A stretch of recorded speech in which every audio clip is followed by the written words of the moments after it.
Streymt heiti ég og skógræktarstjóri. Verið velkomin á þessa 21. Fagráðstefnu Skógræktar. Fagráðstefna Skógræktar sem sagt haldin núna í 21. sinn. Frá þeirri fyrstu á Akureyri árið 2001 þar sem að fjallað var hal. Hef ég aðeins mist af einni þeirra. Það var svo sem var á Núpi í Dýrafirði árið 2005. Það engum ofsögum sagt að allar hafa fagráðstefnurnar verið vel vandaðar og fræðilega gæði hafa bara aukist með árunum. Þá hefur mæting alltaf verið mjög góð. Sama hversu mikið fólk þurfti að leggja á sig í öllum veðrum og hávetur til að komast þangað.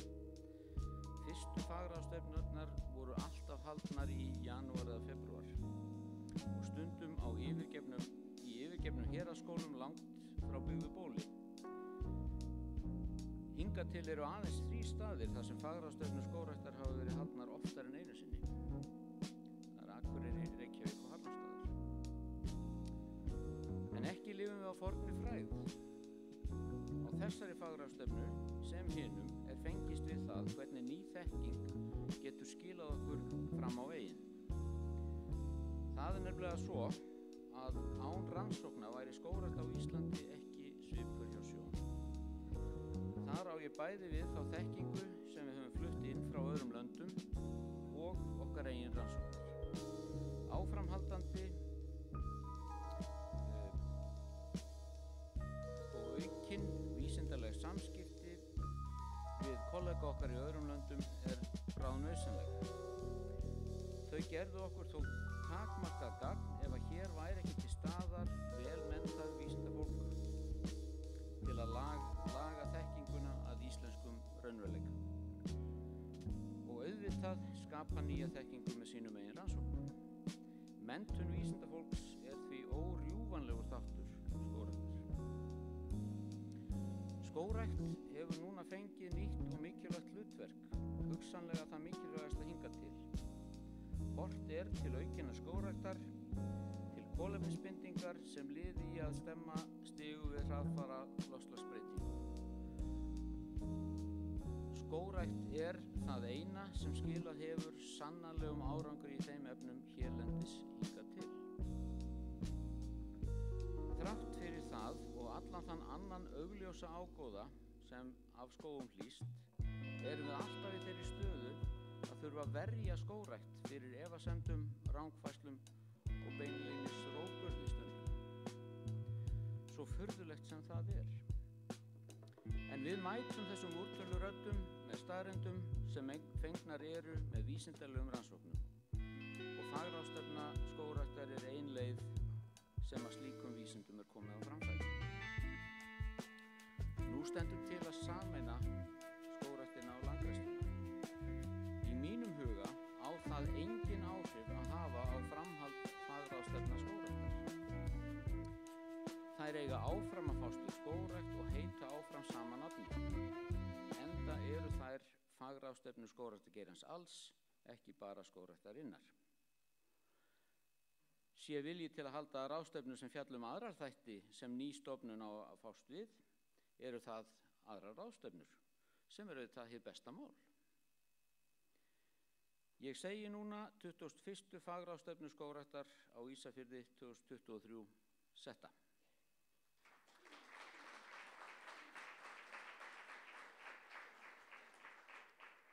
Og þá langar mig til að kynna til leiks fundarstjóra morgunsins. Það hún Ragnheiður Þorgeirsdóttir, rektor Landbúnaðarháskóla Íslands. Gjörðu svo vel.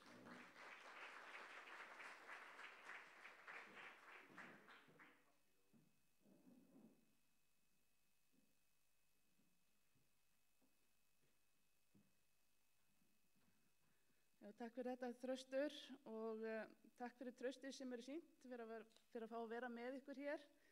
Það alltaf svo gaman að vera með ykkur. Þið eru svo skemmtileg og það svo fróðlegt að hlýða á erindin. Ég var aðeins að fylgjast með ykkur hér á Geysi í fyrra, gat því miður ekki verið með ykkur allan tíman, en síðan var ég á Egilsstöðum og minnist þess með hlýhug. Morgunin hér tileinkaður skógrækt og áhrifum loftslagsbreytinga og hér eru 5 sérfræðingar sem munu halda erindi. Fjallað verður bindingu skóglenda, ræktunarskilyrði og náttúruvá og síðan hvernig náttúran aðlagast breyttum aðstæðum, svo sem með aðlögun erfðaefnis og áhrif hlýnunar á skaðvalda. En fyrst vil ég bjóða hér upp Salóme Hallfreðsdóttur, sérfræðing hjá matvælaráðuneytinu, og hún mun flytja hér ávarp eða kveðju frá matvælaráðherra. Gjörðu svo vel, Salóme.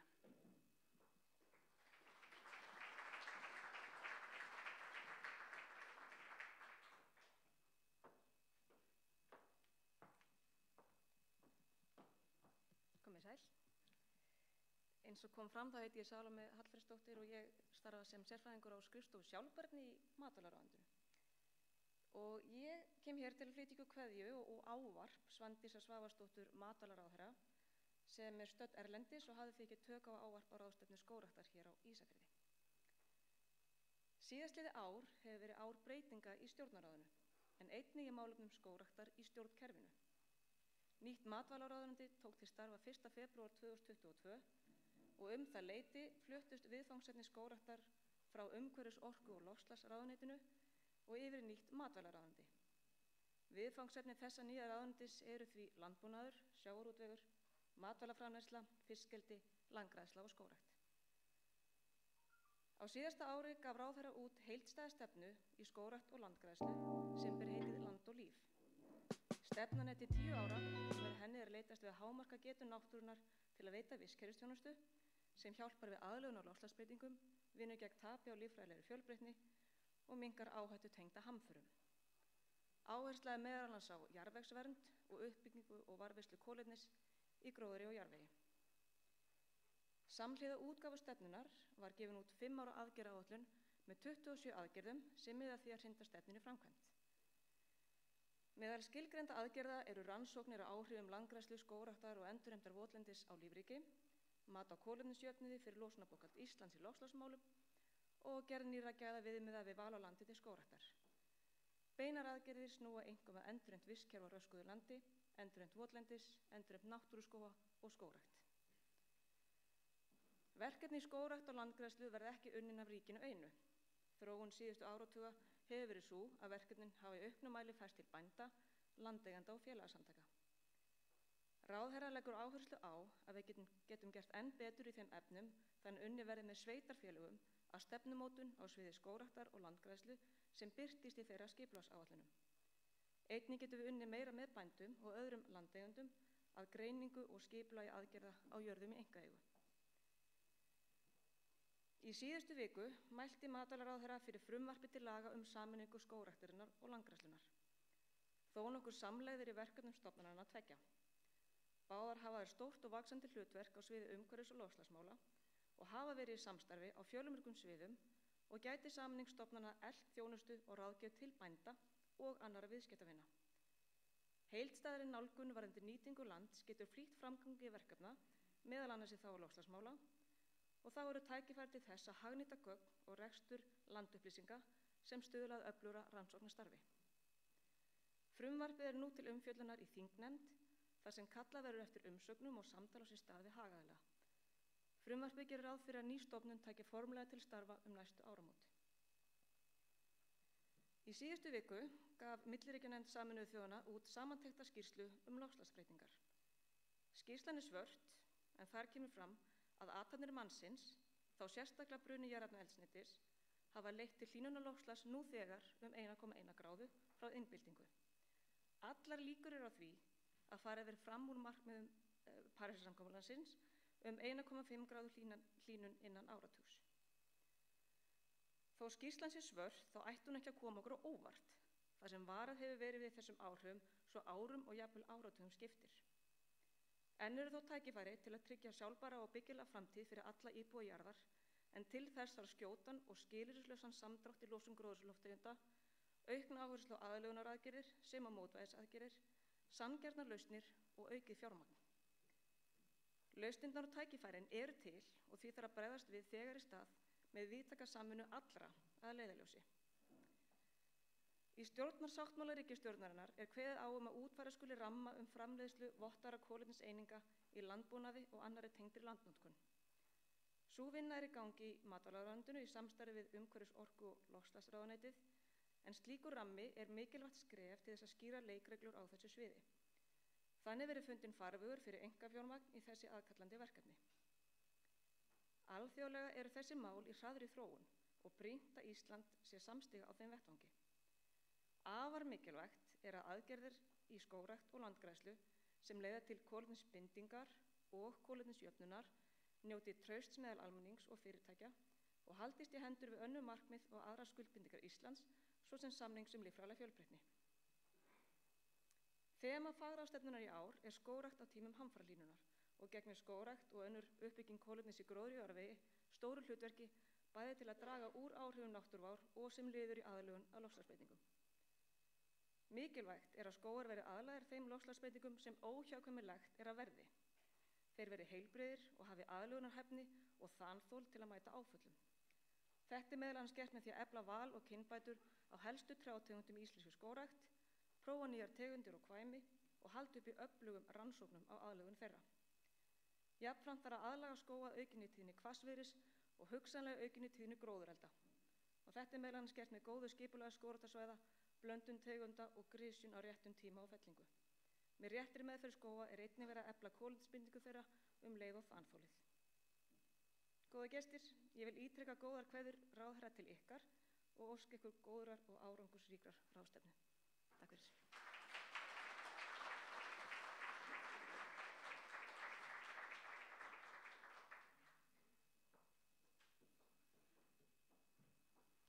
Kærar þakkir fyrir þetta, Salome. Þá er komið að fyrsta erindi dagsins og það er Dr. Halldór Þorgeirsson, formaður loftslagsráðs, sem kemur hér upp og flytur erindi hlutverk skógræktar á Íslandi í baráttunni við loftslagsbreytingar. Gjörðu svo vel, Halldór.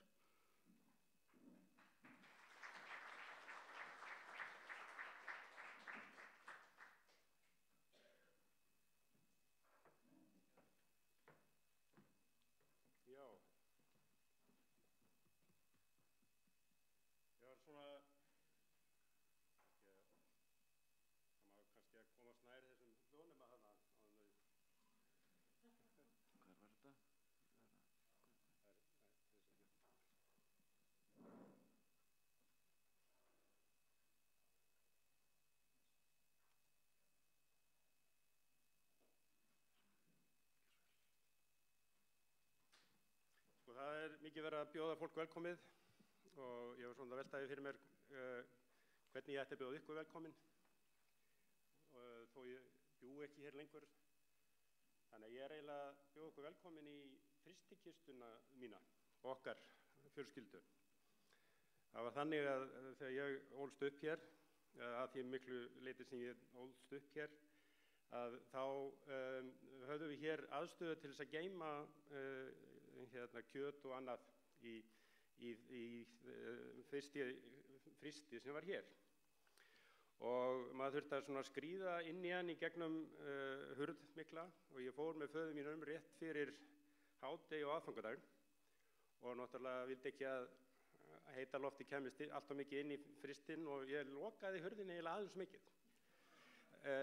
Og þannig að við sáum það fyrir okkur að ég og pabbi myndum eyða jólunum þarna með öllu jólakjötinu en frostnu. Þannig að það eru mjög margar minningar sem að kvikna hérna og ég ætla ekki að fara lengra vegna þess að þá kannski kæmist ég aldrei í erindið. Sem að var það að það var haft samband við mig og spurt hvort að það væri ekki í lagi að ég væri ekki til að koma aftur á Fagráðstefnu og ræða þessa snertifleti við loftslagsmálin og þegar ég segja aftur er að ég var með þakklátur fyrir það, mér var boðið á Fagráðstefnuna 2019 sem þá var á Halldórsstað, var þá raunverulega rétt að byrja þessa uppbyggingarstarf sem ég var beðinn að koma að að byggja hérna upp loftslagsráð. Og þannig ég byrjaði náttúrulega á því að gá hvað ég hafði talað síðast.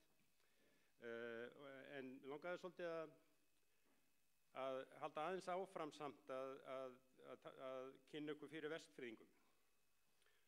Og þessi Vestfirðingur innan skógræktarinnar frekar þekktur. Þetta gráreynir sem hann heldur nú fyrst að væri silfurreynir, en hann allt í lagi. Gráreynir sem var valinn tré ársins og á skógum í Þorskafirði. Og þið sjáu kannski þarna flugu sem var búin að koma sér vel fyrir þarna og komast í feitt. Þannig að Vestfirði taka vel á móti ykkur. Ég held að sé líka mjög mikilvægt að þegar við hugsum þetta verkefni sem við erum öll í, að rækta, byggja upp, að við munum að það var skógur á Íslandi og kannski hver betri til þess að minna okkur á það heldur en þjóðskáldið. Og það margt sem hann skrifaði sinn fæðingarstað, skógum, Þorskafirði. En það sem ég finnst eiginlega snart mér mest var þetta. Og þess vegna, þetta nú bara mín merking að kalla þetta bæn þjóðskáldsins. Þið get ekki googlað þetta neins staðar. Að það sem hann sagði, friði drottinn fjörðinn minn, fóstur byggð og þingstaðinn. Þið munið eftir þingfundunum sem voru á Kollabúum. Blessi líð og landsins plóg. Og svo kemur þetta. Og lífgi við minn gamla skóg. Og þetta held ég mjög djúpt í þjóðarminninu að skógur íslenskt fyrirbæri. Og ég held bara einhvern veginn að þetta bara gott að einhvern veginn að byrja aðeins þarna og að við gleymum ekki hvað þetta snýst og að hverju við erum að þessu. Og það að lífga við minn gamla skóg, að það náttúrulega hlúað því sem búið að vera hér lengi, virkið okkar og fleiri tré. Og þannig að þetta svona uppafstaður fyrir mig. Ég held að sé bara svo mikilvægt að þegar við förum að tala þessa hluti, að við byrjum svolítið á því að setja þetta í hitt stærra samhengi. Og þessi hendi sem þarna hún var nú 8 ára í gær, en ég held að hún hafi nú ekki verið með 6 ára þarna. Og það sem svo áhugavert þegar maður fer með börn og leyfir þeim að planta, svo kom maður aftur og segja, afi, hvar tréð sem ég plantaði? Og það svona þessi vænting eftir því að eitthvað sé að fara að gerast. Og af hverju það að gerast? Vegna þess að þetta eru lífrænir ferlar. Þetta allt í stöðugu svona samhengi. Þannig að ég held bara að byrja svolítið að minna okkur bara á vistkerfið og þetta vistsamhengi og líka þetta andlega samhengi allt saman. En ég myndi náttúrulega vilja halda áfram, en ég held að það sé mikilvægt að við förum beint að síðan þemanu. Og það búið að vitna hér nú þegar í milliríkjanefnd Sameinuðu þjóðanna um loftslagsbreytingar, sem losalega langt orð. Ég held að sé langbest að tala bara alltaf IPCC. Þetta raunverulega orðið brand og það mjög mikilvægt að við öll munum hvað þetta og hvað þetta ekki. Þetta ekki sérfræðinganefnd, heldur þetta alþjóðleg stofnun sem að Ísland fullgildur aðili að og tekur þátt í með öðrum þjóðum að öllu ákvæða allt hvað kemur frá þessari vinnu.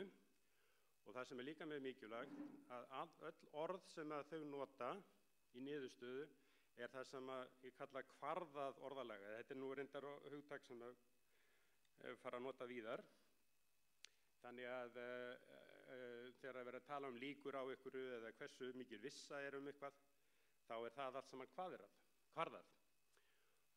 Og víðtækar og hraðar breytingar í lofthjúpi, hafi, freðhvolfi eru fordæmalausar. Og þetta orð fordæmalaust við fórum nú að kynnast í. Hvort sem litið til síðustu áratuga, árhundraða eða árþúsunda. Og mér var svolítið skemmtilegt hvernig Veðurstofan tengdi þetta saman, því að hafa þessa mynd með, vegna þess að við vitið það ekki að þá það er mikið þrjóska að horfast í augu við staðreyndir, og það er ennþá haldnir fundir í The Flat Earth Society og víða, sko, ekki bara einum stað. Þannig að ég held að það sé bara mikilvægt að við horfumst augu við þetta, og síðan alltaf þessi spurningum býtur nú við, eru við gerendur? Og þá þessi setning, og þetta er beint úr þessari niðurstöðu sem var samið orð fyrir orð á milli ríkjanna. Og þannig kemur orðið, það er óumdeilanlegt. Það er óumdeilanlegt, vildi ég segja aftur, að athafnir manna valda loftslagsbreytingum. Ákefð og tíðni ofsaverða veðra eykst, hitabylgjur tíðari, einnig í sjó, þurrkar aukast, fellibyljir eru sterkari og aftaka úrkoma meiri. Og ég teka fram að þó eitthvað sé óumdeilanlegt að þá er samt hægt að rífast það á Íslandi. Og þá er spurningi með viðbrögðin. Og viðbrögðin náttúrulega þurfa að vera hnattræn, þurfa að vera með aðkomu allra þjóða, og það er mjög mikið og gott og merkilegt sköpunarferli sem ég hef ekki tíma til þess að fara út í hér. En ég vildi bara minna á það að það var nefnt hér áðan að þetta er búið að vera að vita lengi, en það er líka búið að vera að byggja upp mjög lengi viðbrögðin. Og ég vil ekki mér vænt þessa mynd sem þarna á þegar að Durban-þingið, loftslagsþingið, var komið 48 klukkstundum fram yfir og menn hefðu nú ekki sofið mikið þannig undir lokin. Og þetta var rétt áður en að það náðist niðurstaðan það að ráðast í það að semja Parísarsamninginn. Og það tók síðan 4 ár. Og ef við horfið á forseta þingsins, Maite Machabani, utanríkisráðherra Suður-Afríku, sjáðu hvernig hún heldur, og hún er að biðja þjóðirnar að koma saman og byggja þetta upp.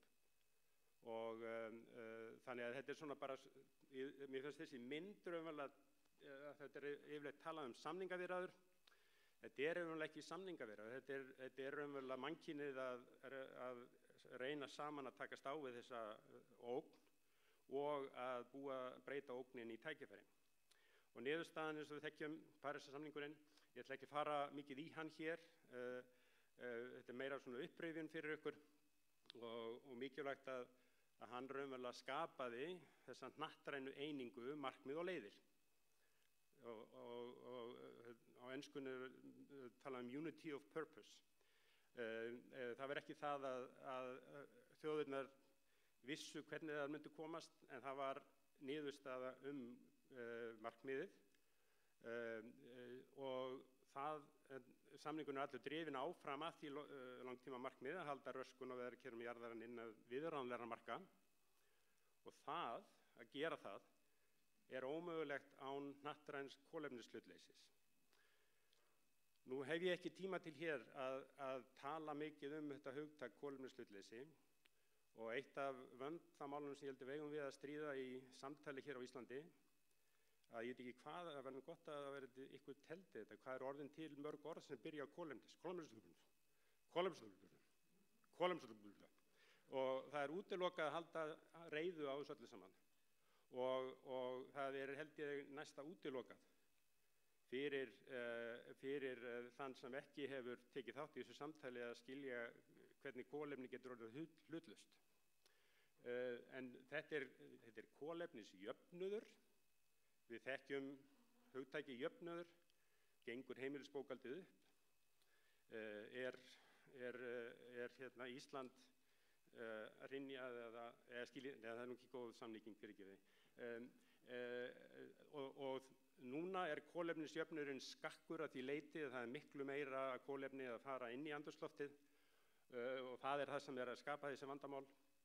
Þegar þetta nær jafnvægi, þá er þessi jöfnuður í jafnvægi, Því miður þá hefur þetta hugtak neutral einhvern veginn leitað inn í íslenskuna, ég held að þetta sé ekki gott. En það er komið þangað, en eins og við vitum að það er ekkert að stoppa við kolefnishlutleysi, því að við þurfum að ná tilbaka töluvert af því kolefni sem þegar komið út í andrúmsloftið. Og síðan þessi innri taktur sem við þekkjum og landsframlögin og þetta hnattræna stöðumat sem mjög mikilvægt, og það fer fram í fyrsta skipti, líkur í fyrsta skipti akkurat á þessu ári í COP28 í Dubai. Líka halda þessu til haga hvað hefur breyst nýlega, breyst til dæmis frá því að ég hitti ykkur síðast 2019, að það er búið að ganga frá samstarfi ríkja landsframlögin, eða hvernig þau skila landsframlöginu, og þetta fellur undir 6. grein Parísarsamningsins, og þar verður til, þetta eitt af þessum skammstöðunum sem er ágætt að fara að venjast, ITMOs, ITMO, ITMOs, Internationally Transferred Mitigation Outcomes. Þetta eru þá einingar sem munu flytjast milli ríkja, semjið þau slíkt, og þetta er mjög mikilvægt atriði. Það þarf að vera gagnkvæmur vilji til þess að flytja slíkar einingar á milli, og við myndum vænta þess að þeir sem vilja fara í samstarf við okkur muni þurfa slíkar einingar, en þá er spurningin í hve háu hlutfalli af heildarafurðum mótvægisaðgerða. Loftslagsráð búið að starfa töluvert síðan við hittum síðast, bara skellti þessu upp svona við Þórunn, ég er mjög ánægður að Þórunn Wolfgang Pétursdóttir, doktor, er komin til starfa hjá Loftslagsráði, fyrsti framkvæmdastjóri Loftslagsráðs, og kom til okkar frá þeirri góðu stofnun Landgræðslunni, og tók þetta saman svona fyrir mig, bara þess að svona myndrænt sýna hvað hefur verið að koma út úr þessu. Síðan er þetta svona á forsíðunni, og ef ég vilji skoða þennan nánar, þá getið þið séð að þá aldrei að taka mynd af Íslendingum í sól, myndin hérna.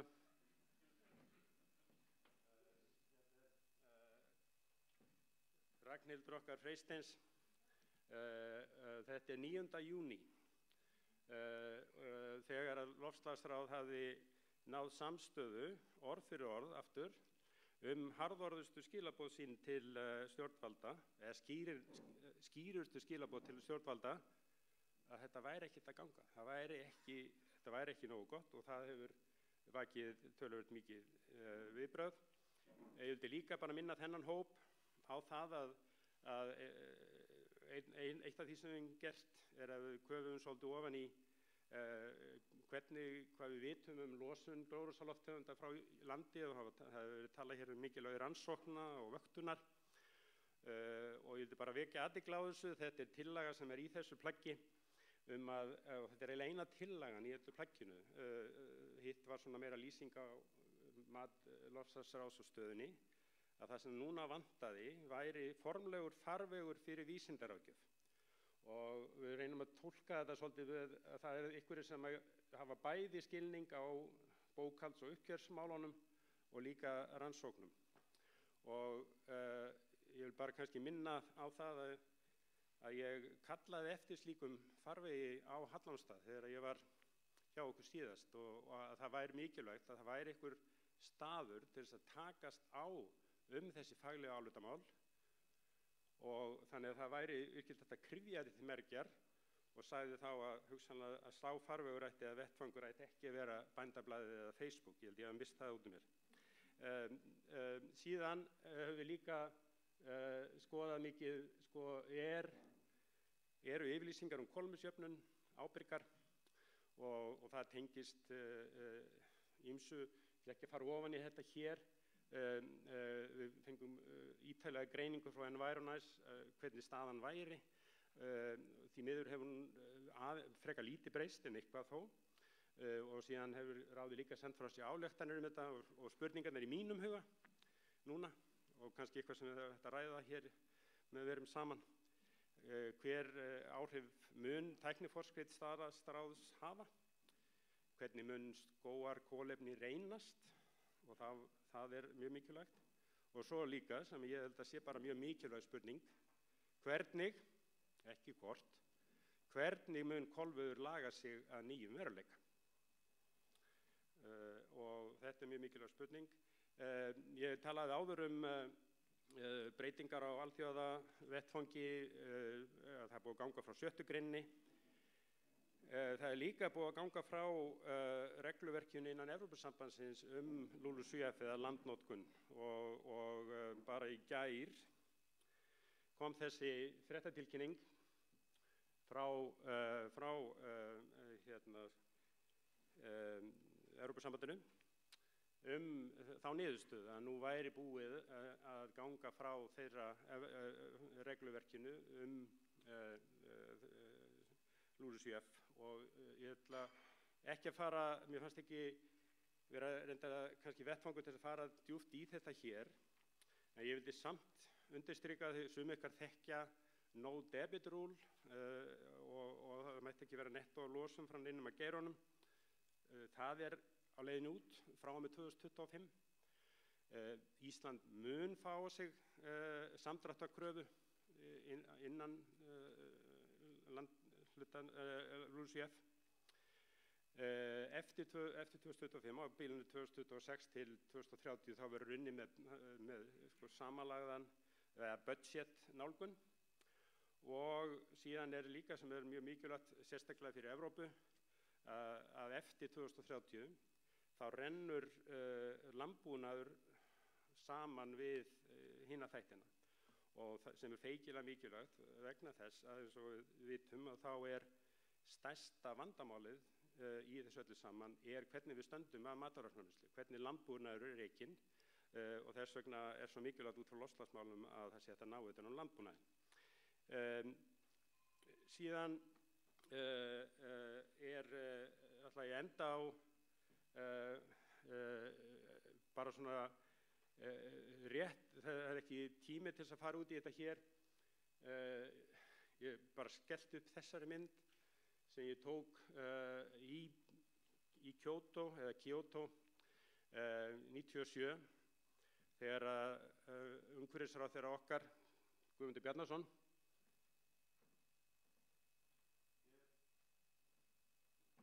var ávarpað þetta þing og Ísland hefur verið mjög virkur þáttakandi í þessu alveg frá upphafi og þess vegna það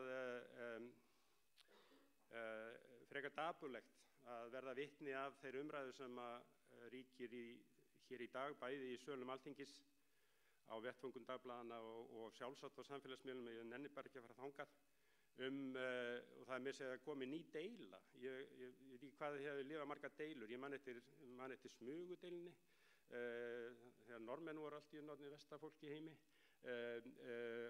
nú komin losunardeila. Og það farið að snúa hugtökum á haus þegar það kemur að því að setja verð á kolefni. Það eru tvær leiðir til þess, skattlagning eða nota viðskiptakerfi og ETS-kerfið viðskiptakerfi sem byggir á því að þú svona kvótakerfi, að þú veist hver heildarniðurstaðan á að vera og síðan notaður markaðsöflin til þess að láta það virka. Það líka mjög gott að nota skatta. Það bara allt annað og hefur allt önnur markmið og þíðan það mjög sérstakt að nú sem sagt losunarkerfið kallað losunarskattar Evrópusambandsins og ég held að ferðamálaráðherra Íslands sé í Brasil núna, ekki satt. Og ég held að sé bara mikilvægt að við missum ekki móðinn. Við þurfum eins og Þröstur vék nú að líka að við þurfum bara einhvern veginn alltaf að minna okkur á aðalatriðin, muna og aðgreina staðreyndir frá tilfinningum og í grunninn þetta bara mín hugsun hér að raunverulega von og trú á sameiginlega getu mannkyns. Ég held að það sé mjög mikilvægt að við megum ekki stefna einhvern veginn svona einni þjóð á móti annarri eða einu ríki á móti öðrum. Það snýst sameiginlega getu mannkyns að takast á við áskoranir og að skapa betri heim þessi von og trú, það forsenda árangurs. Og þess vegna held ég að sé bara svo mikilvægt að vera bjartsýn og munið það, ekki rugla saman bjartsýni og óskhyggju. Bjartsýni er ásetningur. Þú ákveður að vera bjartsýnn, eins og þessi barefooted engineer sem að mér þykir mjög vænt nota þessa mynd oft. Hún var búin að læra allt sem hún þurfti að vita til þess að fara heim í þorpið sitt með sólarselur. Láta þær virka, gera við þær og þannig að þorpið var orðið sjálfu sitt nóg orku. Þetta á Indlandi. Takk fyrir.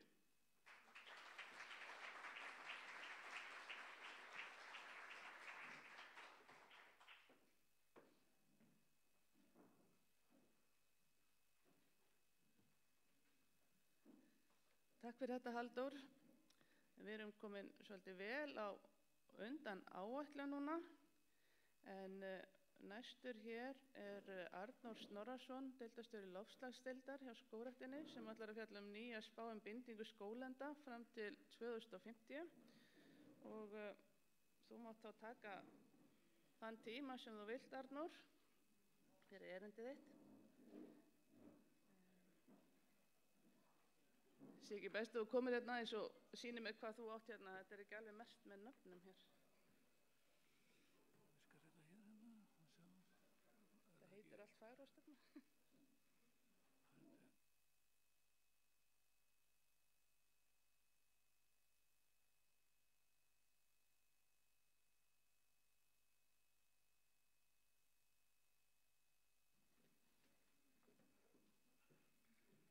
Ágæta ráðstefna.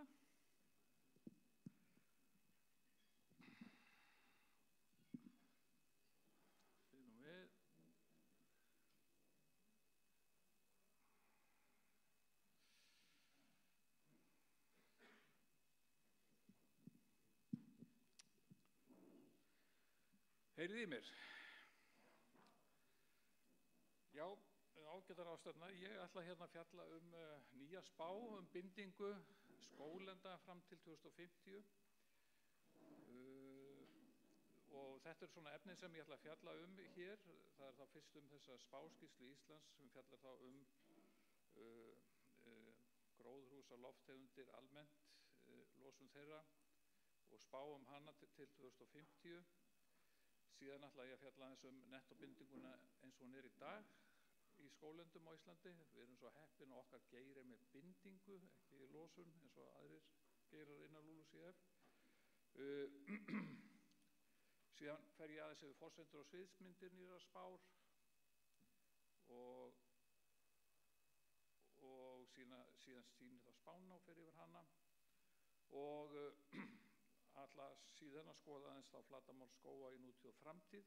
Það mjög mikilvægt af því það hefur verið mjög mikil umræða það að við séum að skógklæða allt land á Íslandi. Og síðan ætla ég þá að gera samanburð á líkan og sögulegri losun og bindingu lífmassa í ræktuðum skógum. Það svona dálítil æfing bara til þess að sýna hvort að spáin sé það líkan sem ég að nota þar sé að gera rétta hluti eða ekki. Og síðan verða smá vangaveltur skógarhögg, hvaða áhrif skógarhögg hafa á spágerðina. Og þá bara förum við á stað í þennan bíltúr. Og spáskýrsla Íslands oft kölluð PAMS-skýrslan og það þá skammstöfun á Policies and Measures eins og hún hét fyrst þessi skýrsla. Hún heitir núna vísu Report of Policies, Measures and Projections og á íslensku hún kölluð á stefnur og aðgerðir og framreiknuðu losun Íslands. Þetta komið í mjög fast form og það gæðastimplar á þessu. Þetta lesið yfir og ritrýnt þannig að mann komast ekki með neitt humbúk, bara svo þið vitið það. Henni skilað svona formlega annarkvært ár til Evrópusambandsins og þá í samræmi við samning okkar og Noregs við ESB þessi sameiginlegu markmið okkar. Og það umhverfisstofnun sem ber ábyrgð á skilunum en Landgræðslan og Skógræktin sjá þá LULUCF hlutann og ber ábyrgð á honum. Skilin eru núna þau fjórðu í röðinni. það var fyrst skilað 2019, þið sjáu það gengur ekki upp annað hvert ár, það voru aukaskil eitt árið. Og ef við skoðum bara kolefnisbinding skóga í samhengi, þá það kannski ekki stór kaka, en þarna sjáum við á vinstri hönd þá kökuna fyrir losun á Íslandi og þar eiginlega losun frá landi langmest, 67% af allri losun frá landi og það auðvitað bleikifíllinn í stofunni, það vita allir. Og hérna, ef við skoðum síðan hvernig sú losun skiptist niður, þá losun frá öllum landflokkum sem eru taldir fram, nema þá skógrækt sem þá með bindingu upp á 500.000 tonna CO2. Þessi mikla losun sem frá það sem heitir grasland, kallað mólendi köllum við það, aðallega frá framræstu landi. Losun í votlendi þarna þá aðallega frá metangasi frá óframræstu mýrum og það svona mjög mikil áhöld það hvort að þessi græna súla þarna eigi nokkuð heima þarna. Þetta eitthvað sem að við maðurinn höfum ekkert með að gera, heldur þetta bara náttúrulega ferill og hugsanlega verða kliftar út þarna 2 milljónir vonandi úr þessu búfeldi. Ég ætla ekki að fara mjög nánar út í það hvaða þættir skógræktin hefur með að gera, en þetta eru margir þættir og það eru undirflokkar líka og það vanað að tala þá eldra skóglendi eða varanlegt skóglendi, það svæði sem hefur verið skógur í meira en 50 ár og síðan verið að breyta einhverju land í skóg og þá það eitthvað svona tímabil, þar eru breytingar og þar geta verið þá gangi einhvers konar binding eða losun sem að síðan tekur enda þegar komið með eitthvað svona jafnvægi á svæðið. En ég ætla ekki að fara nánar út í þetta, en þið sjáu þarna við erum líka með, fyrir utan skólendi, þá erum við með birkikjarlendið sem inni í mólendinu. Við gerum bókhald fyrir það og viðarafurðir. Það mjög lítill þáttur á Íslandi en vonandi vaxandi. Afsakið, ég ætla að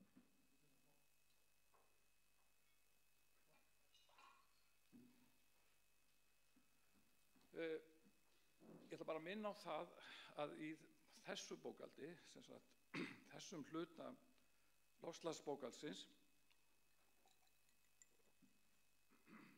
flatarmálið mjög mikilvægt. Flatarmál mjög sterk stýribreyta í öllu og menn verða að hafa það í huga. Og margir losunarbindingaþættir þeir eru reiknaðir beint út frá flatarmáli.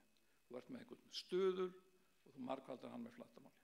Þá farið losun eða bindingu og þess vegna þarf að fylgjast mjög vel með þá sögulegum og framtíðar breytingum á flatarmáli. Skóglenda aukast eða minnka og svo framvegis. Og þetta svona breyti aflið í þessu flatarmálsbreytingar. Og töluverður hluti af loftslagsbókhaldsinu í skóglendinu, hann einmitt þannig að þar eru þá einhverjar breytingar á flatarmáli og þar eru þá einhverjir bindistuðlar sem eru notaðir og margfaldaðir með flatarmálinu til að reikna út losun eða bindingu. Og við erum með þá bindingu til dæmis í þurrlendisjarðvegi út frá rannsóknum hér á landi, mjög víðtækum rannsóknum, sem eru á þessum tíma frá því að skógræktarland að breytast yfir í þá varanlegt skóglendi. En eftir þann tíma höfum við ekki neina bindistuðla eins og En við erum að skoða það mál. Ég ætla ekki að fara nánar út í þessa bindistuðla, þeir eru þarna teknir fram og sýndir bara til þess að þið fáið þessa glærur og þá hafið þá þarna og getið þá vitnað í þá seinna. Sumir af þeim ekki beinir bindistuðlar eins og binding í trjágróðri í náttúrulegum birkiskógum og kjarri. Þegar við erum að tala eldri birkiskóguna þá var þetta bara hreinlega breyting sem við fundum út milli 2 úttekta og hún bara först stærð á milli þessara úttekta. Síðan þegar við gerum aftur úttekt þá finnum við einhverja nýja fasta stærð en þarna ég bara búin að dreifa yfir flatamálið og tímabilið.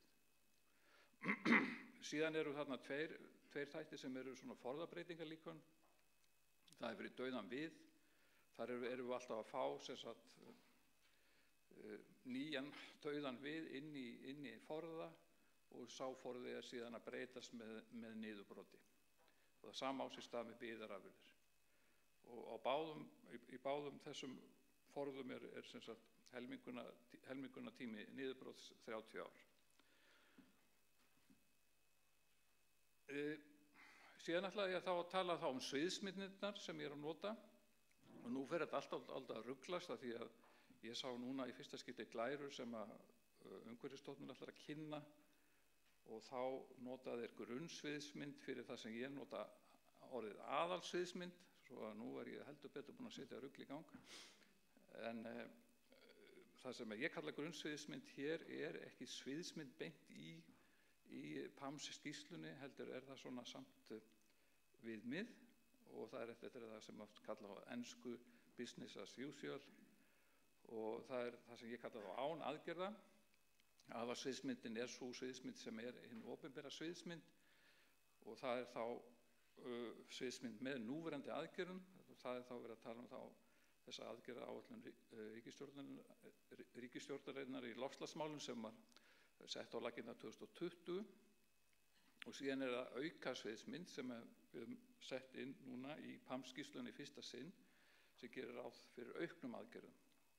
Og þið sjáið þarna, hvað við segja, margveldisstuðulinn þarna, grunnsviðsmyndin með 1100 hektar á ári í nýskógrækt, aðalsviðsmynd 2500 og síðan auka sviðsmynd þá að vera tvöfalda það árið 2028 og það getur rauða textanum þarna, það gert ráð fyrir aukin umsvif í nýskógrækt varðandi þessa auka sviðsmynd sé aðalega vegna skógræktarframkvæmda sem kostuð einkaaðilum.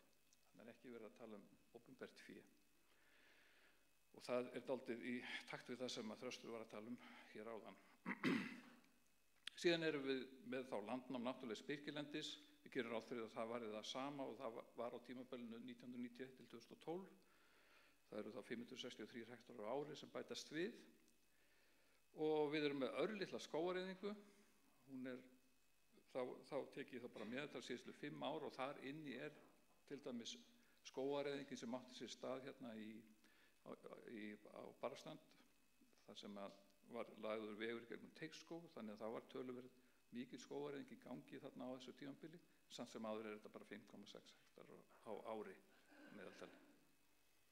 Og þetta aðalega þá vegna þá framkvæmda og þá breyta skóglendi í byggð. Síðan ætla ég að fara þá inn í og skoða þann þátt sem að skiptir mestu máli fyrir loftslagsbókhaldið, fyrir þessa spá og fyrir loftslagsbókhald skóga, það lífmassinn. Það þetta sem gerist í trjánum og við horfum á trén stækka og við sjáum þarna 75% af þessu bara með berum augum, 25% eru niður í jörðinu, við sjáum það ekki. En lífmassinn aðaldrifkrafturinn og lífmassinn í ræktaðaskóginum aðaldrifkrafturinn í kolefnisbindingu með skógi á Íslandi.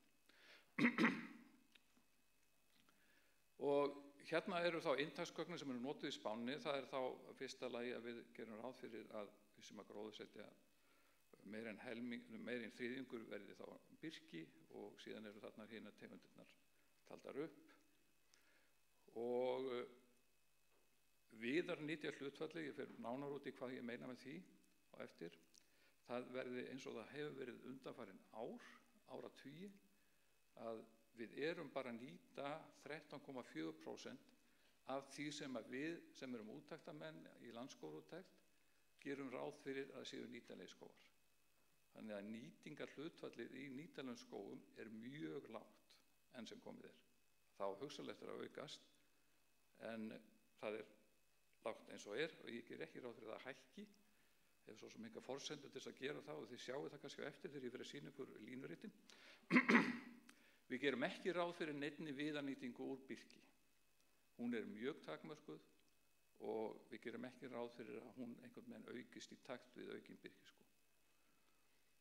Ég gerir ráð fyrir að borviðarhlutfallið, það verði það sama og það hefur verið líka í síðastliðin áratugi, það bara rétt tæp 3%, það að segja, við tökum aðeins 3% af þeim skógi eða þeim viði sem við höggvum og breytum í borð, sem fer þá inn í þennan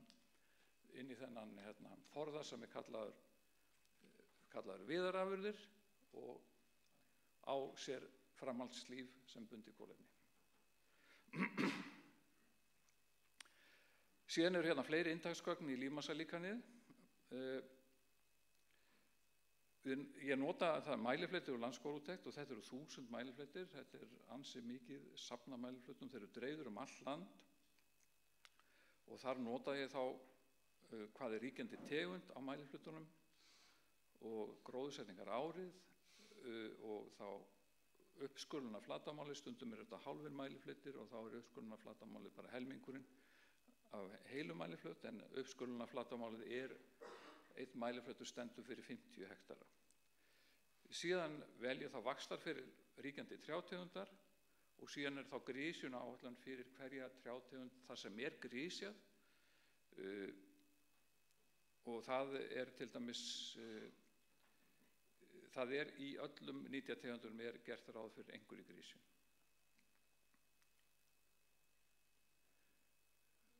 Bara svona til þess að sjá hverju við erum að fara frá, þetta er staðan í skógum eins og er.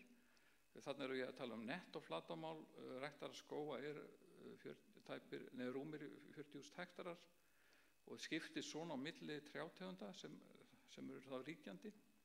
Birki er þá algengasta ríkjandi trjátegundin, þar kemur lerki og síðan eru þarna siglagrinn og stafafura jafnar og síðan ösp er með minna flatarmál. En aftur á móti þegar maður skoðar bindinguna að þá er lerkið sú tegund sem er að binda langmest.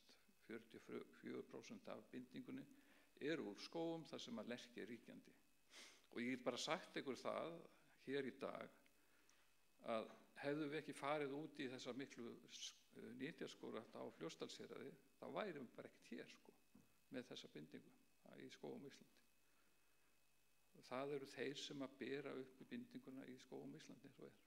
Og þið sjáu þetta líka bara á grafinu sem brann við hliðina, að það kemur virkilega óvart að meðal árleg binding, þá er ég ekki að tala meðal ársbindingu, heldur þetta er bara árleg binding, meðaltal af mörgum mæliflötum og hún er mjög há í lerkinu. 12 tonn CO2 á hektar á ári og hærri heldur en í ösp og það kom mér virkilega óvart þegar ég fór að skoða þessi gögn. Og hún er líka há þarna í rauðgreni, það er út af því að rauðgreni er orðið miklu eldra, meðalaldurinn þar er 47 ár og rauðgreni bara tekur mjög seint við sér og það er á þétt gróðusett og það er bara töluvert góð binding þar.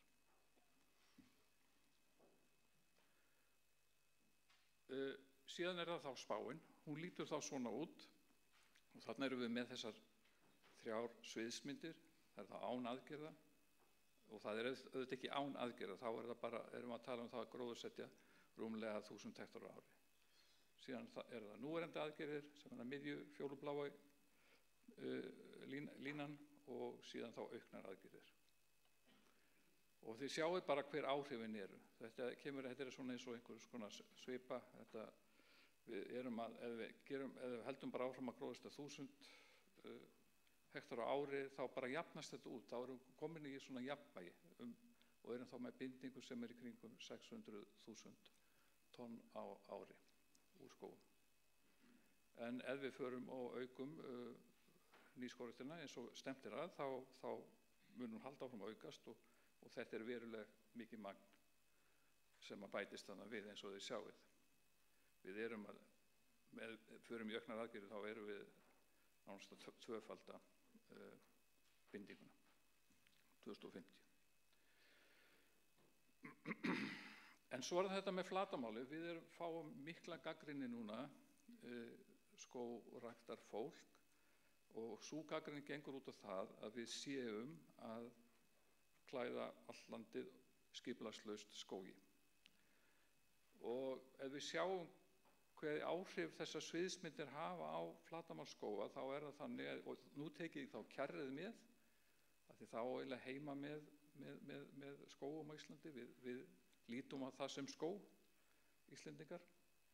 Nú erum við með 2% af landinu þakið með skógi, og ef núverandi aðgerðasviðsmyndin gengur eftir, þá fer þetta upp í þarna tæp 3%, og ef við förum í auknar aðgerðir þá færi þessi tala upp í 3,5% á landsvísu. Og ef við skoðum bara þann aukninguna frá því sem við höfum í dag, því við snúum ekki þróunina við þurfum ekki að höggva það skóga sem eru til, og fram til 2050 þá það þarna grafið sem hægra megin, og þá sjáum við hvernig það skiptist á milli skógargerða,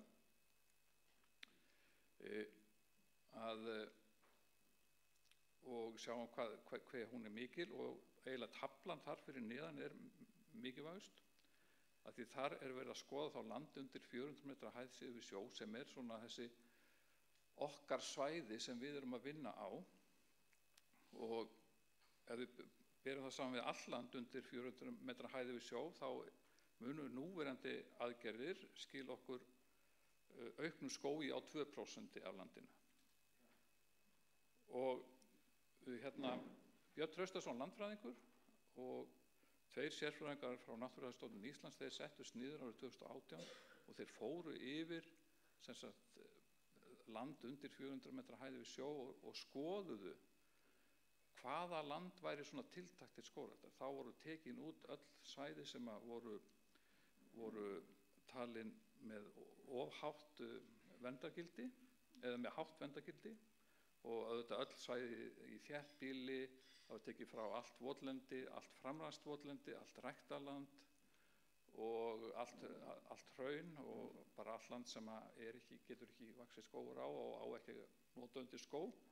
Og þá stóðir uppi með 48% af landi undir 400 metra hæð, og þannig að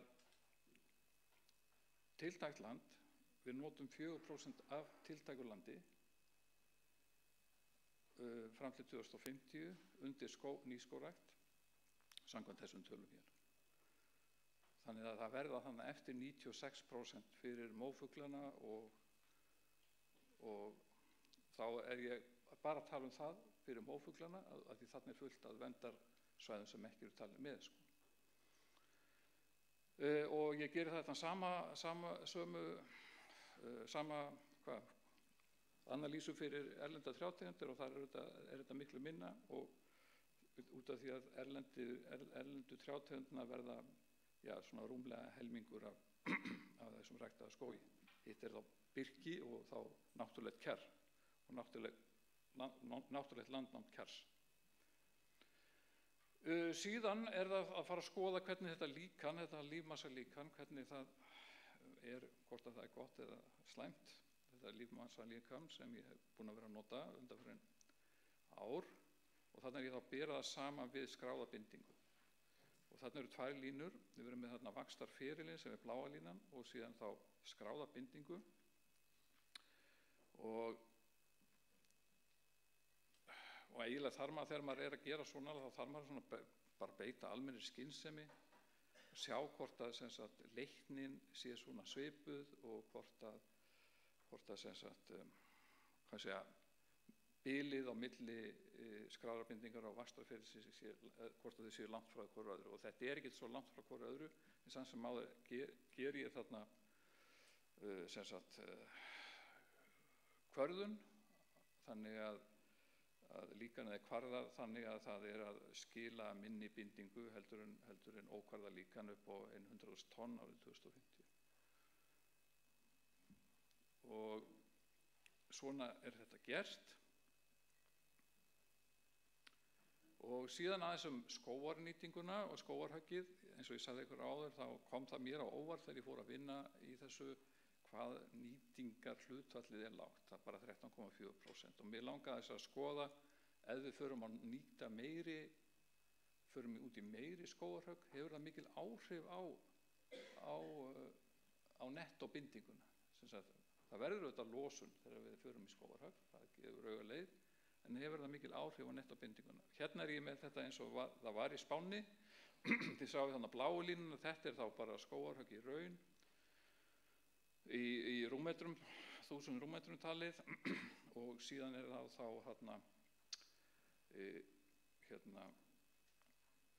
græna línan þá skógarhögg í líkaninu, hvernig það kemur til með að verða og síðan það þá losun vegna skógarhöggs. Hún losunu fylgir mjög fast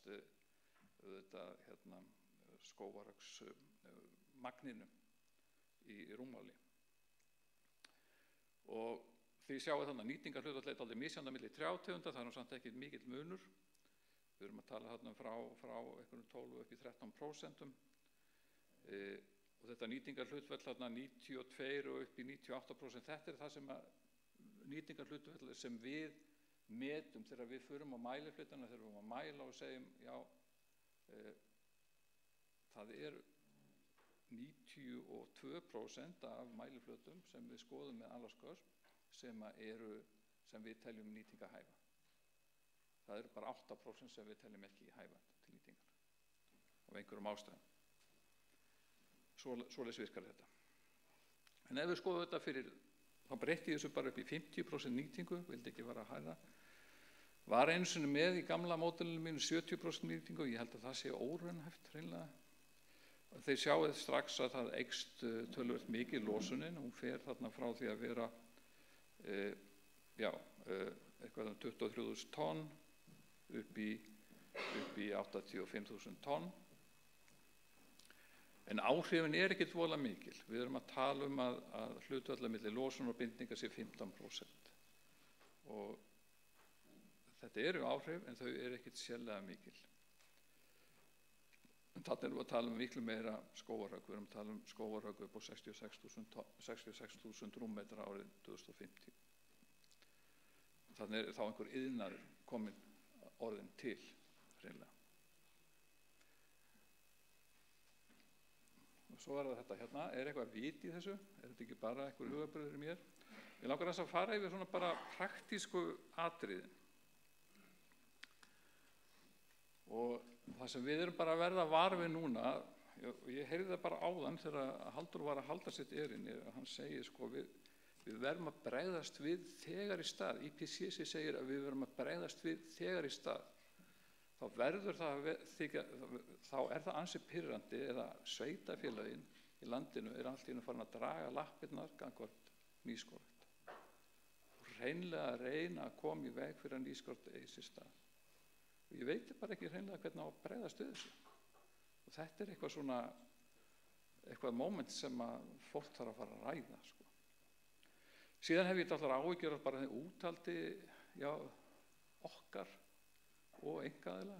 Höfum við úthald til að halda úti nýskógrækt upp á 2500 hektar á ári eða þá 5000 hektar á ári í 25 ár? Ég veit það ekki.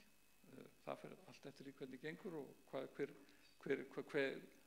þungin í þessari loftslagsmálum verður. Hann kannski ekki ennþá orðið nógu mikill.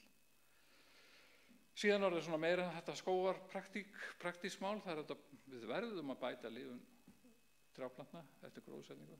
Hún alls ekki nógu góð. Það munur á milli landsluta, hún betur á Norður- og Austurlandi, hún alls ekki nógu góð á Vestur- og Suðurlandi. Þannig að verðum að gera miklu betur. Og ég get bara sagt ykkur það frá okkar reynslu í okkar mælingum í landskógarúttekt. Við erum að mæla 250 mælireit okkar í ári.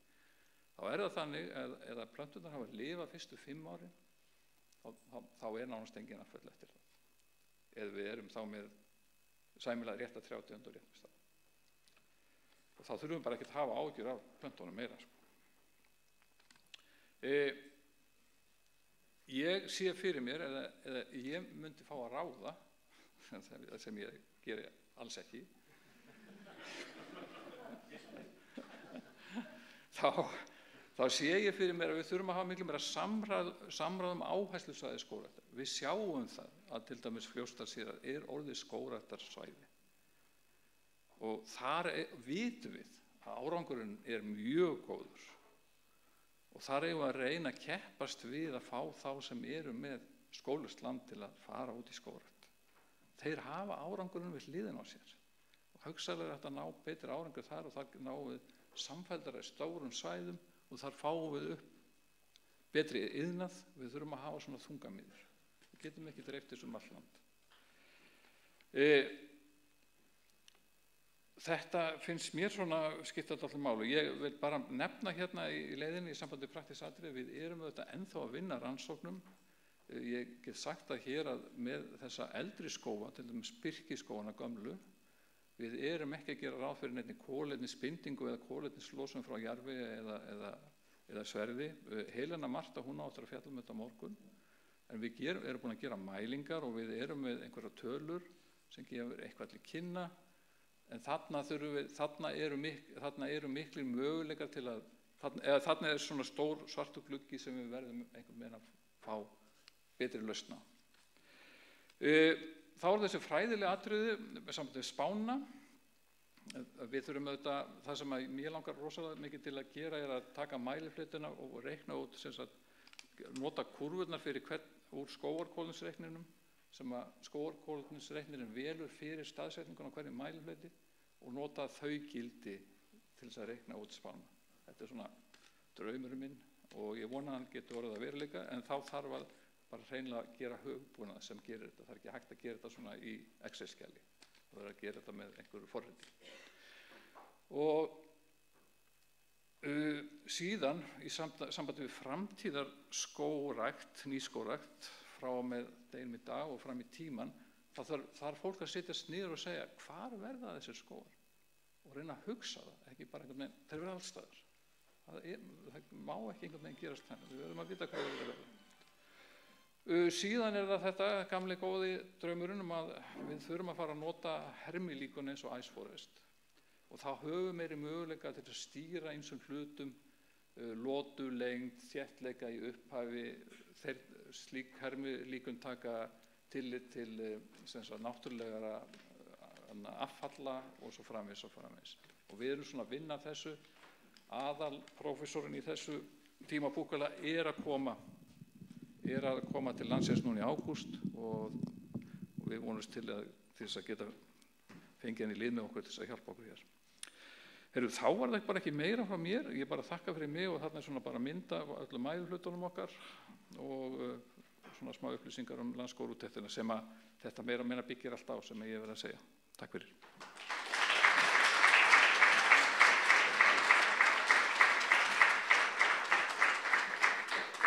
Kæra þakki fyrir þetta, Arnór.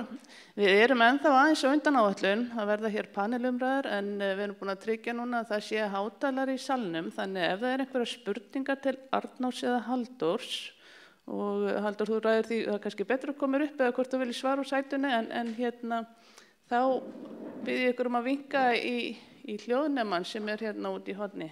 Einhverja spurningar? Hérna, Bjarna Diðriks.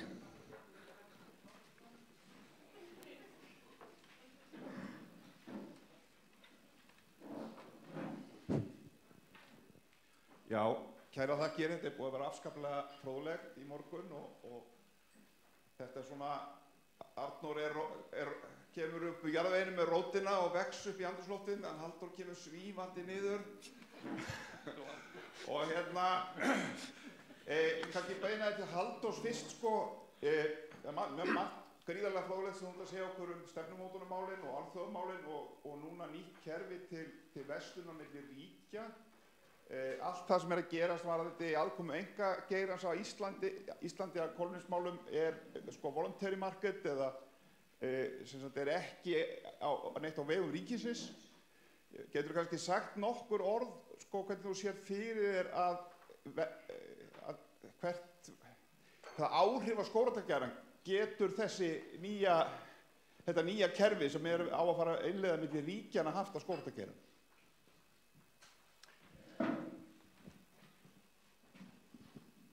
Sko, það er alltaf verið að tala um þess að geira. Þorgeirsson og pabbi var náttúrulega geiri. Ég er ekki að bara grínast með þetta. Ég held að þetta sé bara svo mikilvægt að við hugsum skýrt í þessu. Já, hugsum bæði skýrt og vítt. Það þannig með alla markaði. Það engin markaður til sem ekki búinn til með reglum. Fyrirgefðu, ég held að kannski fíkniefnamarkaðurinn niður í bæ í Reykjavík, eða ekki hugsanlegt sko. En það sem svo mikilvægt að það þarf að búa til eitthvað skort. Og þegar kemur að svona stýrðu að keyra niður losunina og með því að setja verð á losunina, að þá það tengt við þá að viðurkenna raunverulega sko náttúrulögmálin, ekki vísindin. Ég held svo mikið ruglað því saman. Þetta reyndar fólk, þetta kemur með vísindalegum aðferðum, en það ekki vísindamenn sem fundu þetta upp. Að ef við viljum halda í þetta veðurfar sem og þetta stöðuga veðurfar sem leiddi til þróunar mannkyns eins og við þekkjum þá bara takmarka magn sem við getum sett út í andrúmslofti. Og síðan verið að vinna að því hvernig, og við erum að setja alltaf mikið inn núna eins og við vitum, og það alveg ljóst að það verður að verðleggja þennan rétt, eða ekki rétt, þetta þennan aðgang að andrúmsloftinu. Og ég bara mikilvægt að þetta komið fram strax í upphafi. Og í Kyoto þá var búinn til markaður í kringum það magn sem var vitað að þyrfti að draga saman, og þetta var svona lokað kerfi að því leyti. Það lá alveg fyrir, það var ekki hægt að búa til sko annan Kyoto sem næði yfir allan heiminn. Þannig að það var til raunverulega þessi grunnhugsun í Parísarsamningnum að það sem að takmarkaði þetta væri það að við þurfum að vera að draga saman, og síðan spurningin hversu hratt verða gerast breytingarnar. Og til þess að fara að gerast hratt, þá þarf þetta að vera hagkvæmt. Þessar breytingar, það þarf að vera einhver svona ástæða til þess að fjárfesta í þessu. Og ég ennþá ekki farin að tala um skóg, sko. Þetta bara þessi grundvallaratriði sem ég held að sé bara svo mikilvæg. Síðan, og þá verða til þessi kolefnismarkaður. Eins og við þekkjum öll, að þá eitt stærsta vandamáli hér á jörðinni núna, eyðing skóga, fyrst og fremst regnskóga. Og við okkur ekki ennþá tekist að takast á við það. Og það búið að vera mjög lengi, og ég ætla ekki kannski að þreyta ykkur með því að segja þá sögu alla, verið þessi draumur að það væri hægt að nota markaðinn til þess að það væri hægt að þessi tré myndi ekki falla. En það sem ég vil bara fá að segja hér, að það var skilningur alveg frá upphafi að það væri vonlaust að ætla að nota markaðinn til þess að koma í veg fyrir eyðingu regnskóganna.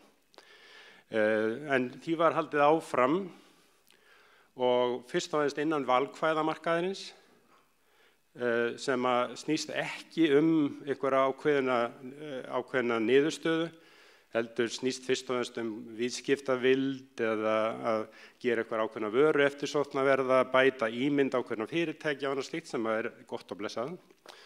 Og úr því varð svona ákveðin iðnaður, og sterkasta brandið vestanhafs í því verra, sem taldi sig geta, sagði bara, jú, þetta alveg hægt. Við getum alveg staðfest hvað þínar aðgerðir leiddu til björguðu mörgum trjám í Amazonskóginum.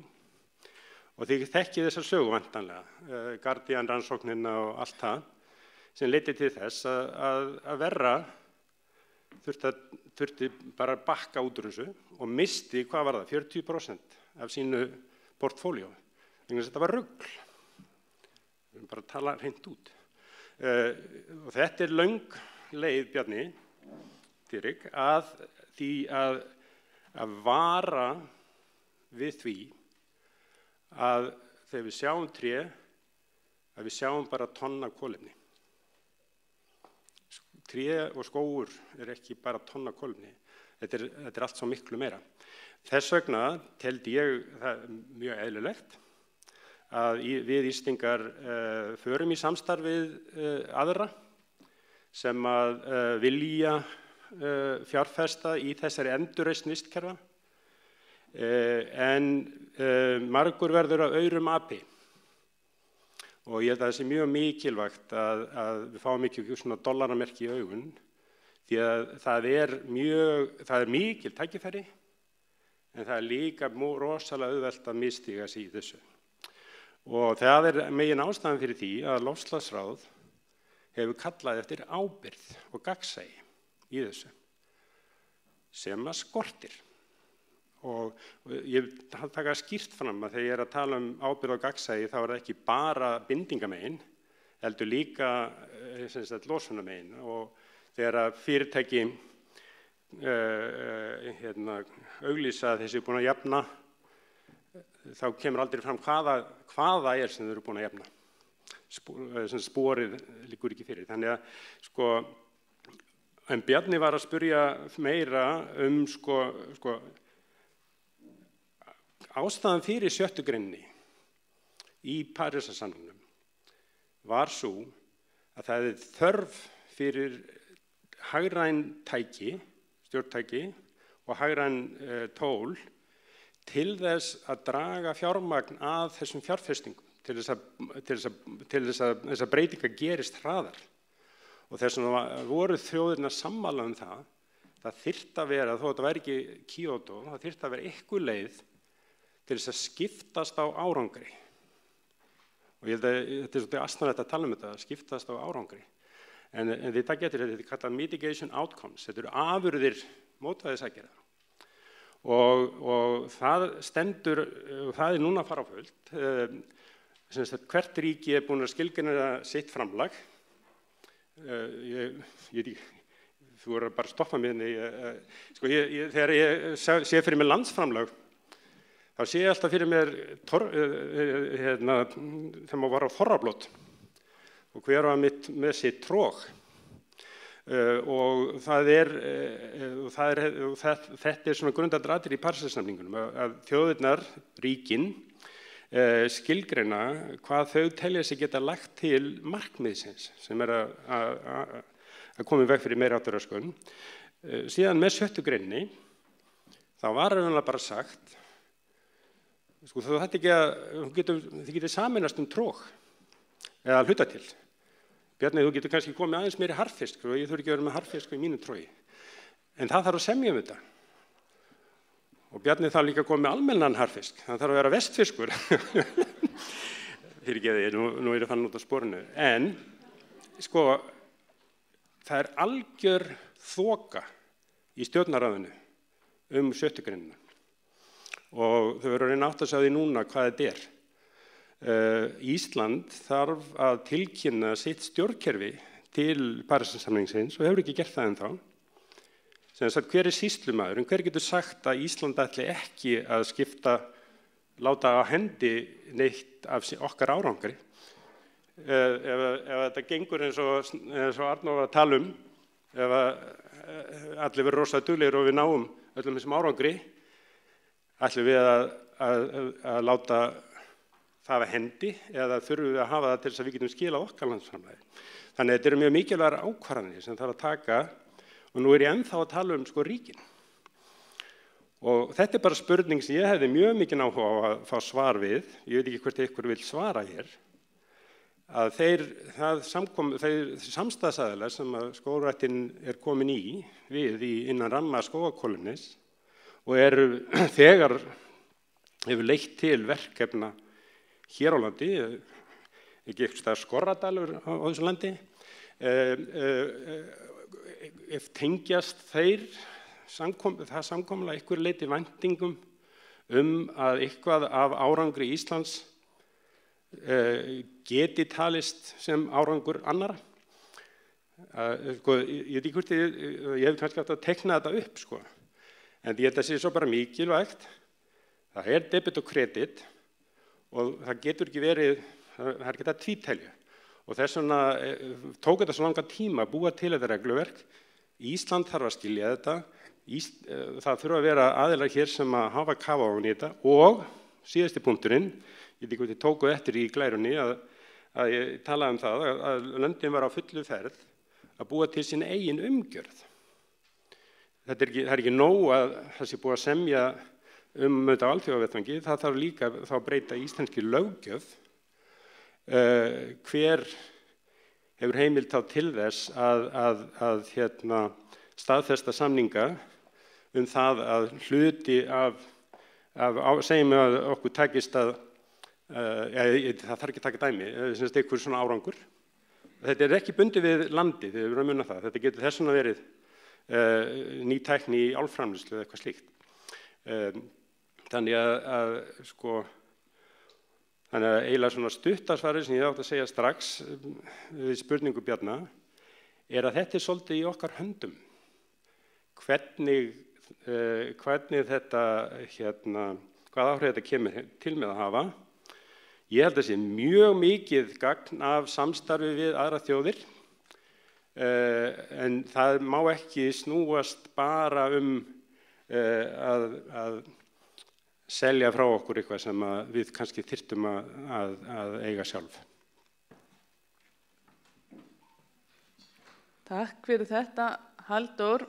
Ég búin að vera hérna að rýna út til þess að sjá hendur. Ég held kannski að svar Halldórs myndi vekja fleiri spurningar. Já. Já, takk fyrir erindin. Kynnir þið kannski? Ég heiti Brynjar Skúlason. Ég sýndist Arnór nota 8% svona í framtíðarspá sem hlutfall rússalerki. Mér fannst það svona dálítið lágt, ekki það að ég hafi svo mikla trú á rússalerki, en við reiknum nú með að hreimur komi inn í þetta, svona tegundablendingur, og hann bindur meira segja tvöfalt meira samkvæmt einhverjum tölum heldur en rússalerki. Þannig að ég bara hugsa af hverju hann velur að hafa þessar tölur svona lága ef ég skil hann rétt.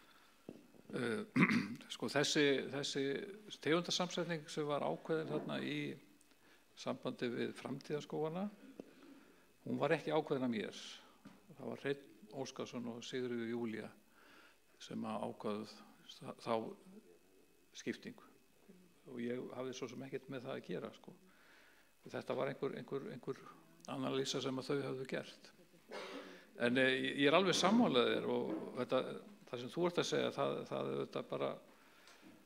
það í mínum draumum, sko, og það í þessum draumum mínum að þessar þungamiðir í skógrækt, eða þungamiðirnar halda áfram að vera Fljótsdalshérað og Ísafjörður eitthvað slíkt, þar sem þetta gengur mjög vel til dæmis, ég nefni bara þessar 2 staði sem dæmi, það eru til fleiri þungamiðir, að þá verður þetta lerkirækt miklu meiri og þá kemur þetta hreimurinn inn mjög sterkt, hann þetta gríðarlega öflugt yrki og hægt að nota fleiri svæðum á landinu heldur en bara norður og austurlandi. En þannig að þetta skýringin.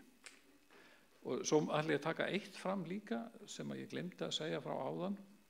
Ég var að renna út á tíma en ég hafði vist nógan tíma. Það var að í þessum spám ekki tekið neitt tillit til breytingar á hitastigi eða loftslagsbreytingu. Af hverju það ekki gert? Í fyrsta lagi höfum við ekki nógu góða kunnáttu að taka það inn í dæmið, inn í þessi módel. Í öðru lagi erum við svona alltaf milli steins og sleggju. Við fáum gagnrýni frá einni átt sem segir þið eru að spá allt á mikilli bindingu, svo fáum við gagnrýni frá annar átt sem segir þið eru að spá allt á lítilli bindingu. Þannig að við reynum að stíga bara mjög varfærslega til jarðar og þótt að við vitum að við erum að nota söguleg gögn, svona kjarnin í þessum gögnum sem við erum að nota eru þá mælingar sem við gerðum síðustu aldamót á skógum sem voru að vaxa frekar köldu skeiði á Íslandi, frá 1950 til þá aldamóta 2000. Við vitum að þær tölur eru líklega lægri en við varum að mæla þessa sömu skóga núna í dag, en þannig erum við bara að reyna að passa okkur að setja ekki markið á hátt og það kemur þá okkur meira skemmtilega óvart þegar við förum að bæta inn í nýri mælingum og þessar tölur fara að hækka. Takk fyrir.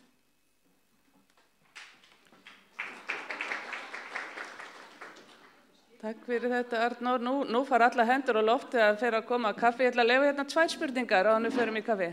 Já, takk fyrir erindið, Trausti Jóhannsson heiti ég. Ég ætla að spyrja Arnór út í nýtingarhlutfallið á timbri sem kemur út úr skógi.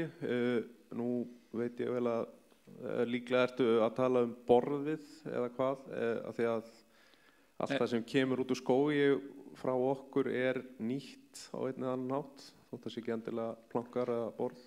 Sko, nýtingarhlutfallið, þá ég að tala það að þegar við erum að mæla í skógræktarúttektinni, landsskógræktarúttektinni, þá metum við mælifletina og við metum hvort að við teljum að þeir séu nýtanlegir til viðarframleiðslu eða ekki. Það getur verið margar ástæður fyrir því. Þeir eru langt frá vegi, þetta eru lítið svæði, þetta eru kræklótt þarna eða það vex svo lítið eitthvað svoleiðis og við teljum upp þessar ástæður í úttektinni og satt best að segja að það fáum mjög hátt nýtingarhlutfall fyrir þessar nytjatrjátegundir erlendu. Eins og þið sáu þetta var á bilinu 92–98%, hæst fyrir sitkagreininn 98%. En svo þurfum við að fara að skoða raunveruleikann og ég bara með sem sagt mælingar á þessar 1000 mælifleti og ég læt þá skóga vaksa teoretist og þá eiga þeir að fara í grísinu og loka högg á einhverjum tíma, en þeir gera það ekki. Og ég sé sem sagt magnið sem birt í ársreiti Skógræktarfélags Íslands, að það miklu lægra heldur en módeli mitt að segja ætti að koma út úr þessum skógum, samkvæmt þessu nýtingarhlutfalli. Og þá get ég reiknað út þetta lága nýtingarhlutfall sem bara 13,6%. Það raunverulega nýtingarhlutfall. Og það verði ég að hafa til þess að geta búið til spána. Því að nýtingarhlutfalli, það hefur tölu einhver áhrif, þótt það sé ekki mikil eins og ég sýndi fram á áðan, hefur einhver áhrif á netto bindingu í skógana. Svaraði þetta spurningunni? Já. Og loka spurning hér. Já, Brynjar Jónsson heiti ég. Takk fyrir góða fyrirlestara, báðu tveir. Önnur, ég með 2 spurningar, það svo fyrri lítur að þessu nýtingarhlutfalli. Það kannski fróðlegt að, ég veit ekki hvort þú hefur þá á reiðu, Arnór, hvert nýtingarhlutfalli svona cirka í Skandinavíu? Svo maður átti sig á því. Ég bara ekki með þar tölur í höfðinu því miður. Það hærra, töluvert hærra. Við höfum verið í svona Evrópusamstarfi í sambandi við einmitt að reyna að meta nýtingarhlutfall í evrópskum skógum og í þessum skógarlöndum þá nýtingarhlutfallið töluvert miklu hærra heldur en hjá okkur. En þá höfum við sem sagt verið að nota þetta vænta nýtingarhlutfall sem kallað á ensku Forest Available for Wood Supply og þá það bara metið þannig að sá sem kemur á mæliflötun hann segir já þessi skógur það góður, hann það nálægt infrastruktúr að það hægt að nýta. Hvernig nýtingarhlutfallið síðan í raun, í skógarlöndunum það mjög hátt, en í svona löndum sem ekki með mjög miklu skógar það örgulega tölvöld miklu lægra. Og í sumum löndum bara svo mikið að skógum friðaðir, þeir bara ekki nýtir. Seti spurningin, ef ég má, fundastjóri? Já. Hún kannski aðeins erfiðari og langsóttari, en við erum alltaf að miða við 2 metra á Íslandi. Af hverju getum við ekki notað alþjóðleg viðmið í okkar þannig að samanburðurinn verði svipaður eða þannig að við getum mikið búið að tala um alþjóðlegt samstarf og við erum í alls konar nefndum en við erum ennþá með þetta, við erum að hreykja okkur af þessu með 2% skóga á Íslandi, skóglendi og skógur, við erum að klæðskera, sníða, við erum að eiginlega stækka skóginn sem raunverulegur skógur. Af hverju við að nota þessi lágu viðmið? Ég veit að þetta dálítið erfitt, Arnór. Sko, ég get bara sagt þér það að við erum ekkert eina landið í Evrópu sem notar svona lág viðmið. Það eru mörg önnur lönd sem gera það líka, sko. Get nefnt sem dæmi Tékkland. Þeir eru með mjög lægri viðmið. En sko, þetta 5 metra hæð fullvaxta viðmið, það er viðmið sem að FAO gaf út og er bara til þess að geta birt samræmdar tölur. Og okkar skógarúttekt, hún er þannig hönnuð að hún tekur á þessu, þannig að við getum alltaf tekið út þessar upplýsingar og þegar ég er að skila inn gögnum til FAO, sem við gerum á 5 ára fresti, þá er þetta skógurinn. Það er það skógur sem verður 5 metra hár fullvaxta. Og það er bara lítill hluti af birkiskógunum, það eru 12-13 hektarar, en stærstur hluti af ræktuðu skógunum. Minna það sé eitthvað 90% af ræktuðu skógunum. Metum við þannig að þeir munu ná 5 metra hæð fullvaxta. Ég minni svo bara á Gallup-könnunina sem við spurðum alltaf þjóðina þessar spurningar og við komum með mjög afgerandi niðurstöðu. Það er 2,37 metrar. Þá breytist kjarr í skóg. Jæja, heyrðu, það er komið að kaffi og við þökkum Arnóri og Halldóri og Salómu og Þresti sömuleiðis fyrir þeirra ávörp. Mér langar til þess að skilja eftir bara eina spurningu svona hangandi í loftinu til ykkar. Hversu raunhæft það sé að við náum markmiðum stjórnvalda? Hvað getum við gert til þess að bæta aðgerðaáætlun og meta kostnaðinn við þetta til þess að þá tryggja fjármunina líka þannig að við eigum fyrir því að ná í þau gögn sem við þurfum á að halda til þess að þetta verði alltaf veruleika. En ég ætlast ekki til þess að við förum að svara þessu núna, heldur förum í kaffi en ég ætla svona að skilja þetta eftir í loftinu. Takk fyrir og við höldum áfram klukkan 11.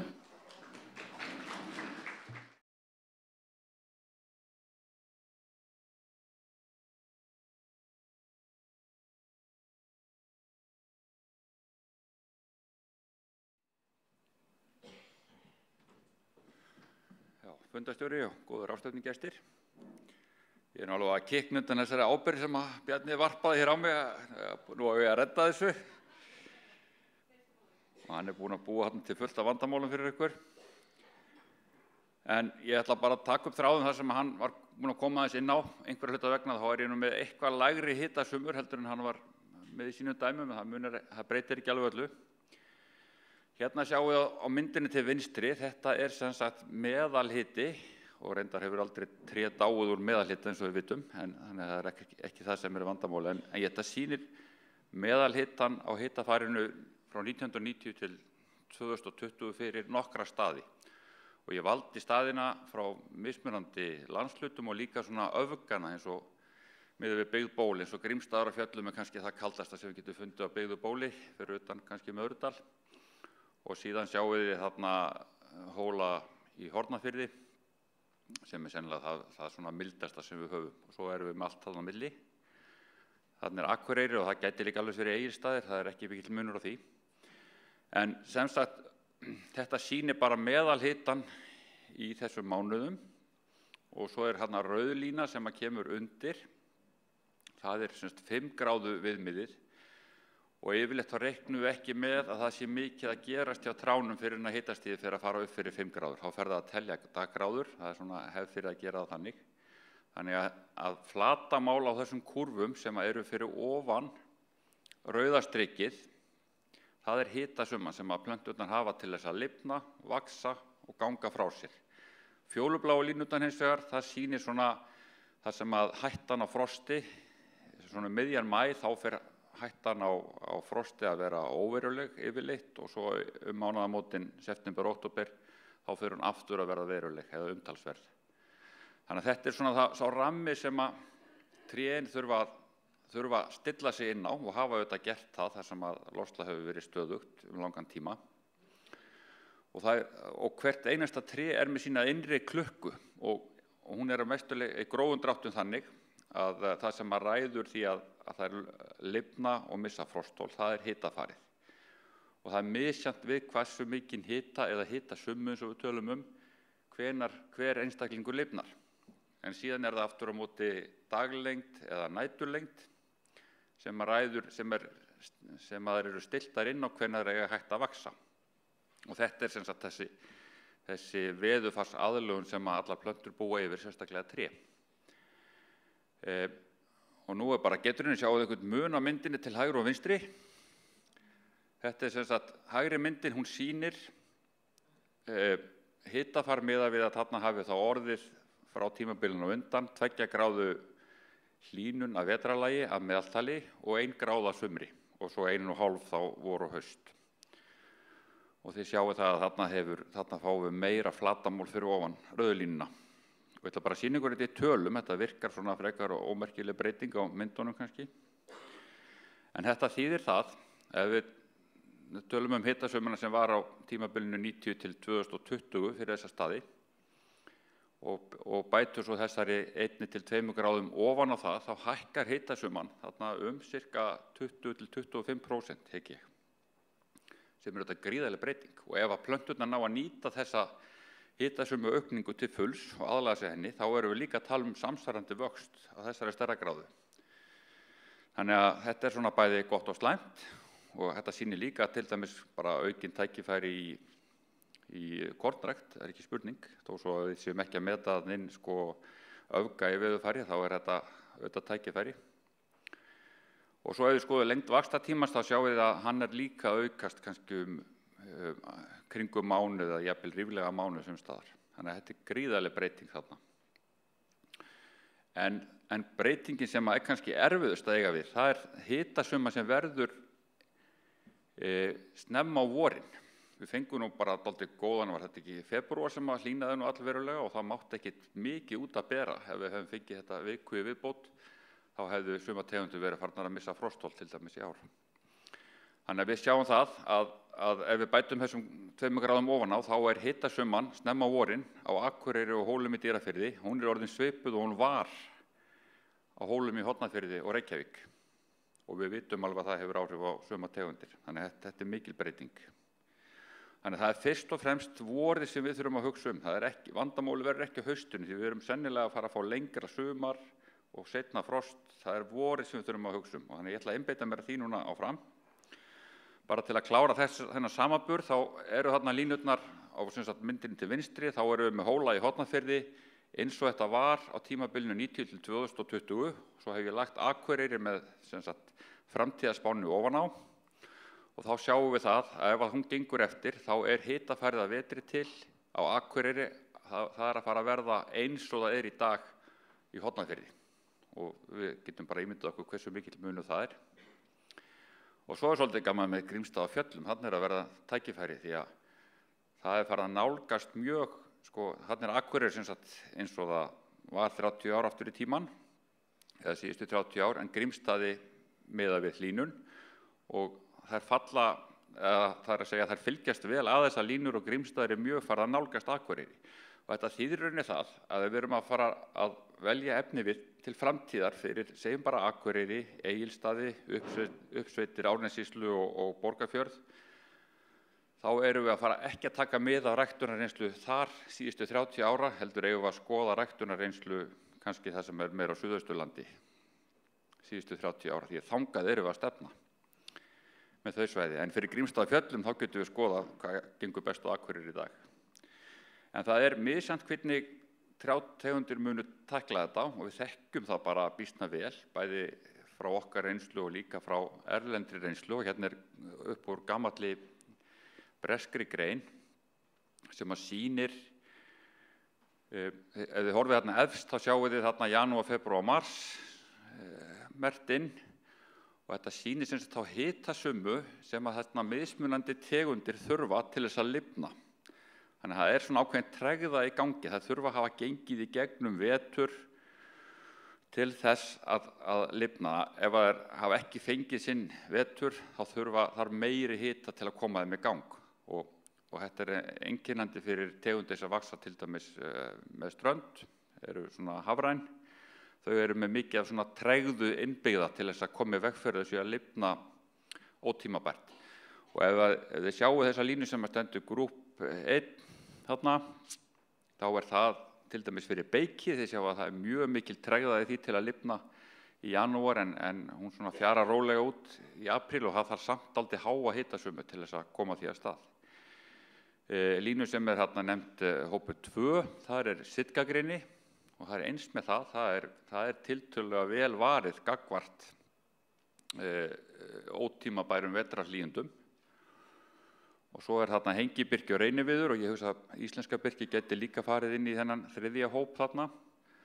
Þegar það komið fram í mars þá svona tregðan farin að minnka til þess að lifna.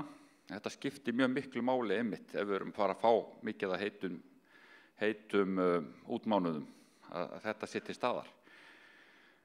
Þannig að, og við þekkjum það alveg frá byrkinu að það lætur ekki svo auðveldlega að plata sig. Og Evrópulerki, það mun tregara til dæmis heldur en rússalerki. Ég kem meira inn á það á eftir, það þarna grúppu 4. En síðan erum við hér með 2 tegundir sem við erum að nota mjög mikið. Það Alaskaösp og Síberíulerki eða rússalerki. Og við þekkjum það alveg frá reynslunni þegar við höfum fengið mjög hlýja mánuði, kannski mars, apríl, þá hafa þessar tegundir farið í gang og stundum hafa orðið umtalsverða skemmdir. Þannig að þetta eru tegundirna sem við þurfum fyrst og fremst að skoða. Nú, varðandi aðlögunarhæfnina, þá breytir auðvitað öllu að við séum með góðan erfðabreytileika. Erfðabreytileikin það svigrúm sem að náttúran og við í kynbótum höfum til þess að vinna úr. Þannig að ef það engin erfðabreytileiki, þá ekkert svigrúm til úrvals. Og tegundir sem eru með, ég segi þarna stoppstærð, en við erum að tala mikla útbreiðslu, vaxa við mjög breytileg skilyrði, það eru með mikinn erfðabreytileika yfirleitt líka. Þó það sé ekki algilt, þá það svona almennt. Og þetta skiptir svona þróunarsaga einhverju máli, til dæmis þó svo að íslenska blæöspin myndi allt í einu fara að breiðast út allt land í dag, þá breytir það ekki því að hún myndi vera bara frá kannski einhverjum 10 einstaklingum. Þannig að það verður aldrei mikill erfðabreytileiki í þeim stofni. Þannig að ef þeir hafa farið gegnum svona flöskuhálsa þá hefur það áhrif. En sem sagt, þetta erfðabreytileikin hann ræður því hvort að við höfum svigrúm fyrir kynbætur eða náttúran hafi svigrúm til úrvals. Og svo skiptir líka mjög miklu máli, og þetta þetta ákveðið vandamál í kynbætum í skógrækt, að það að kynslóðabilið svo langt stundum. Eins og ég hef verið að vinna með fjallaþinn og það talað að það 30 ára að verða kynþroska, þannig að maður fær bara eitt tækifæri og ef það klikkar þá hefur maður klúðrað starfsferlinum. En kannski gerist það bara svo seint að það kemst enginn að því fyrir hér allur. En verkefni okkar samt það þegar við erum að velja þetta efni. Við verðum að passa upp á að við höfum erfðabreytileika og úrvalið sem við erum að fara að gera, að við séum að velja í áttina að því veðurfari sem við teljum okkur vita að sé að koma. Og svo hjálpar það okkur mjög mikið að við getum stytt þetta kynslóðabil og það getum við gert með ýmsum tryggsum, en þá þurfum við líka gróðurhús og aðstöðu til þess. Og ég ætla bara að renna núna í gegnum þessar okkar helstu tegundir, ég held ég hafi ekki tíma í neitt meira en það, og bara byrja á byrkinu. Nú ég að sýna ykkur aftur glærun sem ég sýndi á síðustu ráðstefnu, sem að sýnir það í þessari stóru kvæmatilraun að byrkið frá Suðausturlandi og Suðvesturlandi var almennt með bestu lifunina. Það virðist hafa besta aðlögun sama hvar það gróðsett. Ekkert bara heima hjá sér, heldur líka annar staðar.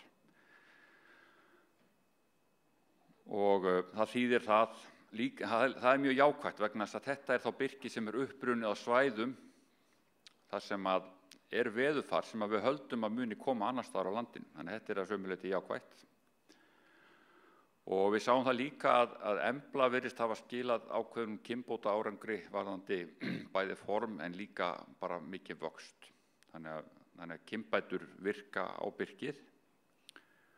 Og ég tel að við munum bara áfram vinna með úrval frá emblu og reyna að bæta inn í klónum sem eru frá Bæjarstaðabyrki og líka frá Steinadal og Þingvöllum og Þórsmörk og fleiri stöðum til þess að auka erfðabreytileikann. Það ekki bara fjöldi klóna sem að ræður erfðabreytileikanum, heldur miklu frekar hversu ólíkir klónarnir eru sem við erum að rækta fræ af.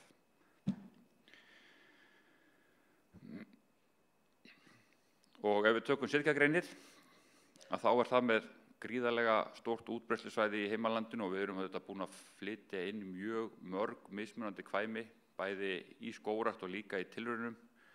Þannig að við erum komin með mjög mikinn erfðabreytileika hér og við þekkjum sitkagreinina mjög vel. Og við höfum ekki mestar ágjör af því gagnvart þessari vetrarhlýnun. Það sennilega það sem best aðlagað og það getum myndað fræ hér utandyra og þess vegna komið frægarður á tumastöðum sem við eigum að geta bætt við. Vandamáli kannski með greni að það gríðarlega langt kynslóðabil, þannig að við getum ekki, það svona tekur tíma að kynbæta það, en ég held að þetta sé ekki tegund sem við þurfum að hafa miklar áhyggjur af. Þarna sjáum við mynd úr kvæmatilraun sem sýnir bara breytileikann sem þarna og það getur vel verið að þessi sem eru kalin þarna í forgrunni að þetta verði framtíða kynbótatré, því að þau hafa sennilega kalið það þegar þau hafa verið að vaxa aðeins og lengi inn í haustið, en kannski hætti það að vera vandamál.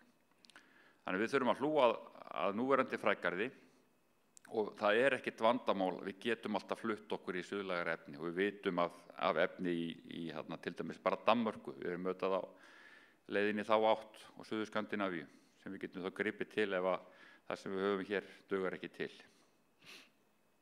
Og ég myndi segja að stafaföran væri í svona ekki alveg ólíkri stöðu og sitkagreinið. Við erum komin með allmikinn erfðabreytileika í því efni sem við höfum prófað hérlendis þó svo að það sé aðalega skagveig sem að ber af og það hefur ekki verið vandamál með frost, hvorki vor eða haust. Og við höfum líka aðgang að sænsku efni þarna sem við erum búin að vera að prófa aðeins. Við erum að nota norðlægasta hlutann úr því í dag sem að heitir nelinga oppala sem við ekki kannast við það og við getum bara farið í næsta frægarð við hliðina og farið að prófa hann núna jafnt og þétt til þess að sjá hvort að það sé þá eitthvað sem við getum notað í framtíðinni. Þannig að við höfum aðgang að efni annars staðar líka. En það sem sagt mjög auðvelt að fá gott fræ af stafafuru, svona reglubundið hér og kynslóðabilið svona hóflegt. Hún byrjar að mynda eða verður kynþroska svona yfir 20 ára aldur sem nú frekar lítið í bartrjánum. En við þurfum að reyna að koma okkur upp góðum íslenskum frægarði. Og okkur hefur gengið svolítið illa með ágræðsluna en ég vona að við séum að fara að ná tökum á því. Þannig að við munum keyra áfram á úrval frá skagveig og getum svo bætt inn í það mjög góðum klónum til að þróa frægarðin áfram.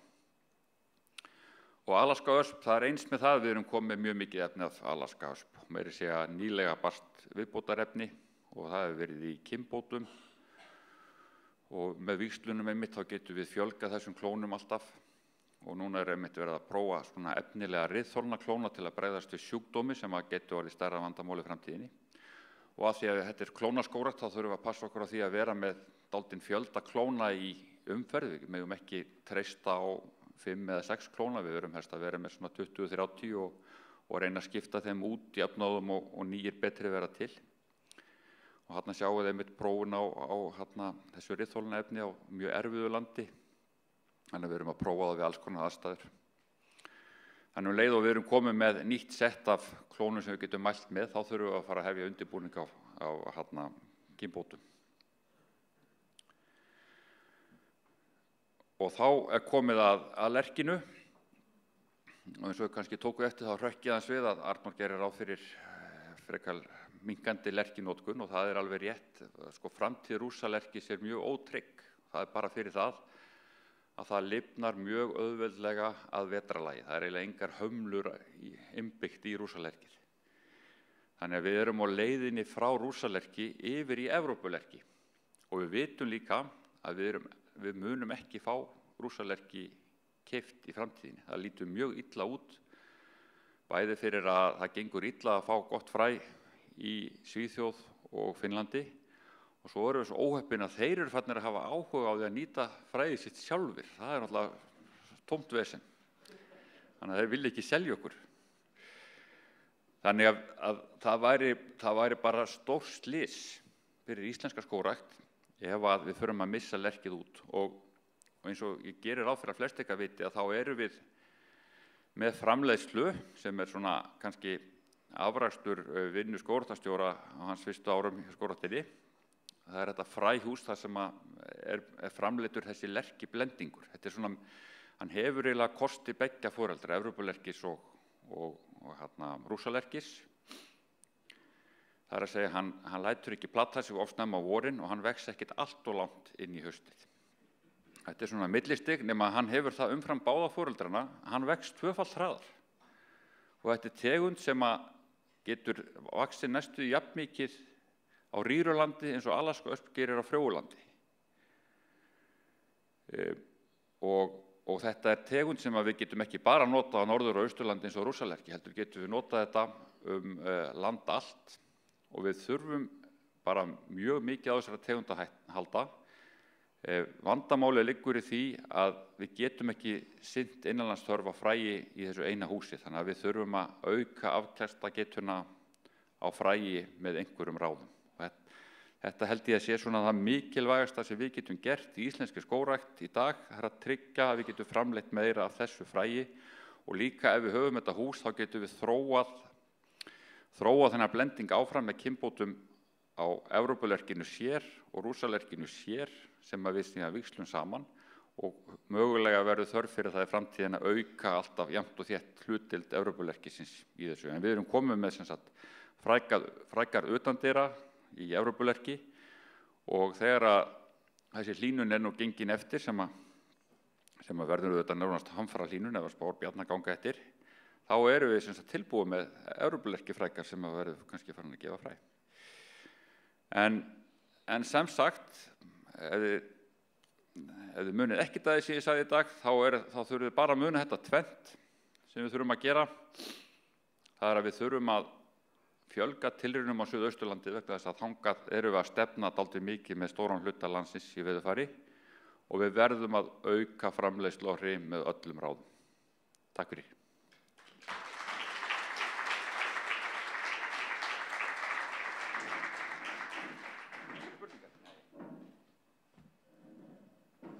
Kærar þakkir Brynjar, þetta eru svo reynslumiklir og góðir fyrirlestar hér að þeir standast þetta alveg upp á sekundu. Þannig næst Brynja Hrafnkelsdóttir með áhrif hlýnunar á skaðvalda í skógum. Gjörðu svo vel Brynja.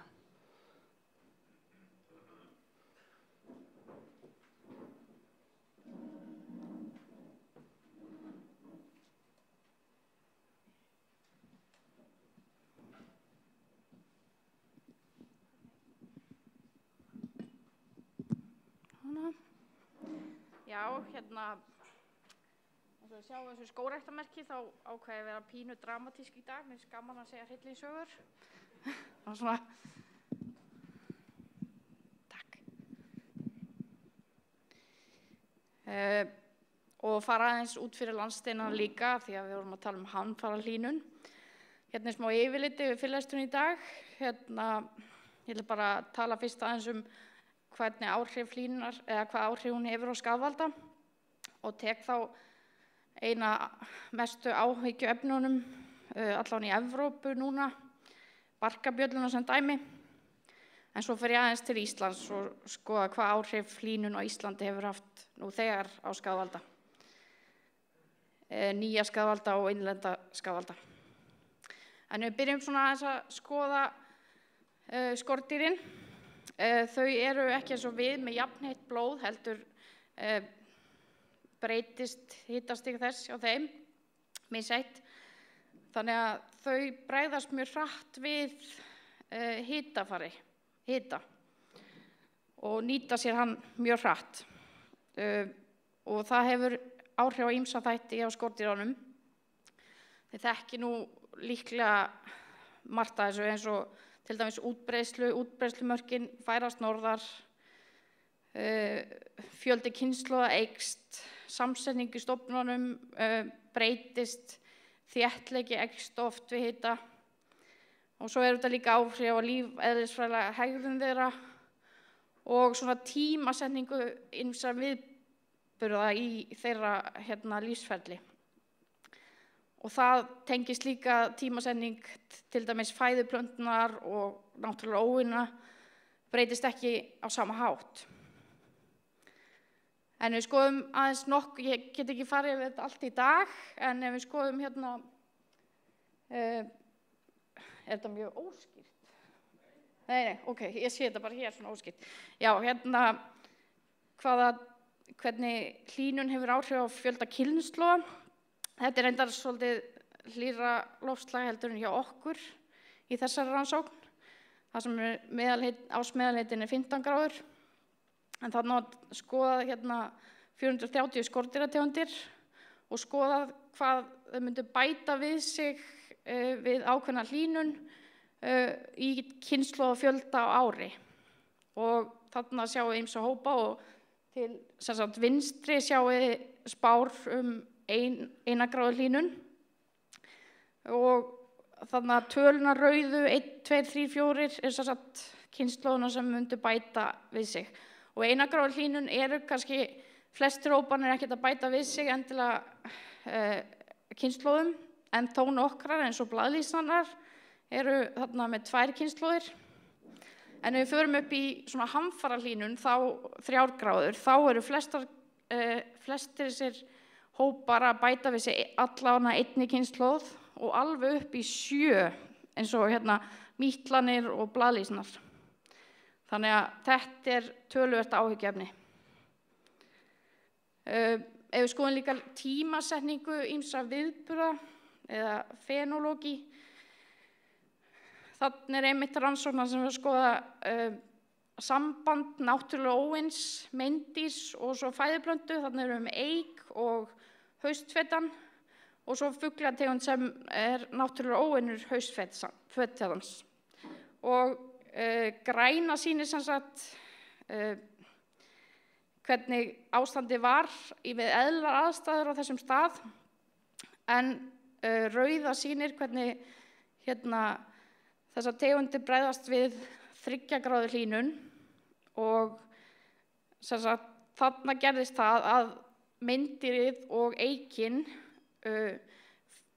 nýttu sér þessa hlýnun mjög hratt og komu fyrr fram vorið, en fuglategundin varð einhvern veginn eftir, þannig að náttúrulega óunin datt út hjá meindýrinu og ungarnir eru miklu minni og döfnuðu ekki vel, þá þeir mistu aðal lirfuskeiðinu. Þannig að þetta mjög flókið og þetta getur líka haft áhrif í hina áttina að meindýri missi af fæðuplöntunni.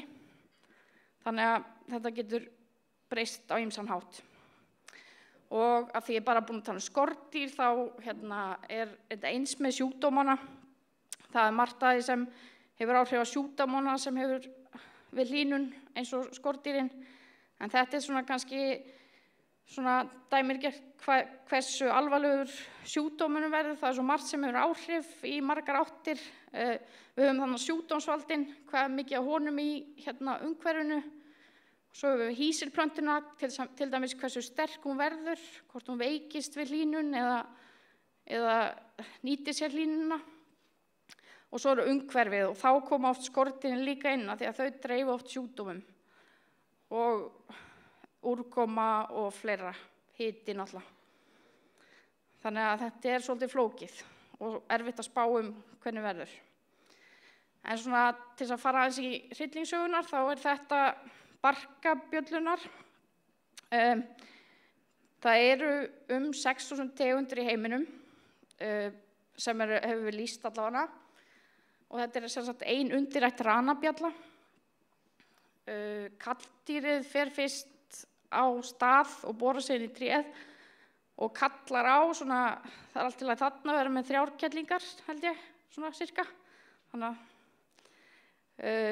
og þær verpa svo og þessar bjöllur sem sagt senda frá sér líka boðefni til að laða fleiri bjöllur að, þannig að faraldurinn verður ennþá meiri. Þegar alvarlegur faraldur þá geta lirfurnar stöðvað vatns- og næringarflæði í trénu, svona eins og gerist við hringbörkun þegar fólk hringbarkar tré og valda miklum skaða í skógum, til dæmis í Evrópu í dag og víðar. Og líka eftir að það búið að fella trén, þá geta koma inn barkabjöllur í víðaframleiðslunni og valda þar miklum skaða líka, eyðileggja efnið. Og þegar maður hélt þetta geti ekki orðið verra, þá dreifa þessar bjöllur oft með sér alvarlegum sjúkdómum sem leiða oft trén til dauða.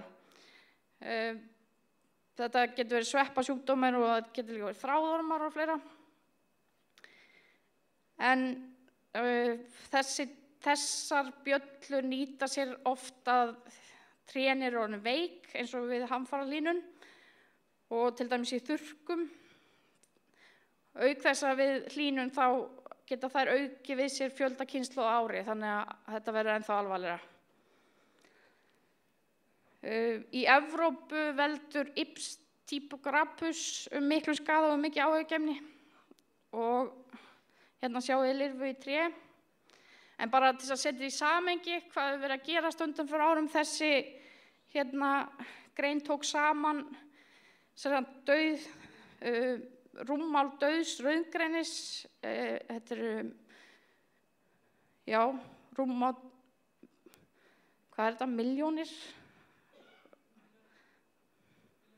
Já, milljónir rúmmetra, datt út mér, af rauðgreini í nokkrum völdum löndum og við sjáum undanfarin ár og ég held að Tékkland hafi orðið mjög alvarlega úti til dæmis og það vegna þurrka og þetta mikið vegna hlýnunar. Hversu alvarlega þessi barkabjalla að fara með rauðgreini í Evrópu. Þetta líka tekið í Þýskalandi, þar sem var búið að drepa rauðgreinskó í einhverjum þjóðgarði. En ef við förum aðeins til Íslands, þá erum við farin að sjá áhrifin líka á Íslandi, ekki hamfara hlýnun beint, en samt töluverð áhrif. Og hérna sjáum við landnám nýrra skaðvalda eftir 1900 og eins og við sjáum það koma alltaf á öðru hverju nýjir alvarlegir skaðvaldar sem áhyggjuefni. Og ég vitna oft í þessa grein frá okkur sem við birtum nokkur í IAS árið, þar sem kom í ljós að var borið saman landnám nýrra skaðvalda á hlýskeiðum og kuldaskeiðum og þar var marktækt samband á milli hita og landnáms, jákvætt samband. Þannig að fleiri myndir voru nema land á hlýskeiðum en kuldaskeiðum. Og auk þess að það meiri líkur að þessi nýju skaðvaldar nemi hér land, þá náttúrulega aukaði stofnstæð sína hraðar og dreifði sér hraðar landið. Og svo þessi aukni kynslóðafjöldi sem kannski áhyggjuefni. Og ég verð nú eiginlega að nefna þessa tegund sem eitt mesta áhyggjuefni í skógrækt á Íslandi í dag, asparglittan. Hún nam hér land 2005, minnir mig, og hefur verið að dreifa sér landið, reyndar ekki komin allt land. En við fundum hana fyrst í Skaftafelli 2014 og hún fer illa með gulvíði og viðju og lifir líka á ösp og fleiri víðitegundum. Og við fundum hana bara á tjaldstæðinu 2014 en hún búin að dreifa sér svæði og þið sjáu kannski dauða gulvíðin þarna. Rannsóknir hafa sýnt að líklega hún bara með eina kynslóð á ári á Íslandi, en samt eru áhrifin svona mikil. En við vitum ekki hvað þarf mikinn hita til þess að hún nái, af því að hún getur í sunnar hún með upp í 3 kynslóðir allavega. Og við vitum ekki hvað þarf mikinn hita í viðbót til þess að hún fari að ná 2 kynslóðum ári á Íslandi. Þannig að, eins og ég segi, þetta svolítið eitt af mestum áhyggjuefnunum hjá okkur. En svo það innlendu meindýrin. Þau hafa verið auka við sér stofnstærð og hún hefur verið að breytast og þau hafa líka verið að dreifa sér landi ef þessi ekki komin út allt land og dæmi þetta ertuglan. Á þessari mynd sjáum við sögulega útbreiðslu hennar, þarna gula, þetta sem sagt innlend tegund. En rauða hvernig hún hefur verið að dreifa sér norðar yfir landið eftir hlýnun og það bendir eiginlega allt til þess að það sumarhitinn sem skiptir máli eins og fyrir margar skordýrategundir. Og leið hefur hún verið að valda meiri tjóni í nýskógrækt sérstaklega. Og svo líka sjúkdómanir. Við hefum verið tiltrúlega heppin með trjásjúkdóma á Íslandi, þótt að við höfum vissulega haft faraldra líka þar. Og við vitum ekki við hlýnun þótt að trén hagnist að hlýnun, þá veitum við ekki heldur hvernig eins og lengri sumur þýða að riðsveppir hafa meiri tíma til að byggja sig upp fyrir haustið og svo verður kannski laufall fyrr af því að riðsveppurinn svo alvarlegur, þannig að við vitum ekki hvernig þau hagnast að hlýnum á endanum þegar það mikið af sjúkdómum líka. Og svo bara aðeins til að fara yfir þetta, þá hefur hamfarahlýnun haft gríðarleg áhrif á skaðvalda.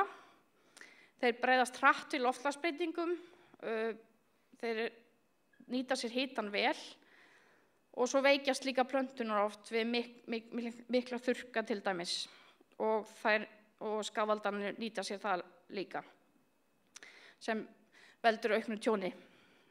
Og við höfum líka séð að loftslagsbreytingar á Íslandi eru farnar að áhrif á skaðvalda, bæði landnám nýra skaðvalda og innlenda skaðvalda. Og svo bara svona lokum, ef að fólk sé eitthvað efast hlýnun, hvernig ætlar að skýra þetta? Nei.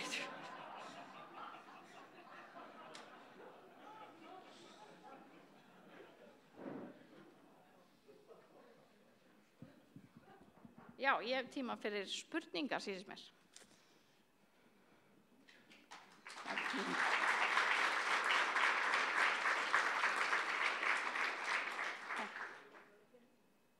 Hvað segirðu?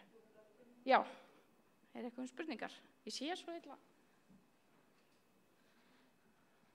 Aðalsteinn? Já, þetta takk fyrir góða fyrirlestra þið öll, en það sem að ég kannski ætlaði að gera eina svona benda á eitt þegar síðasta klæra Brynja sem, aðalskilabúðin sem við ættum að taka heim með okkur. Það var annars vegar þegar að nota Suðausturland sem svona kristalkúlu fyrir norðanvert landið þegar að líða einhverju áratugir og hitt að auka hrím, og það mér datt í hug sko að fer til suðausturs frá Suðausturlandi, þá má koma á Bretlandseyjar. Maður getur notað svolítið Bretlandseyjar sem svona kristalskúlu langt fram í framtíðina. Við ímyndum okkur að við erum komin í þá stöðu að hitafar á Íslandi væri eins og nú á vestanverðu Skotlandi eða Írlandi. Þannig það í dag, á vestur Írlandi þá allir mánuðum með meðalhita 5 gráðum hærri en Suðurland á Íslandi. Og hvað eru þeir að gera og hvað eru þeir að fást við og hvaða tegundir eru fyrir valinu? Og það skemmst frá því að segja að það sitkagrynni nemur 80% af því sem Írar gróðursetja árlega og 60% af því sem Skotar gróðursetja árlega. Það hafa ekki komið upp neinir alvarlegir sjúkdómar af þessari tegund á sama tíma og mjög alvarlegir og skæðir sjúkdómar að koma upp í öllu mögulegu öðru sem þeir eru að fást við. Og þar á meðal í lerki. Það náttúrulega það lít á Skotlandi, þeir geta ekki eins og látið Síberíu eða rússalerki lifa í trjásöfnum eða görðum, hvað þá í skógum, en þeir hafa verið að nota Evrópulerki, japanslerki og sifjalerki, blendingi með þessa tegunda, og þessar lerkitegundir eru sérlega næmar fyrir sjúkdómnum Phytophthora ramorum, og við vitum ekki hvað framtíðin byrja skauti sig þegar kannski berast einhverjir sterkir suðaustan vinda frá Bretlandseyjum með þessum gróum. Þannig að maður þarf að hafa alla svona hættur í huga. En allavega þegar kemur að sitkagreinni og jafnvel stafafrö líka, þá höfum við líka ákveðna spásöfnum úr írskum og skoskum kvæmatilraunum þar sem þeir eru með okkar kvæmi í þeim tilraunum. Ég meina þeir eru með stafafrö frá Skagvei í skoskum og írskum tilraunum og þessi tré lifa þó þessi 5 gráðum hærra og þó þessi útsett fyrir miklu fleiri sjúkdómum okkar. Þannig að við þurfum í sjálfur sér ekki að kvíða því að jafnvel þú að veðurfar hlýni að þá muni trén okkar drepast sem eru miðuð við einhver hitafar frá 1960 til 90. Það svona athugasemd sem ég ætlaði að gera. Svo var ein spurning. Brynja var að sýna þarna birkið og birkikvæmin af hvernig þau þrífast best á landinu og þau eru öll frá Suðausturlandi. Nú gengur þetta svolítið í berhögg við ýmsi tilmæli sem við erum að fá í umsögnum ýmsa stofnana. Ef ávarækt að birki einhvers staðar, þá ég bara að nota staðarkvæmi eða heimakvæmið. Þetta sem sagt náttúruverndar sjónarmiðið, það stangar svolítið á við þessa loftslagsaðlöguna sjónarmið. Kannski var gaman að heyra eins frá Brynjar hvað honum finnst þetta, en alls takk.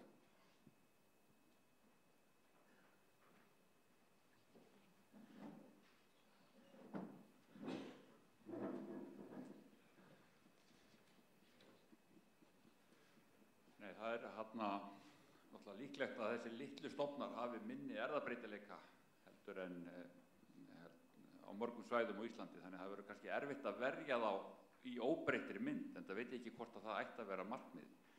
Þannig ef við getum bætt erfðabreytileikan í þeim, þannig að hafi meiri möguleika sjálfir á að verjast breytingum í loftslagi, þá kannski verndum við genin þeirra.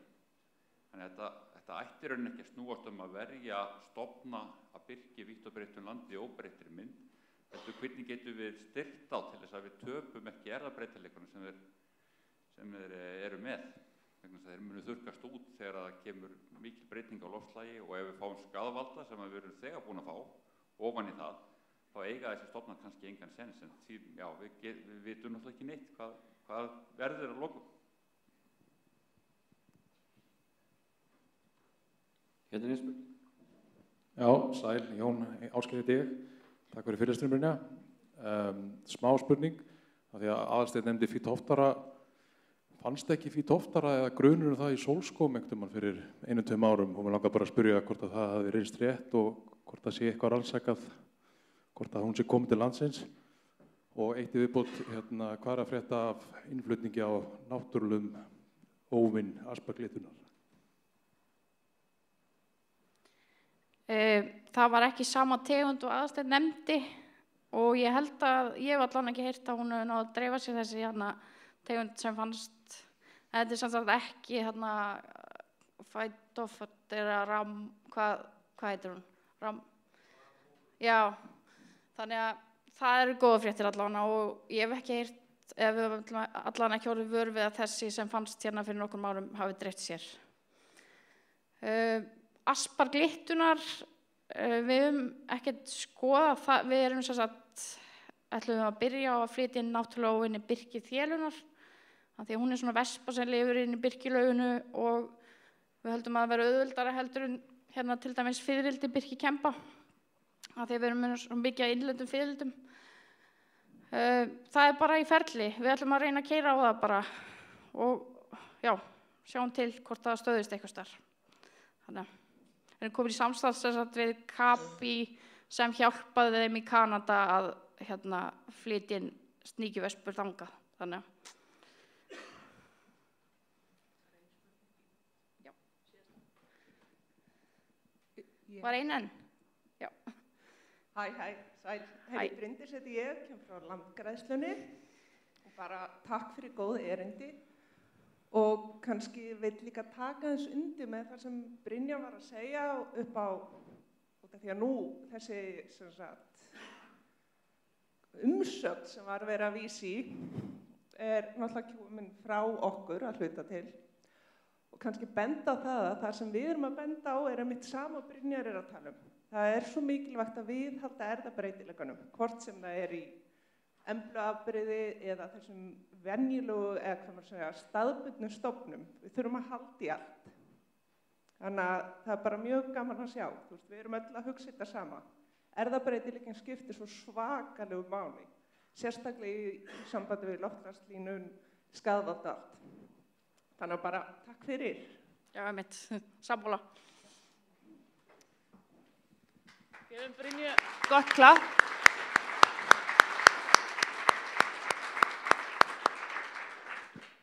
Bestu þakki til Brynju og til Brynjars og Bjarna og líka til fyrirspyrjanda hér.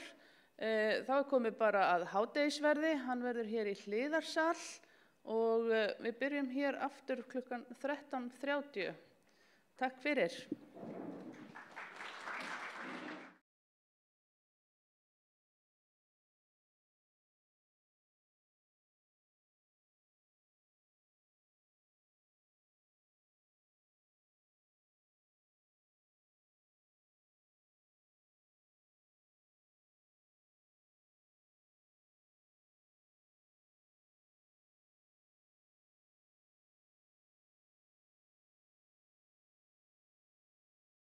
Skrár.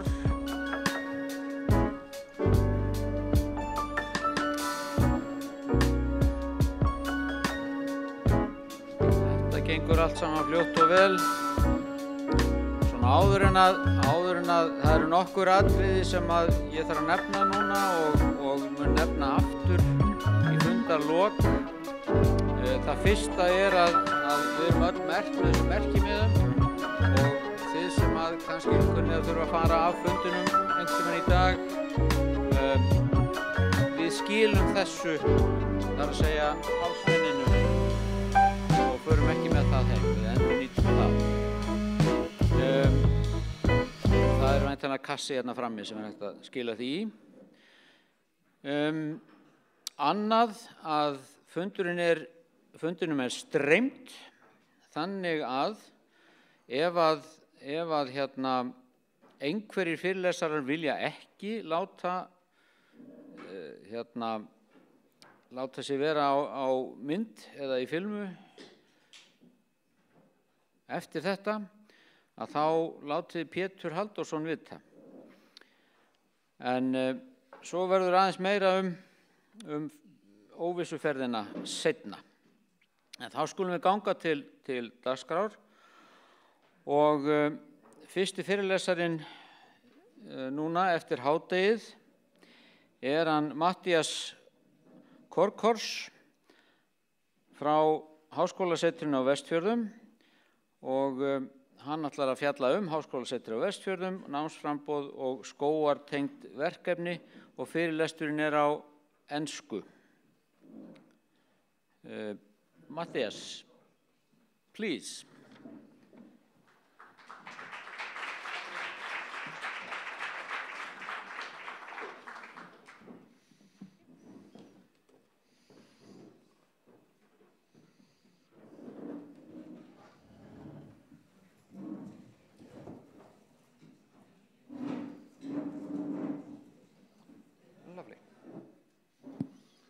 Okay.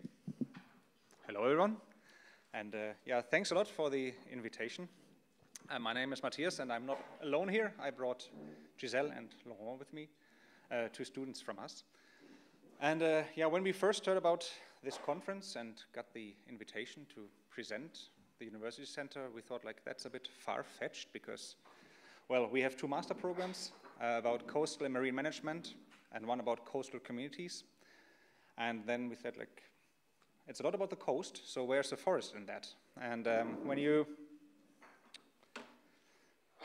see our university center here in the Westfjords, just around the corner, that's where I work, where Giselle and Laurent are studying, you don't see too many trees, you don't see anything that is related to a forest, but then I thought, like, yes, maybe we are a little bit related to forests, and not only because we have our very own forest in close to Rapseyri.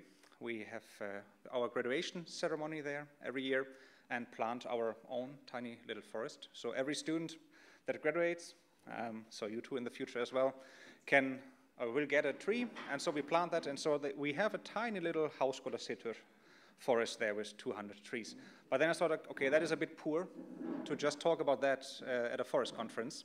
And then I thought, like, okay, after a brief presentation of what we do, I will give the floor to Laurent and Giselle, who will present their ideas, because our students all write a master thesis after their studies or after the coursework is done, and they can choose their own projects, independent projects, and we always search for international collaboration. But a lot of students have an interest in writing their master thesis in and about Iceland or the Westfjords, and I know their interests, and they are definitely related to the Westfjords and related to forests. So we said, like, okay, maybe we actually have something that we can share with you. And after their input, I will close this 15-minute talk with a short presentation of an international research project that is actually about climate change and the social impacts in Iceland, but also in other Nordic countries. So yeah, we have two master programs. Both are about the coast, and we have about 40 students per year that study with us. Very interdisciplinary, so we actually go to the forests every now and then, and use that for our courses. But usually our expertise is completely non-forestry related, even though we are absolutely up for it. So if you think, like, or if you have an idea for people in the Westfjords students in the Westfjords that should look into the relation of the coast and forests. We are very happy to collaborate, share the ideas with the students, and usually students are also very happy when we present the ideas from outside experts or from people that want to use their knowledge, their skills for master thesis or final projects. And just briefly, we have some students that have been looking into forests. The University Center exists since 2005, so in 18 years we had 2 master theses that were written about forests. And so it is what you can see here about tourist perceptions of forestry in the coastal landscape of the Westfjords. You can find all the theses that have been written on Skemman, and if you are interested in that, I can share them also afterwards with you, where we can see like how people perceive forests in the Westfjords, especially outsiders' perceptions, local perceptions, and definitely usually our master theses are also coming up with policy recommendations so that we can actually tell people in the Westfjords or the rest of Iceland or give them some advice of what could be done. That counts also for forests. And just another example from a master thesis being written about the forests around Tálknafjörður and how people perceive them, how the forests developed between 2009 and 2019, and then how people perceived that. But I can share more information on that later on, because I thought like looking back is one thing, it's nice, but looking ahead is even nicer. So I would like to give the floor to 2 of our students to share their ideas with you. And if you are interested in either being advisors, giving them good advice, you're very welcome to share your thoughts afterwards over coffee with them. Yep. Thank you, Matthias. So yes, we'll be speaking briefly today about forestry projects as thesis at the University Center of the Westfjords, so talking about a bit of a background and 2 projects, one about afforestation and repopulation, the other about seedling recruitment, and then our contact info if ever there's some feedback or other interests in collaboration. So first of all, my name is Laurent Trottier. I'm from Quebec in Canada. I have a bachelor's in urban planning, and I'm currently a student in the master's program of coastal community and regional development at UW. Hello, my name is Gazella. I am from the state of New York in USA, and I got a bachelor's degree in sciences and biology, focusing in ecology and conservation. So I'm the one who is interested in seedling recruitment here in the Westfjord forests. Without further ado, we're going to start with the first project, which is my thesis project. And it's still a work in progress, of course, but it's centered on afforestation as a tool of community development in Iceland. Quickly, the aims of the thesis project would be to study the potential and opportunities of community forestry and afforestation as tools of coastal community development in Iceland. So how community forestry and community forestry development can be used to develop and redynamize some regions in coastal regions in Iceland. And it will be based on perceptions of study cases of repopulation and of Scottish woodland crofts, which is, well, we'll talk about it a bit later, but essentially how some areas of the Scottish Highlands are being repopulated and rewilded with the participation of local populations, and how there's a lot of frameworks for forestry resource management by communities in rural and regional areas in the province of Quebec in Canada. So the first study case out of 2 would be in Quebec, so how community forestry is strongly present in many smaller rural communities. It's a well-established thing, we could say, that some communities have some cooperative frameworks or some local frameworks to manage and to organize themselves for forestry resources in Quebec. So cooperatives, forestry groups, which essentially regroups different stakeholders, landowners, smaller actors in the context, and also industry individuals, essentially to regroup themselves and bring resources to have a more community-oriented management of forestry resources. And in Scotland, as I said, it's also about how community forestry and afforestation redevelopment of what they call woodland crofts, which is an administrative unit in Scotland, but also historically a way of separating and living on land, and how those lots are repopulated and with rewilding efforts, because for a long time in Scotland, rewilding and repopulation were against each other,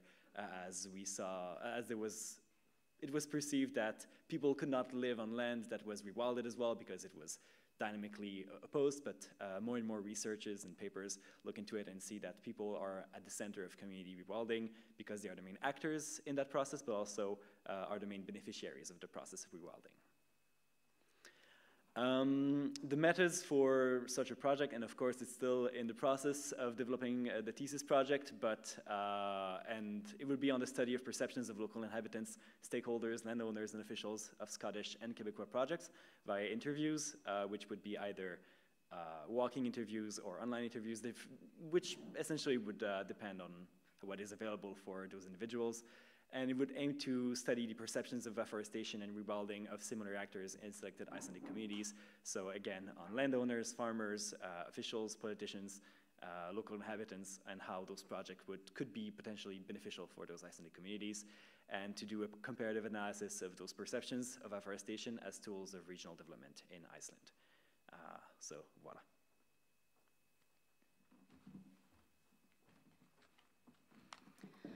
Hello, I am interested in the forests in Iceland for a few different reasons. I've been perusing the Skógræktin website and reading a lot of literature about afforestation efforts in Iceland. And what I was really curious about is how many of these introduced or imported tree species might be propagating themselves, or is the entirety of afforestation in Iceland reliant on active planting efforts.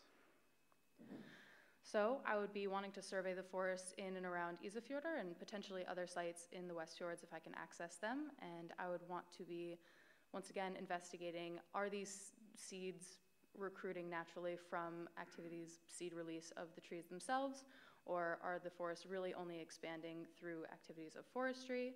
I would also want to try to set up camera traps and see what the potential role of local fauna is in the dispersal of seeds or seed predation. So this would include local birds, any rodents, which might be invasive species like house mouse or Norway black rat, which might be difficult way out in the forest as they're mostly around urban centers, but in the forest here close by, I'm wondering if that plays a role as well, and what the potential implications could be in terms of invasive species coming to Iceland. So my methods are largely inspired by a project that I did back in my home state of New York, back home.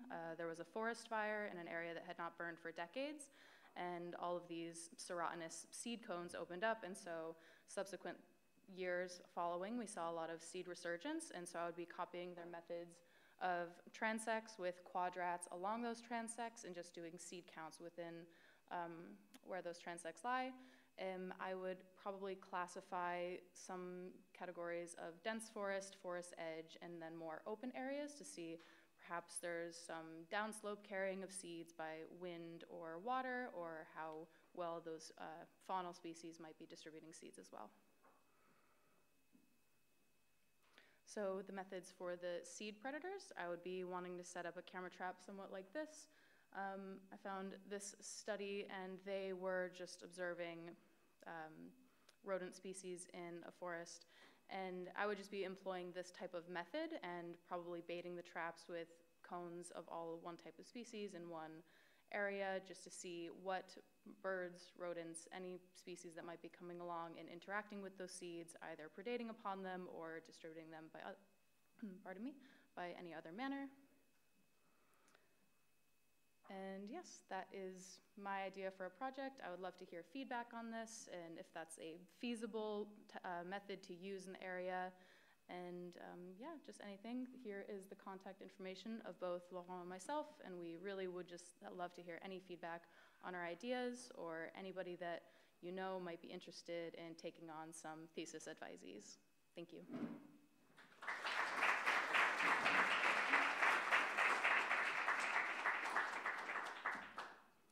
you very much for that. And yeah, I will conclude or finalize this short journey through what the University Center of the Westfjords and our students are doing by pointing to one of the international projects that we are involved in. For Iceland, it's me and Johanna who will follow and talk after me about the Click Nord project, climate change, resilience in small communities in the Nordic countries. So that is a project that is running for 2 years now. We are in the 3rd year, which is unfortunately the last year. And this will probably make much more sense in some 15 minutes when you had the impact from the input from Johanna as well, also related to forests and climate change there. So we look into 8 different case study locations in 5 different countries, all around the Nordic countries, except Finland, unfortunately. And we look into different hazards that are related to climate change and how small and remote communities are dealing with climate change-related natural hazards. Of course, we don't look into forests in Iceland, we look into avalanches, and Johanna will talk about more about that in a few minutes. But we have 2 cases that are somewhat dealing with forests. That is a case in Sweden, the south of Sweden, where they look into wildfires in the forests, and in northern Sweden, where they look into basal ice formation and reindeer herding and the problems people face there, also related more to afforestation and changing forest structures there. And we want to look into these case studies, or into these 8 different case studies, and look how climate change is affecting these places, how people prepare for that, how they understand their own situation, what they need from society at large to improve their situation, what they need from the civil society organizations, and how they can prepare and handle adverse events, build capacity for the future.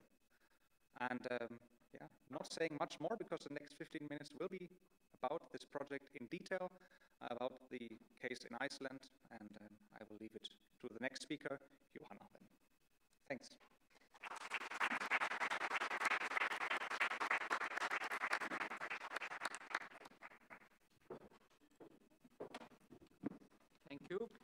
Thank you. Unfortunately, they were used exactly all their time, so we don't have time for questions. But there will be a chance to ask them during the final pallborð. Næst það Jóhanna Gísladóttir, sem umhverfisstjóri Landbúnaðarháskóla Íslands, og hún ætlar að fjalla aðlögunarhæfni lítilla og afskekktra samfélaga að náttúruvá á tímum loftslagsbreytinga. Gjörðu svo vel.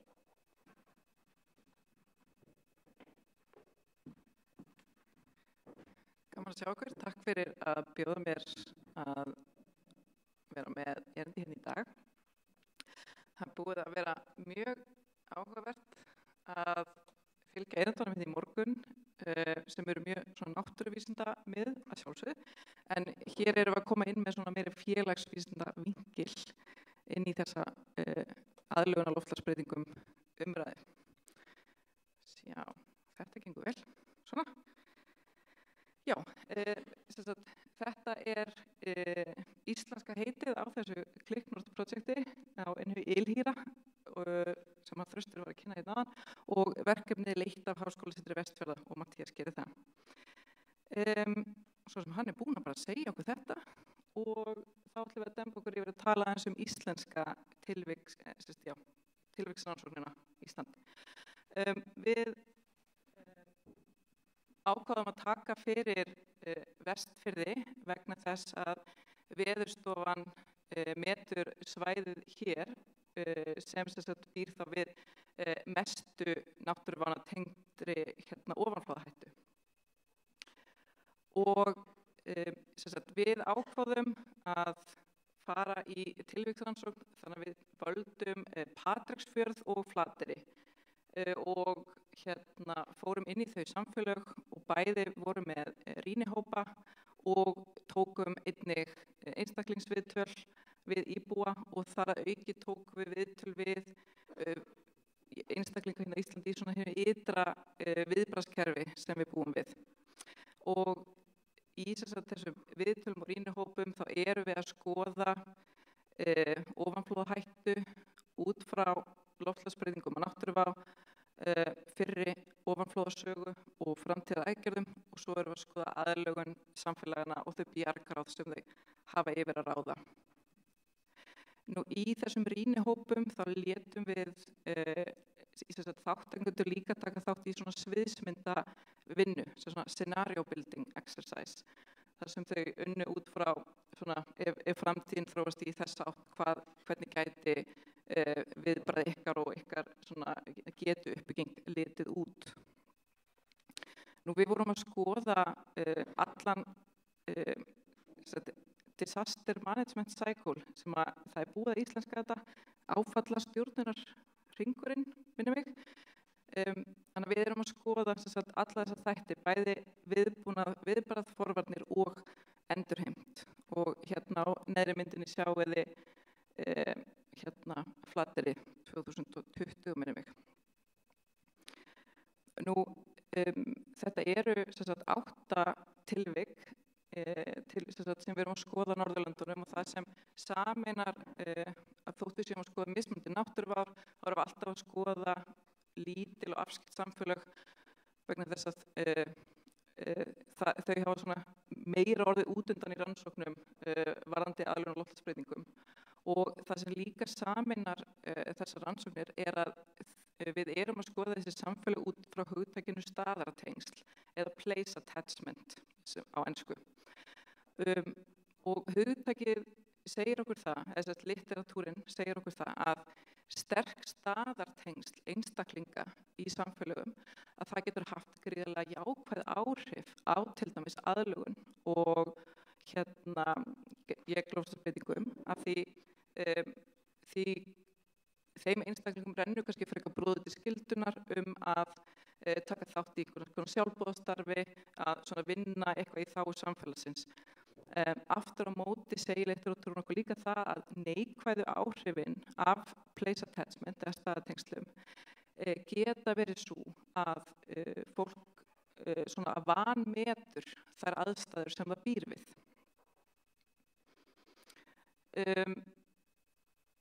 Nú við fórum í smá svótgreiningu að loknum viðtölunum og rýnihópunum og það eru ýmiss konar styrkleikar sem við hérna á Íslandi búum við, til dæmis þessi björgunarsveitamenning, íbúar eru almennt meðvitaðir, það er mikil samkennd og nálægð við nárangur í litlum samfélögum og maður hugsa mikið til þeirra fyrir austan í dag. En aftur á móti eru veikleikar í okkar viðbragðskerfi varðandi ofanflóðahættu og verkefnið svo sem gengur út frá þeim forsendum að við séum að fara að sjá breytingar á ofanflóðahættunni, hvort sem það eru tíðnin, að það sé að vera spá fyrir þau, það sé breytt snjósamsetning, að það er eitthvað í þessum náttúrulegu ferlum sem getur breyst og það, eins og ég segi, það eru ýmsir veikleikar í okkar kerfum, til dæmis varðandi bara upplýsingagjöf til erlendra íbúa og fámenni. En af því að ég er komin í dag, þá langaði mig einmitt að tala mjög stuttlega það sem kom til dæmis út úr viðtölunum á Flateyri, var að við vorum að taka viðtöl við þá sem tóku þátt í björgunaraðgerðum eftir snjóflóðin 2020 og þá var talað það var að því snjóflóðið fór inn í eitt hús og með flóðinu bárust tré og það torveldaði björgunaraðgerðir af því þá þurfti allt að fara að finna verkfæri til þess að saga það niður og þess háttar. En aftur á móti að þá kom mjög skýrt fram í viðtölum á Flateyri að fólk er mjög ánægt með það hversu mikið varnargarðarnir eru farnir að falla inn í umhverfið. Það er komin svo mikið gróður í þá og jafnvel nefnd dæmi að ferðamenn sé komin á staðir og bara hvar eru varnargarðarnir? Og þá bara eru þeir það búin að integrerast það mikið inn í landslægið. Þannig að þetta er eitthvað sem að, mér fannst mjög áhugavert að kæmi út úr þessum viðtölum að þessi varðandi trjágróðurinn á varnargörðunum. Svo varðandi gróðureldana, það náttúrulega eitt af tilvikunum sem við verðum að skoða eru gróðureldar í Svíþjóð og aðlögunarhæfni lítilla samfélaga þar til þess að takast á við þá hættu og við getum vonandi lært ýmislegt og auðvitað snýst nú svona rannsóknarverkefni svona knowledge transfer á milli okkar, hvað eru þeir að gera, hvað eru við að gera og hvernig getum við lært hvort af öðru og þarna mynd af okkur í skógi rétt hjá Kalmar í Svíþjóð í fyrra, við rannsóknarhópurum hittumst og löbbuðum svæði þarna sem hafði lent í gróðureldum árinu áður og eins og segi, það verður bara áhugavert að eiga samtal betur við þau að loknu verkefninu og í sambandi við svona policy briefs sem við erum að fara að skrifa og þetta náttúrulega, já, bara skiptir líka máli fyrir okkar innviði og viðbragð. Já, ég ætla ekki að hafa þetta lengra svo ég sé ekki að fara yfir á tíma. Takk fyrir mig. Já.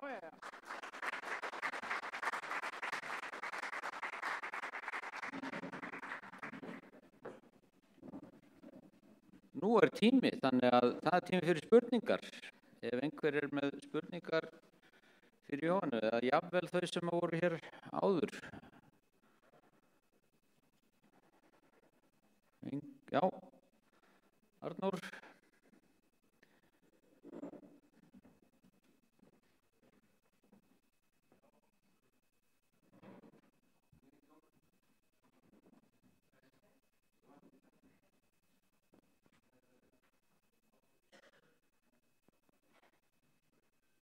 Halló, nú heyrist, já, ok.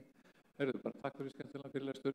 Ég var bara að pæla í einu, maður verður var við það núna, þarna á Austfjörðum, hvað viðbragðið var fljótt og mikið. Þetta eitthvað sem þeir hafa lært af þessu verkefni, til dæmis? Kannski ekki okkar verkefni per se, en auðvitað alltaf eftir hvern svona atburð, þá alltaf farið í fundið þar sem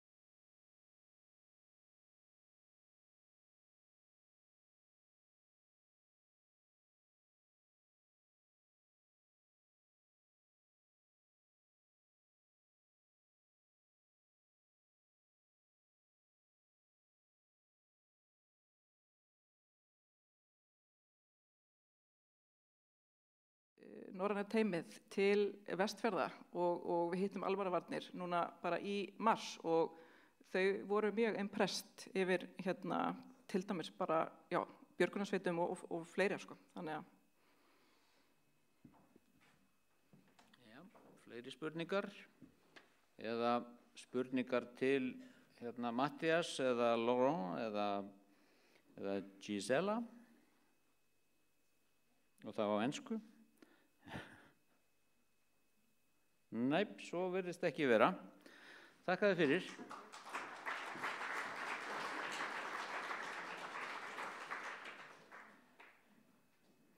Þá það næst Hrefna Jóhannesdóttir og Hreinn Óskarsson, en það Hreinn sem ætlar að flytja fyrirlesturinn og hann fjallar skógarskaða og aðlögun að loftslagsbreytingum og ég tek það fram að þau eru bæði sviðsstjórar hjá Skógræktinni.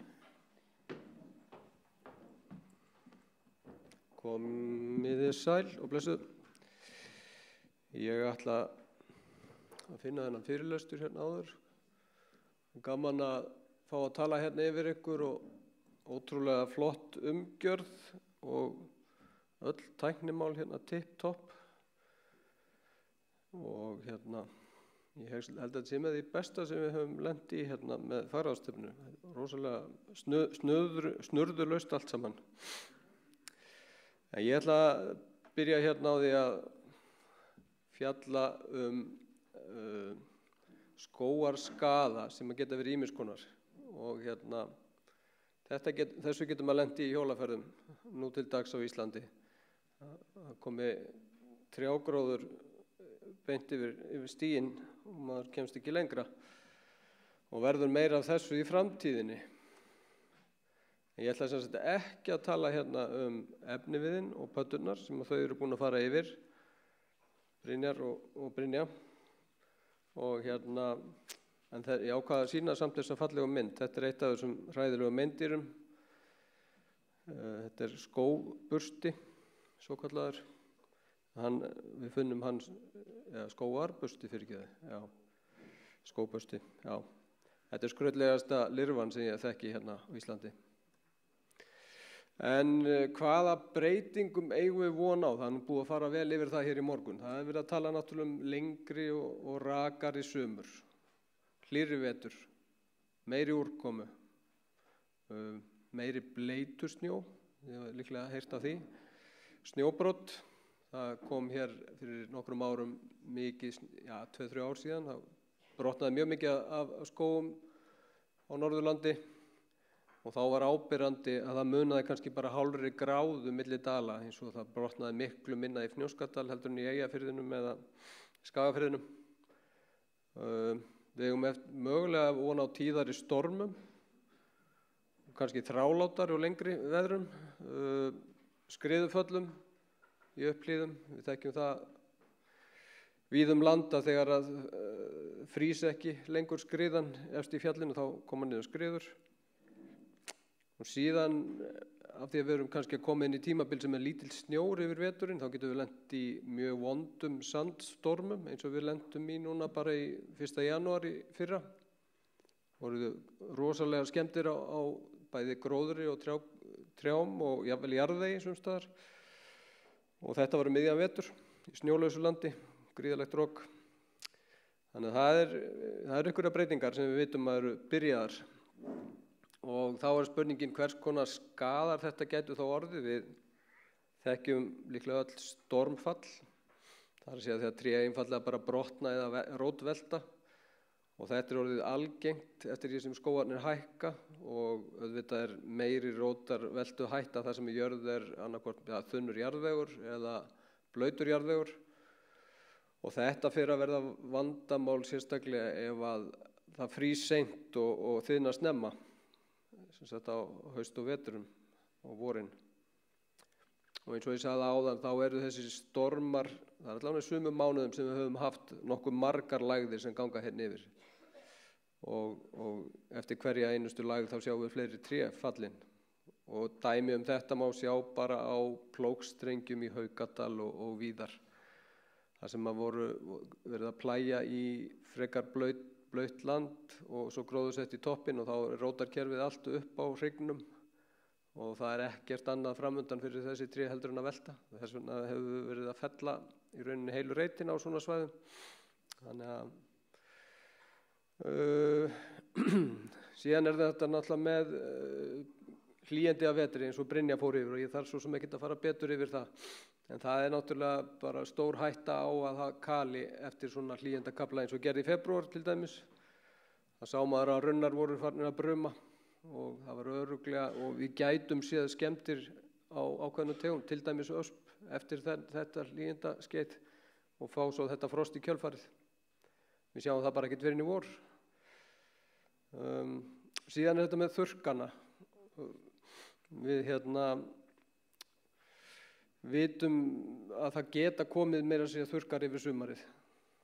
Þó að þetta eigi að auka úrkomu þá höfum við þessi tímabil til dæmis fyrir austan fyrir 2 árum. Það sem var mjög þurrt eiginlega allt sumarið. Og menn voru farnir að sækja sér vatn á sveitabæi til að geta brynnt skepnum. Og ef það hefði komið upp eldur og hér að við óheppilegar aðstæður þá vitum við að það hefði getað breiðst út. Þannig að eldhætta er raunverulegt vandamál. Og svo spurningin, eitthvað hægt að bregðast við þessu? Já, við vitum að það hægt. Við þekkjum til dæmis í sambandi við skógarelda að það hægt að skipuleggja skóga með þeim hætti að það séu auð svæði inn í skógunum, jafnvel beitilönd ef þetta á bújörðum, þar sem eldur breiðist á síður yfir. Líka val á trjátegundum, það hægt að velja asparbelti eða asparreiti sem leika kannski þvert í gegnum einhver sígræn tré. Þannig að svoleiðis skipulag getur dregið úr hættu. Síðan í rauninni mikilvægt að setja brunavarnar áætlanir inn í alla áætlanagerð fyrir nýja skóga. Þannig að það sé hægt að koma fyrir eldvarnar, hólfum eins og ég sagði, brunabeltum og vera með staðsetningu vatnsbóla alveg klár og vera kannski með einhver lágmarksbúnað á hverjum bæ fyrir sig, hverjum skógi og vera svo með flóttaleiðir á hreinu því að það getur verið stórhættulegt ef það kemur upp eldur og engin undankomuleið til dæmis út úr hinum endanum á skóginum. Og síðan þetta með umhirðu skóga, það líka mikið atriði. Þið hafið líklega heyrt alla skógareldana í Svíþjóð og Finnlandi og Kaliforníu og víðar. Á sama tíma hafa Finnar óskaplega lítil vandamál og sumir tengja það því að þeir hirði betur skógana almennt. Sé meiri grisjun, hugsanlega þeir með aðrar aðferðir, kannski að taka meira heilum trjám út úr skóginum þegar grísa, ég þekki það ekki alveg en það allavega á einhverjum orsökum minna stóra skógarelda í Finnlandi. Það gæti líka verið að þið eru með 1000 vötn sem þið geta sótt vatnið í og stoppa eldin í fæðingu. En það svo kemur hin hliðin með grisjun þá eykst hætta á stormfalli og sérstaklega það farið á seint inn í skóga og grisjað.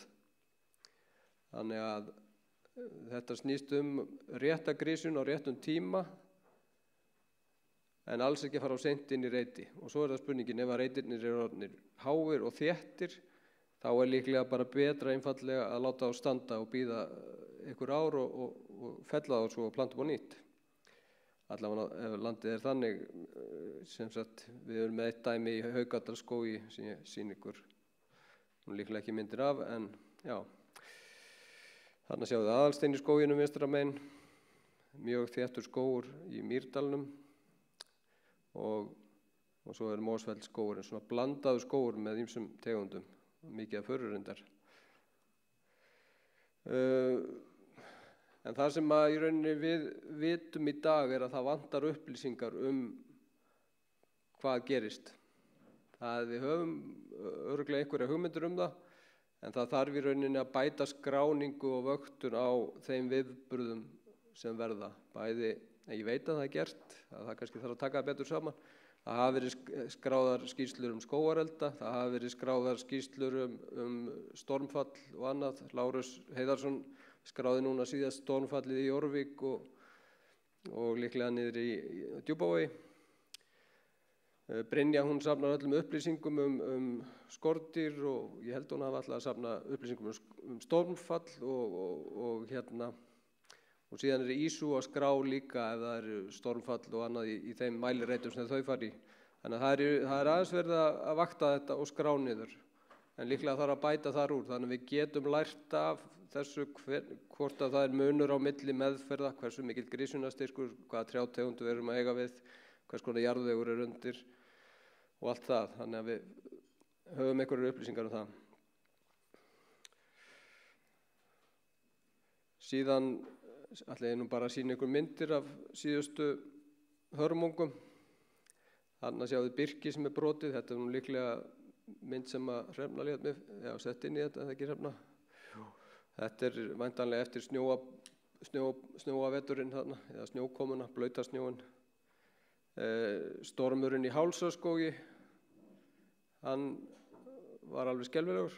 Það hreinsaðist bara niður heilu lundirnir þarna og einskýringin á þessu okkur þetta var svona slæmt, það var vissulega algjörlega brjála veður og kom þarna ógurlegu vindhnútur en líklega var búið að gróðursetja, þetta var lítið grisjaðir skógar og það var líklega búið að gróðursetja í gamla daga alveg upp að klettum, þannig að rótarkerfið á trjánum náði ekki í rauninni festu þeim megin. Þannig að síðan komu kviðan og ruddi skóginum, þarna næst klettunum niður og svo var bara dóminó inn í skógin og allt brotnaði í klessu. Þannig að hugsanlega hefði rétt grisjun snemma dregið úr þessari hættu þarna. Og síðan, já, þetta svo sem ekki, hvað skal segja, þó að það verði mikla skemmtir á einhverjum ákveðnum tímapunkti, þá það bara svona tímabundið áfall yfirleitt í okkar skógrækt og mjög sjaldgæft að við verðum fyrir það miklu tjóni að það valdi hafi mikil áhrif á framtíðar skógrækt. Og jafnvel eins og þarna, þessi myndir úr Þjórsárdal, sýnir skemmtir á birki þarna sem að spændist upp eftir sandstorm, þó á uppgrættu landi. Þarna hreinsaðist börkur af greinum og jafnvel stofnum trjánna, en síðan kemur alltaf lítil grein upp úr langflestum trjánum. Þannig að þetta tímabundið áfall, getur hægt á framvindunni kannski 10 ár, en þetta ekki endalok skógræktarinnar þó að verði komið svona áfall. Og örstutt lærdóminn sem við getum dregið, já, við vitum eitt að því meiri skógrækt, því meiri hætta á skemmdum og nánast örugt að það verði því meiri skemmdir, því meiri skógur sem Ég ætla samt ekki að hvetja neitt til þess að hætta að rækta skóg. Við viljum endilega fá meiri skóg í landi eins og búið að koma fram. Við þurfum að fá meiri skóg. En eitt sem við vitum ekki hvort að loftslagsbreytingarnir munu vera til þess að auka skemmdirnar eða draga úr þeim. Við bara höfum ekki hugmynd það. En það alveg þess virði að auka vöktun og fylgjast betur með hvaða þýðingu þetta hefur. Ég held að ég hafi svo mikið fleiri að segja. Takk fyrir.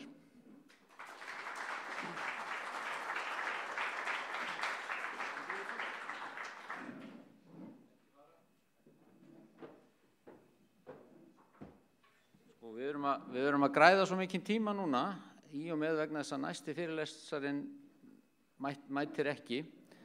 Það eitthvað snjóflóðavesen fyrir austan, einhver hluta vegna. En þannig að við höfum nógan tíma fyrir spurningar. Ef að þið viljið koma með spurningar eða athugasemdir til Hreins. Ólafur? Ein stutt spurning varðandi stormfall. Eru það ákveðna trjátegundir sem eru meira á hættu að falla í stormum eða búið að taka einhver úttekt á því? Það virðist eins og að lerki virðist ekkert fjóka mikið koll. Hvernig reynslan? Svona tilfinningin á þess að ég hafi nokkra niðurstöður að grenireitir, þeir eru viðkvæmir, fura, rótveldur og brotnar í snjó. En svo höfum við svo sem dæmi að meira segja birkireitir hafi oltið og ösp fókið koll í miklum veðrum. En svo þetta oft litli reitir og oft eru skýringar á af hverju trén hafa oltið. Það gæti hafa verið lagður vegur við hliðina nýlega eða grafinn húsgrunnur. En inn í skógunum sjálfum þá held ég þetta sé nú algengast að þetta séu svona stök tré sem eru gölluð sem brotni fyrst og fremst og að mjög sjaldgæft að við höfum samfellda stóra reiti sem að falla.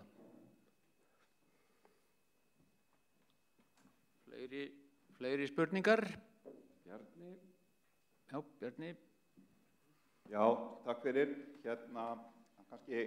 Kannski að hrefna, beinir til hrefnu til nýttiskortar á bújörðum fólkinu að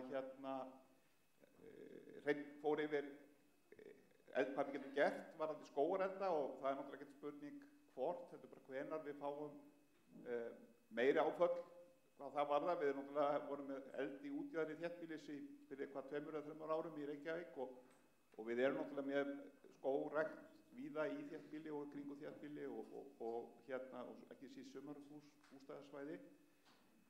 Það ekki bara þannig að við gætum gert skipulag. Það kannski að segja aðeins frá hvernig verið að setja eldvarnarskipulagið inn í skógræktaráætlanir núna í nýskógrækt. Hrefna, stattu fyrir máliðinu. Komdu bara hingað upp, þetta allt í lagi, þú ert meðhöfundur. Jæja, ok.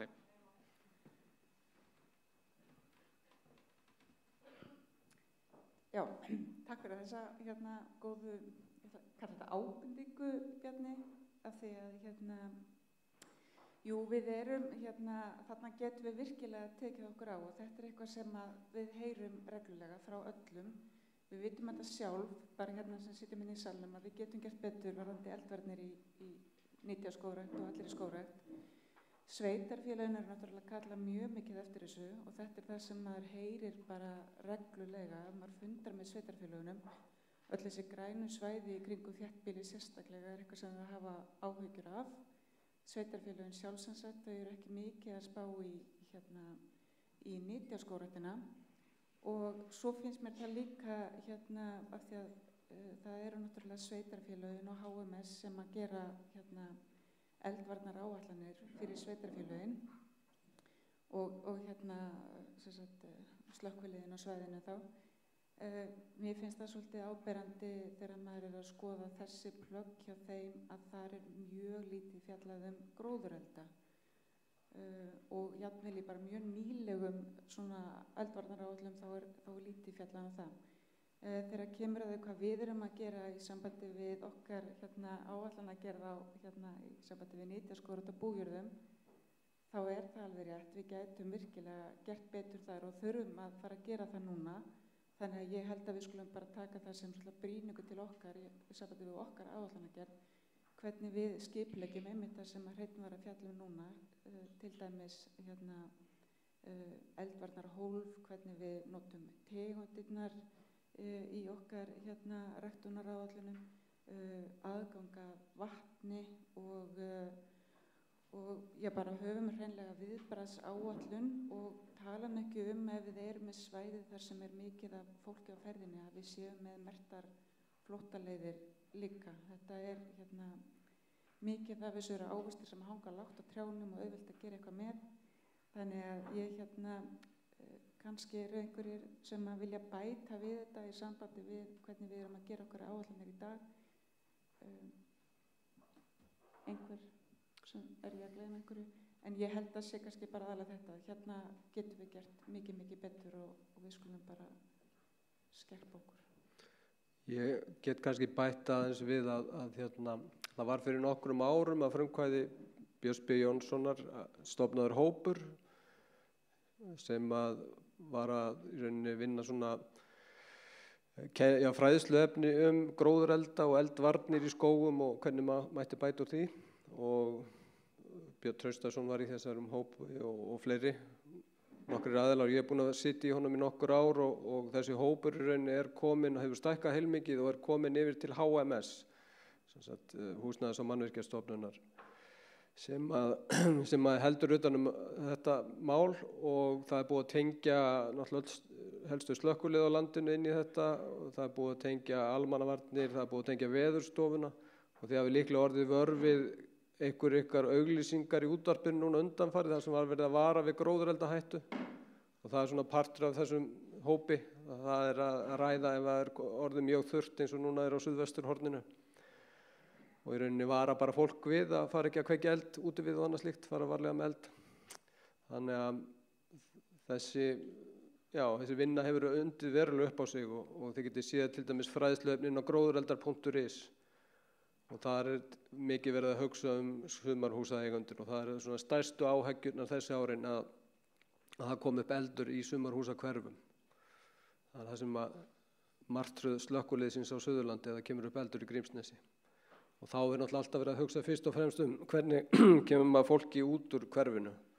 Því að það ekkert við neitt ráðið ef aðstæður eru þannig. Þá brenna bæði hús og skógar. En við bara krossum fingur og vonum að það gerist ekki bráð. Og ég get bætt einu við líka sem að mér datt í hug. Það nefndi Finnland, þar sem að eru yfirleitt ekki mikil vandamál með skógarelda. Það ekki bara 1000 vötn, það eru 2 önnur atriði sem að koma þar til, að þar líka Finnland flatt og auðvelt að komast og þeir hafa mjög gott vegakerfi. Þeir hafa gott kerfi skógarvega sem auðvelt að búa til í flötu landi þar sem að þarf voðalega lítið að gera. Aðalatriðið í að fást við skógarelda að komast að þeim Og þetta fengum við að vita í fréttum bara núna frá því í síðustu viku þegar kviknaði við Straumsvík að stóra vandamáli var að komast að eldinum til þess að þarna í hraununum. Það var ekki hægt að keyra með bíla neitt nálægt og einhvern veginn menn gangandi í hraunum, það einhvern veginn, það er erfitt sko.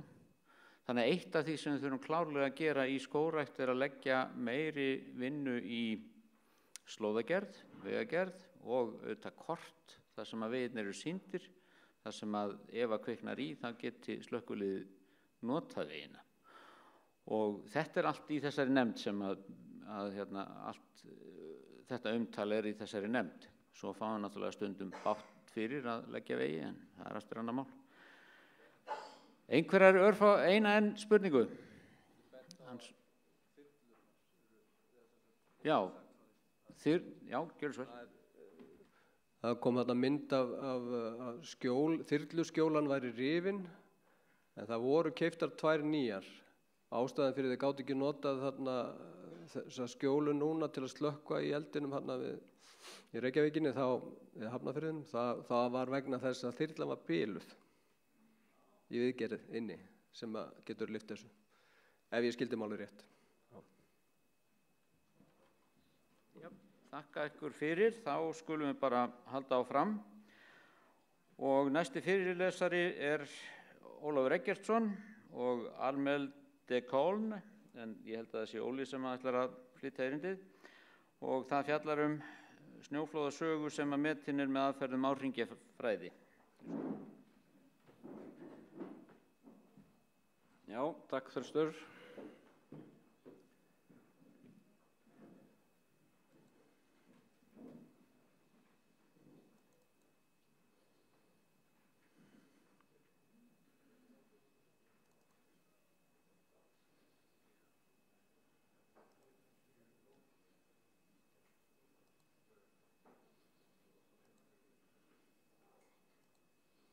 Já, komið sæl, Ólafur Eggertsson ég og sérfræðingur hjá Skógræktinni og þetta rannsókn sem fór fram fyrir nokkrum árum síðan en hefur aldrei verið sagt frá á Fagráðstefnu. Og með mér í þessari rannsókn var Armel de Koln sem býr í Frakklandi, frönskona, sem var reyndar mikið hérna á Ísafirði árum áður. Hún komst því miður ekki hingað. En ef við kíkjum aðeins bara svona örstutt, svona smá upprifjun. Hversu eiginlega stutt vorum komin í svona snjóflóðavörnum og snjóflóðaeftirliti. En í desember 1974 þá fórust 12 manns í snjóflóðum á Nesjastaðs. Á þeim tíma þá hafði enginn það hlutverk að fylgjast með snjóflóðahættu og snjóflóð voru hvergi skráð á neitt skipulegan hátt. Þetta bara 50 ár síðan. Og fyrstu lögin varnir gegn snjóflóðum voru sett 85 og það var í kjölfar snjóflóða á Patreksfirði og í Ólafsvík. En síðan eftir þessi mannskæðu snjóflóð í Súðavík og Flateyri árið 95 þá var loks farið að gera eitthvað í málunum og þá var lögreglustjórum á svæðinu falið að ráða starfsmenn til að fylgjast með aðstæðum vegna hættu af bæða snjóflóðum og skriðuföllum. Síðan tók Veðurstofan það hlutverk að sér og í samráði við sveitarstjórnir. Nú eru ofanflóða eftirlitsmenn í flestum sveitarfélögum þar sem hætta á ofanflóðum. Og orðið ofanflóð á það bæði við snjóflóð og skriðuföll. Og þá byrjuðu einnig skipulegar rannsóknir og kortlagning á hættusvæðum og skráning á sögu snjóflóða. Og einnig hófust á framkvæmdi við snjóflóðavarnir.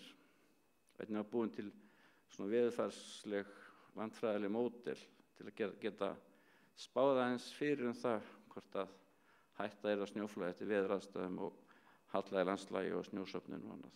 Og Veðurstofan sér það. Þetta var svona smá útúrdúr frá því sem ég ætla að segja. En okkar Veðurstofumaður var ekki hér í dag. Komst því miður ekki. En hvernig getur maður þá stúderað snjóflóðasögun aftur í tímann? Það er þetta hægt með jarðlega fræði, skoða merkjum skriður og snjóflóð en þá erum við að tala sko upplausn sem kannski einhver 1000 ára eftir í tíman. Og meðal annars, ef við horfum kannski á myndina hérna neðst, sjá þetta stóra grjót þarna, svona hnullungar geta borist með snjóflóðum.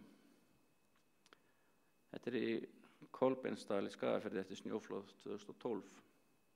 En síðan má þetta lesa í landið og það var þetta gróðurhula sem getur sagt okkur smá sögu, hvort að svæðið sé með mikla virkni, hvort það sé bæði skriðuföll og grjóthrun og snjóflóð sem falla niður og það þetta aðalega á sem aurkeilum.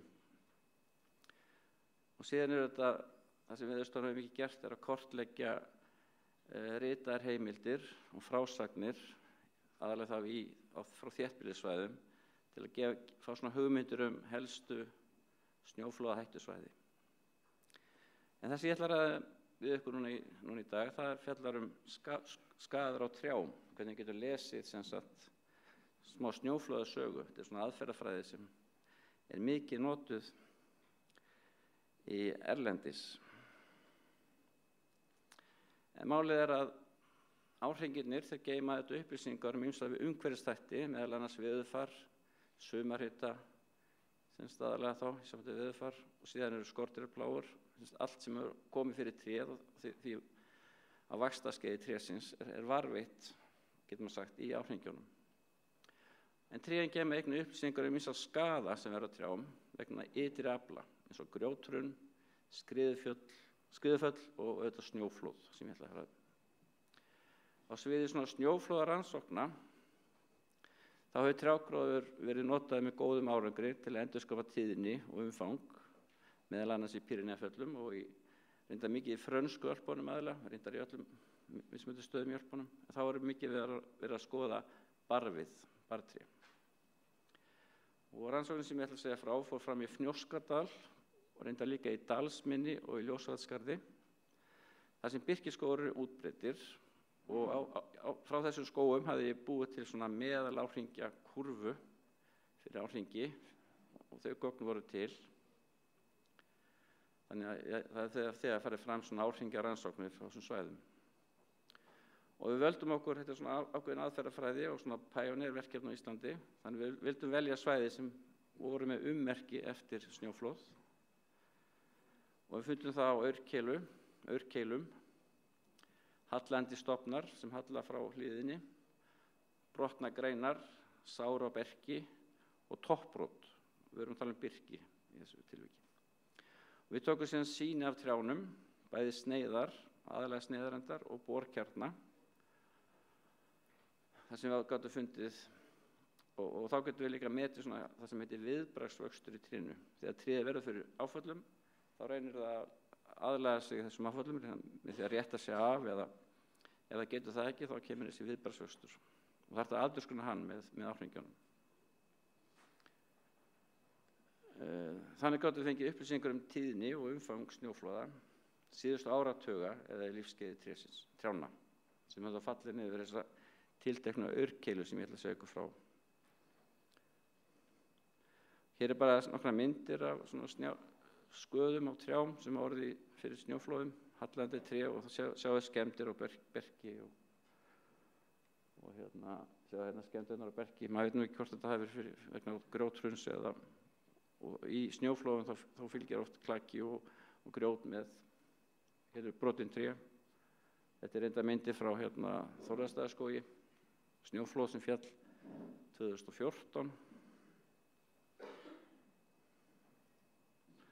Fleiri myndir, þetta frá Þorvaldsstaðaskógi líka. Þar gerðum við líka einnig rannsókn, tókum sýni af trjám til að eiga svona referens, hvernig það leit út áður en snjóflóði fjall. Þarna eru liggjandi tré í dag, en þá var reynda búið að hreinsa öll barrtrén í burtu. En rannsóknarsvæðin, það var semst í Dalsmynni, Ljósavatnsskarð og í Fnjóskadal í landi Bakkasels. Og það er svo rannsókn sem ég ætla að greina frá núna í dag. Og hér sjáum við þá bara mynda af þessari aurkeilu. Og hér sjáum við þá uppi, semst upptakasvæðið, þar sem snjórinn safnast fyrir í þessum giljum hér og síðan úthlaupssvæðið þar sem snjóflóðið fellir niður þessa aurkeilu. Og svo mynd frá jörðu niðri sem sýnir þá sama svæði. Þið sjáu að það er tónleikur trjágróður á þessari aurkeilu og þarna var fýsilegt að gera svona pioneer, það er svona pioneer rannsókn, kemur sagt. Og svörtu punktarnir á þessum kortum sýna trén sem við söfnuðum og fyrsta myndin, vinstra megin, hægra megin fyrirgefið, sýnir okkur bara þvermál trjána og þvermál segir okkur, þetta er svona fyrsta sem það gerir, við mældum þvermál trjána og það segir svona til aldur líka. Síðan vorum við þetta með kjarna eða sneiðar á trjánum og gátu þá nákvæmlega sagt til aldurinn. En dökkgræna eru tré sem eru yfir 12 cm í hnéhæð og svo eru þau minnstu trén þarna sem rauði hringurinn er. Síðan sjáum við á hinni myndinni, vinstra megin, skemmdirnar á trjánum. Og þetta rauða, það eru tré sem eru þá hallandi með sára berki, sára bólnum eða brotinn topp. Það sem mestu skemmdir eru þessu rauðu. Og brúna er þá er með hallandi þá í áttina frá vegna snjóflóða og líka með sára berki. Hérna sjáum við þá aldursdreifingu trjánna. Elstu trén þarna voru rúmlega 100 ára gömul, náðu yfir alla síðustu öld. Og elstu trén í jöðrunum sem bara gefur strax til kynna að þar hafi trén náðu að dafna einhver tíma en þau voru oft líka með skemmdir að berki.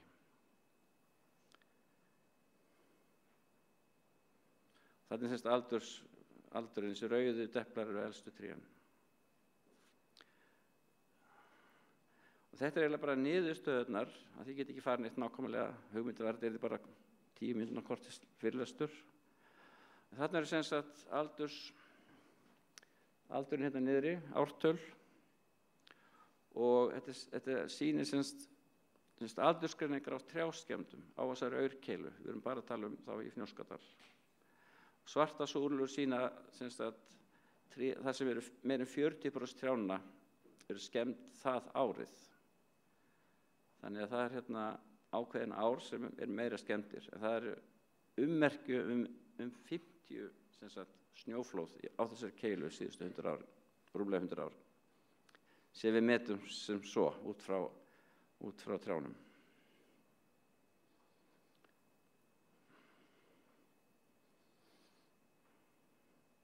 Og hér er bara svona tilgátumynd sem sýnir þá mögulega farvegi snjóflóðana, þau ár sem eru mesta skemmdir á trjám. Og það er þá 1927, það var greinilega mikið stórt snjóflóð sem féll þá niður þessa aurkeilu í Fnjóskadal 1947. Það er þekkt líka í heimildum. Á þeim tíma var mikið snjóflóð. Og svo eftir að við gerum þessa rannsókn, bara núna því ég var að undirbúa fyrirlesturinn, þá skoðaði ég ávarpi skógavarðarins Veglaskógi og hann minnist einmitt mikið á veturinn 74-75, mikið skaða trjám. Síðan var 82 og svo kom 95, mjög sterkt, mikla skemmdur á trjám árið 1995. Og þá féllu snjóflóð víða, eins og þið þekkið. Og út frá þessum skoðum að trjám má búa til svona endurkoma tíma tilgátukort sem byggir þá á skemmdunum á trjánum. Nú erum við bara að tala þessa einstöku aurkeilu, þar sem þetta mjög mikil hætta á snjóflóðum.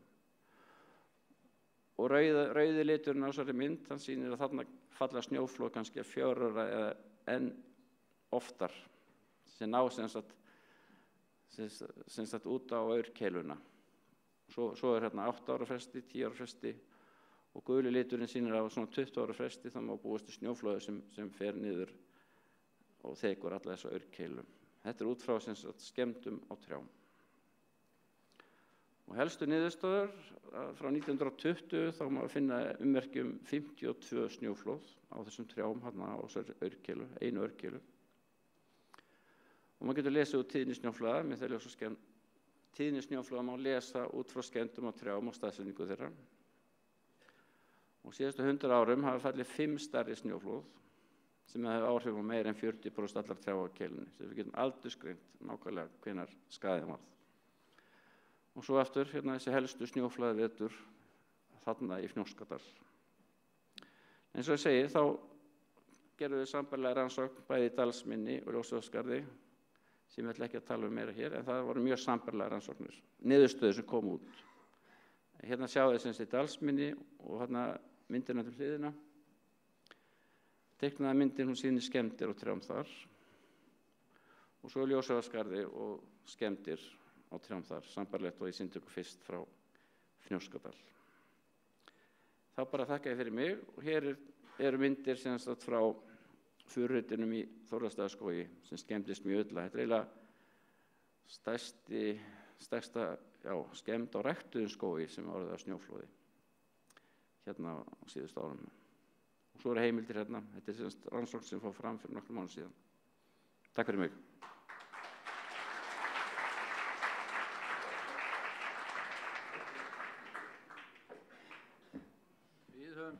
Við höfum tíma fyrir spurningar. Hreinn. Það þarf einhver að bera.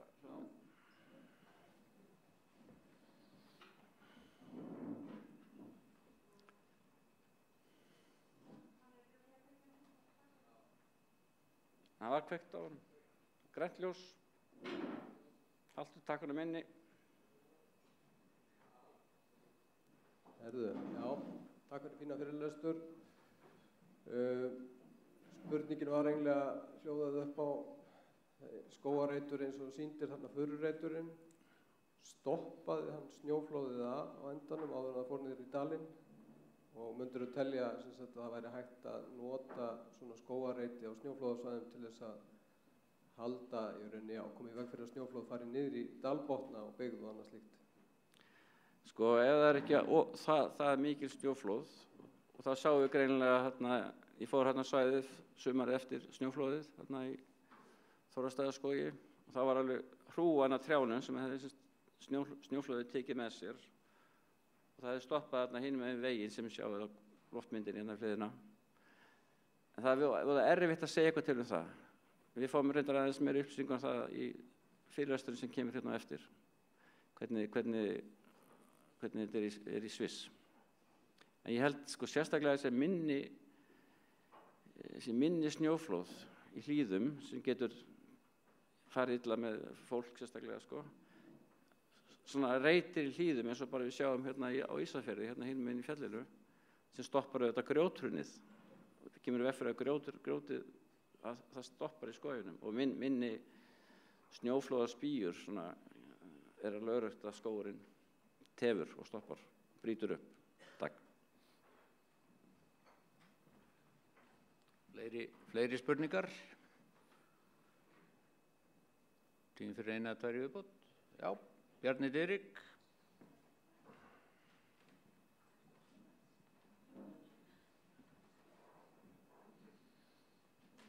Já, Óli, það er gaman að sjá þessa rannsókn. Ég vissi ekkert um þessa rannsókn.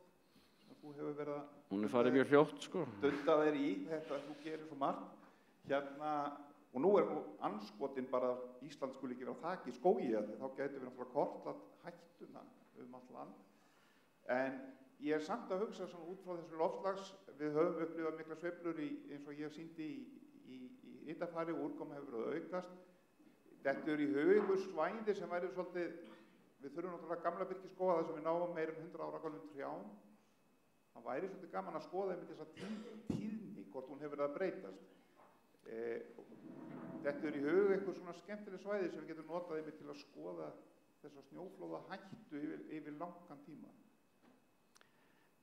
Ég held sem það er erfitt að nota trjágróðu til þess.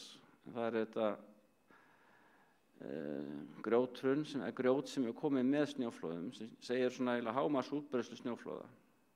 En það var erfitt að fá einhverja tíðni á það, sko. Við veitum bara hámarksútbreiðslu. En svo ég sýni ykkur hérna, ég ætla að sýna ykkur hérna mynd hérna, Bjarni.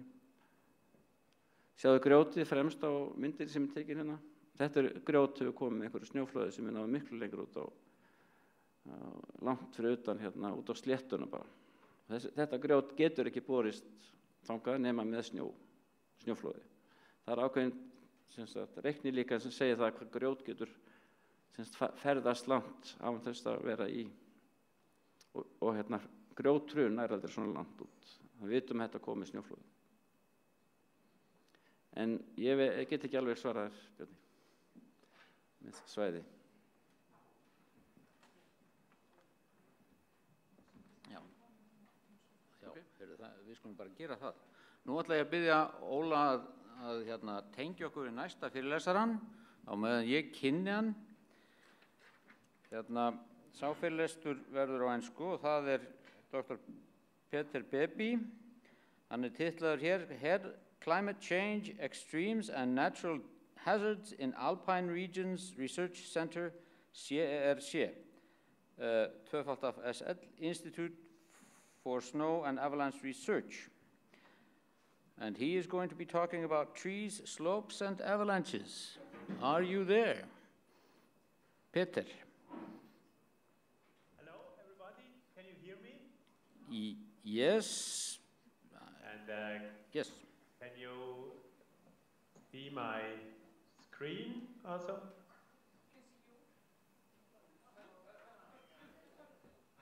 Oh.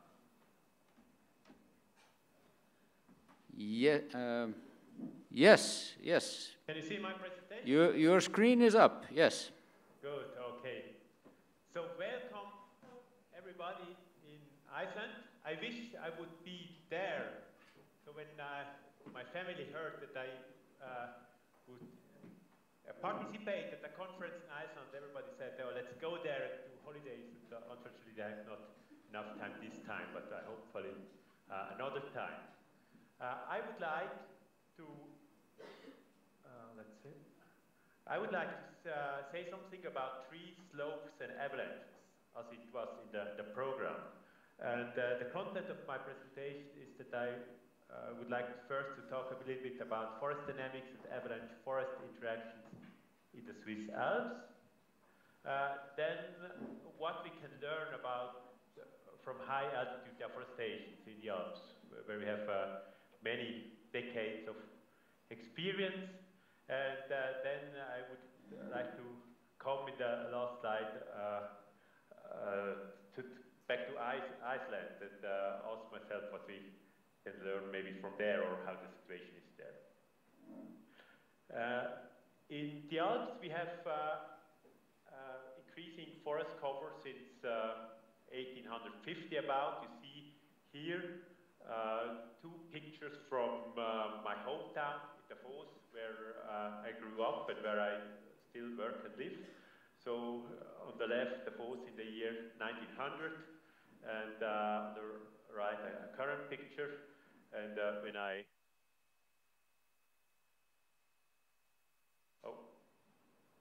add pictures from inside of the forest, then we see it was a grazed forest before. It is very typical 100 years ago. And now we have there where we had a lot of grazing, a lot of management. We have dense, even age forests, usually spruce forests with a low resilience and a high susceptibility to disturbances. So these are quite major problems we face now in forest management in Switzerland. Here a picture from Andermatt in the central Swiss Alps, also from the 19th century, where we had much a smaller area of forest, but it is a really important forest here because it protects the village of Andermatt from avalanches, as you see.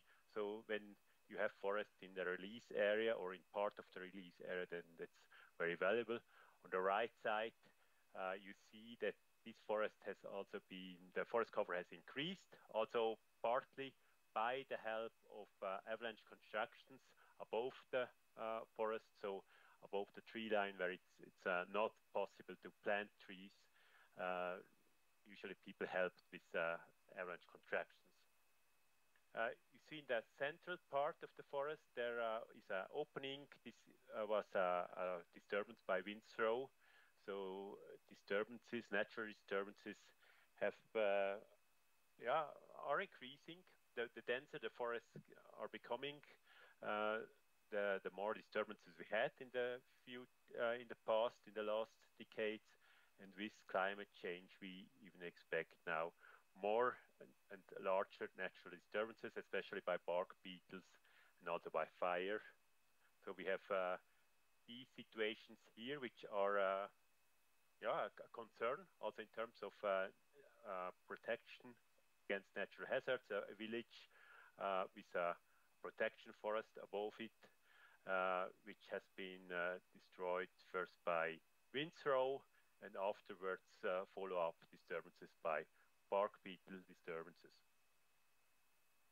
Now, avalanches, you know that we have basically two effects. First, in the release area, forest prevents from avalanche releases, and when the avalanche release is released high above the tree line, we, as a rule of thumb, we say more than 150 or 200 meters above the tree line, then actually the forest cannot resist enough. So we have landscape changes, we have these avalanche tracks, which are valuable from a landscape point of view, but they are also a sign of tree disturbances permanent. I think, yeah, when we go into detail, so influence in the release area, we have several influences. What is very obvious is that the snow depth is lower usually in the forest stand, and we have a more disturbed snow cover, so we have less of these homogeneous layers where avalanches may be triggered. Just a picture here, a snow profile outside of the forest and on the edge of the forest and inside of the forest. Then when the avalanche is released high above, I have a video here. So this is what is happening. This is a picture from just where I grew up, from this house. And fortunately nothing happened, but it looks quite scary here from this.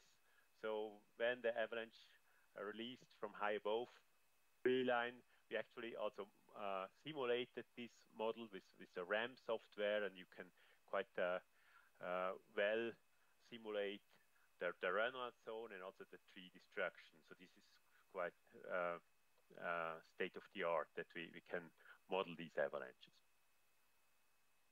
Oh, we've seen this again. So as a next point, I would like to talk a bit about afforestation. And I have one example where we did, or also the people who worked before me here at our institute did a lot of experiments. And the largest experiment was at this Stilberg site. It's a site which looked 50 years ago like this. So it's a typical avalanche release area above the tree line. We have on the right side some temporary wooden avalanche barriers in one part of the experiment. The rest is without these. And there were many avalanches came every year actually on this slope. And then in 1975, the whole slope, so from the tree line until high above the tree line, was planted with trees, with 3 different tree species. So one colored dot is 25 trees of one species. It was the most promising species based on first trials in these areas with stone pine, mountain pine, and European larch.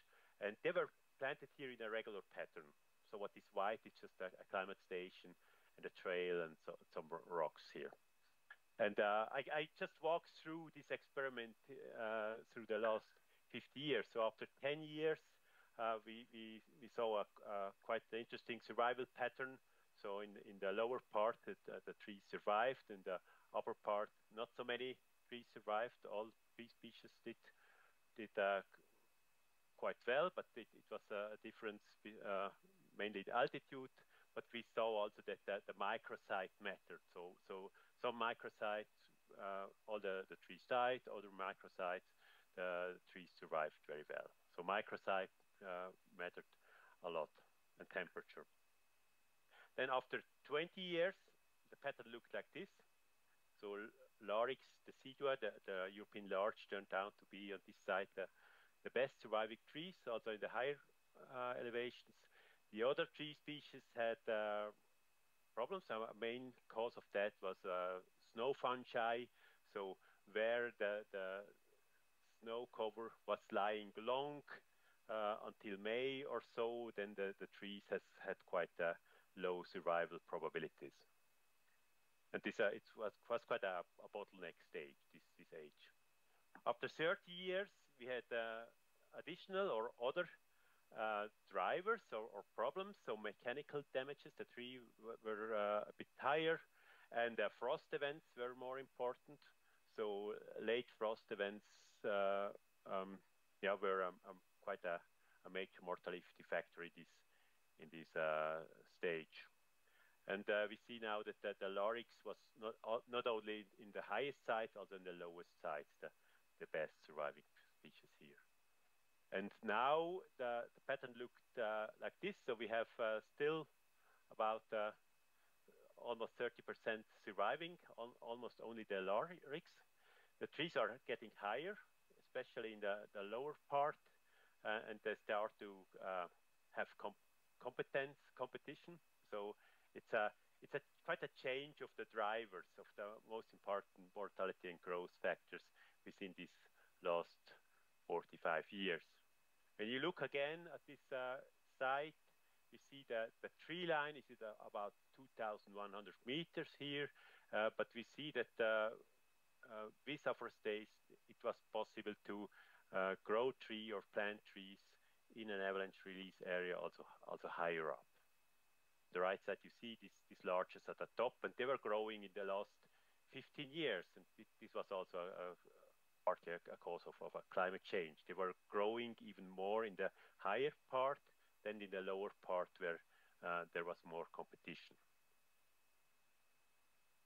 So some lessons learned from this site and also from other afforestations in the Swiss Alps. I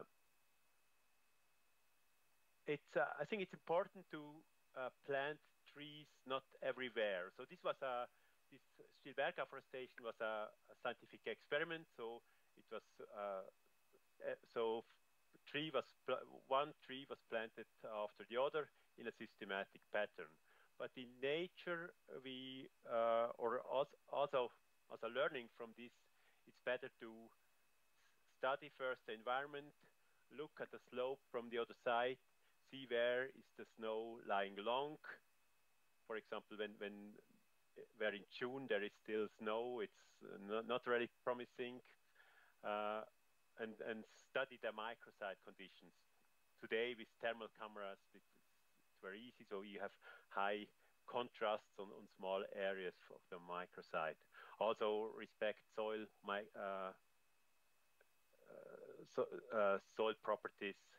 Natural hazards from above, of course. So when there are natural hazards coming from above, then it makes not much sense to plant trees there.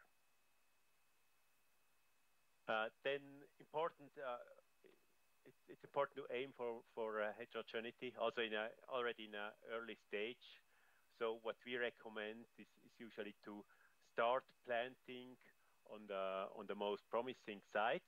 So in this environment which we have here, it was more on the ridges and on the sunnier sides, and plant the trees in clusters so that the trees can help each other but don't compete each other too much. And with the time, when we have a certain forest climate, it's possible to grow other trees in the gap. So we have often the situation that, for example, in our situation, Larix was growing well, and but in the protection of the Larix, other species like spruce or other evergreen species could grow well and were less damaged by frost, by late frosts. And it's important, this is different like in this picture here, important to evaluate and use different tree species as much as possible. Yeah. Also, we had, in the past in Switzerland, we had a lot of problems with too dense afforestation. So after 50 or 60, 70 years, they look often like this. So are often very susceptible to disturbances in later stage.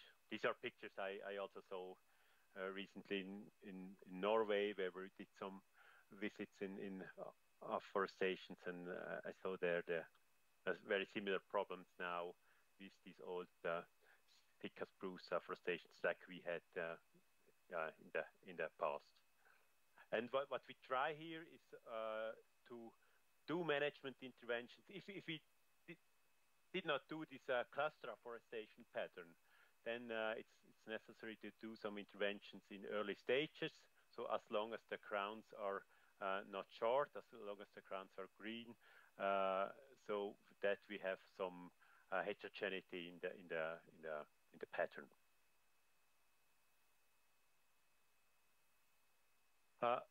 Also, a lesson learned from the past in Switzerland. I mean, avalanche protection forests or afforestation for avalanche protection forests are often very, very valuable. So I think many villages could not be enlarged, or many valleys it would not be possible to live in some valleys in Switzerland without these afforestations. But also sometimes we have afforestations where there was not much to protect, and other where we have very valuable pastures before. Like in this case, we have here also a very dense afforestations on a site which would, without forest, very valuable from a biodiversity point of view, or from different other, or from habitat point of view. And I certainly when you look at the climate, or when you look at the carbon balance, then it's also very positive and valuable.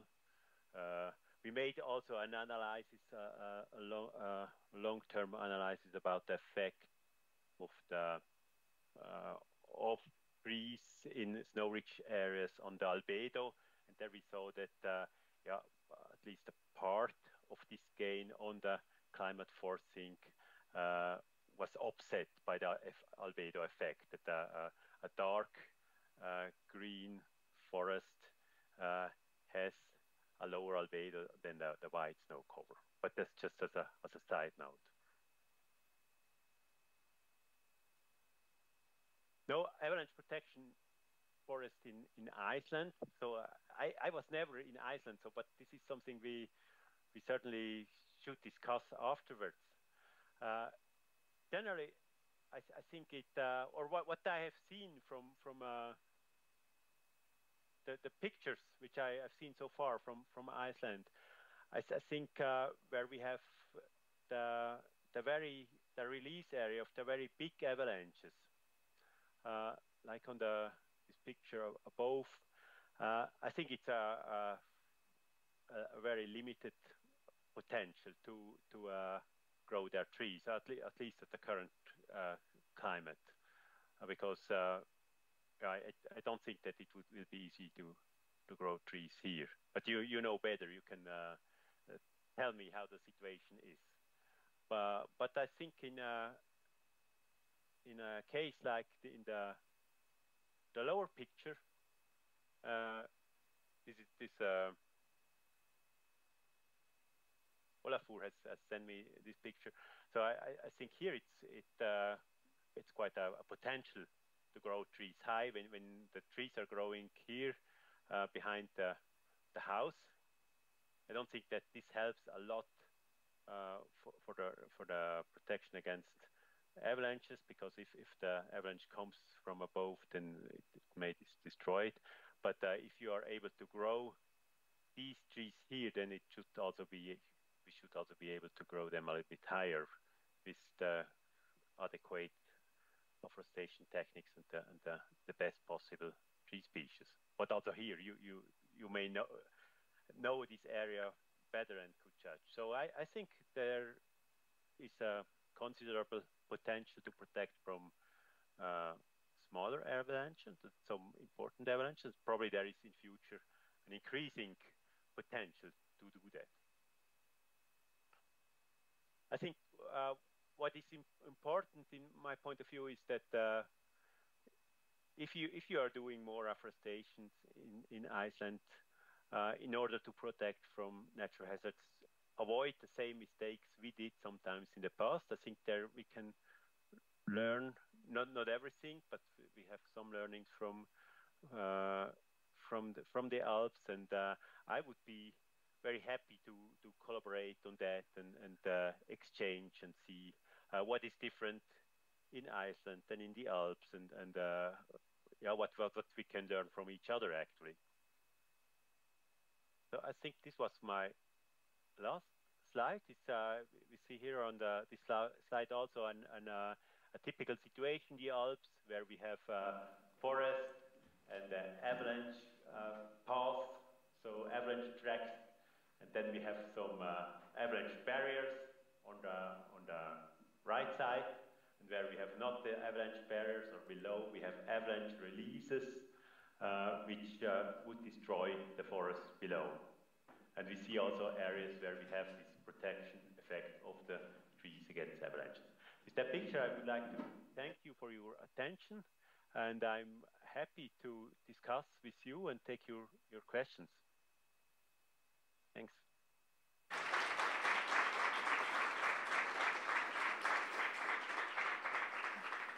I guess you can hear us, Peter? I hear you. Yeah, good.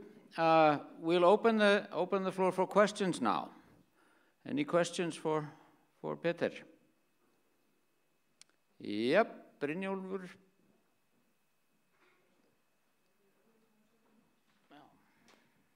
Thank you, Peter. Thank you, Peter. You mentioned 3 species that you mostly used in your trials. One of it was Pinus sembra. Yes, Pinus sembra. And it was not so successful, but as I know, it is growing higher than large forests usually. How come it was not so successful? And you also mentioned the mistakes you have done in Switzerland or in the Alp region. What mistakes did you do in the past?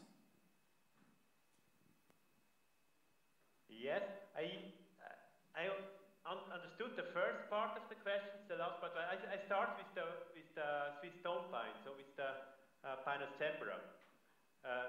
So this was, in this area, it was not so successful, mainly because they were affected by snow fungi. And the main reason why it was not successful was because it was not only planted where this Swiss stone pine grows originally, or wherever it's the favorite site. So this is mainly on the ridges. The Swiss stone pine is distributed by the nutcracker, so by a bird, and the bird hides the seeds of this stone pine mainly on ridges, where the bird can find them again in the winter, and this is the natural habitat. And in afforestation, people neglected that and planted them all over the place. And the effect was that on the areas where, in the gullies, when they were planted in the gullies, they were affected by snow fungi, and these snow fungi were spreading also to better sites. So it was, I think it was, if the stone pine would have planted only there, where also in nature it grows favorably, then I think it would be much more successful. So I'm not sure if Swiss stone pine is a species which would be an option also for Iceland. It's very, very frost resistant. It has many advantages, right? Yes, we plant it here. Okay, and it comes well? Oh yes, very well. Yeah. Samson has a question. Samson Harðarsson. Yeah. Yes. Not sure if I responded to the second part of the question. Okay. Yeah, no, go ahead. He'll wait. Yeah. Yes. The question is just about to come. Just a second. Yes, my question is about how successful it is to use more like shrub species, like krumholz, like the shrubby alnus and the shrubby pinus, Pinus mugo. Is that successful against avalanches? I could acoustically not very well hear. Can you maybe repeat? Yes, can you? Yeah, the question was about using shrubs rather than tall trees, like alnus and maybe Pinus mugo. How successful or unsuccessful they might be in avalanche protection. Yeah, it's a very good question. So there is a lot of discussion about that. So when there is a lot of snow, so 2 meters of snow or so, then they are laying down, and we have sometimes even more avalanches where we have these shrubs. They don't help so much. When there is less snow, when there is only for small avalanches, when there is only 1 meter of snow, then they help, then they provide some more roughness.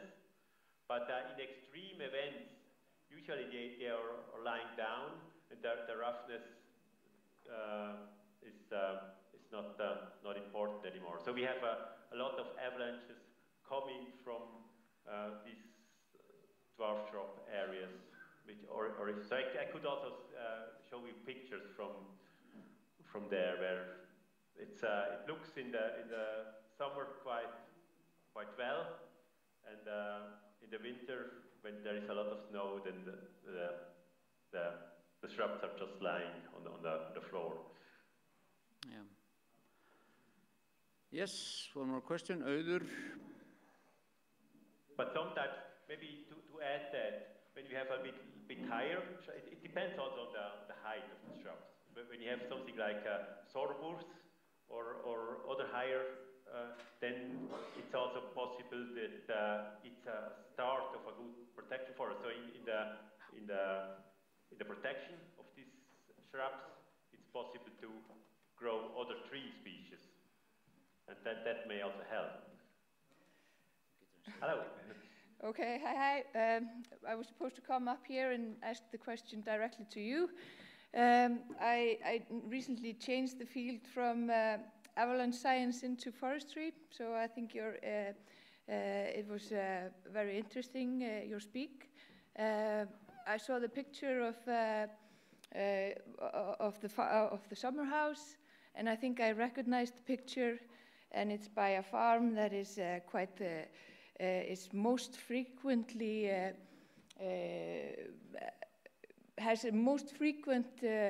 is the farmhouse that has most frequent avalanches hitting the farm in Iceland, named Garðar. And I think it's in Reynishverfi, and in the area I totally agree with you. I think the trees should grow higher, the forest would grow there, and as an avalanche prevention, it would be largely effective. I totally agree with you there. And in areas where we have short slope with avalanche dangers, like Drangsnes, like Vík, it would be really profitable to have forest in the area. But I quite often get the questions about roots affecting avalanches. Do you have any comments of species regarding to what kind of root system they have? Root systems, yeah. Root system for avalanches is not so crucial as it is for landslide protection or also rockfall protection. So usually we say when you have a better as a protection, especially against landslides, debris flows, rockfall. For avalanches, we also see that spruce forest with quite a shallow root system helps a lot, but even there, so whereas a deep root system is usually better. But the other components of the protection effect, so the whole interception of a tree, so interception of snow. So if it's evergreen species, that is a very important component. It's more valuable than for example, a larch. So I think this is more important than the root system. Okay, we have one more question from Halldór Sigurðsson. Well, it's actually not a question, it's rather a clarification. That lower photo showing the avalanche stopping in a forest, those trees were planted by myself. Okay. Back in the 1980s. Okay, that summer cabin is owned by my extended family, and that avalanche actually stopped at the forest, didn't go any further. But it was a very shallow type of avalanche.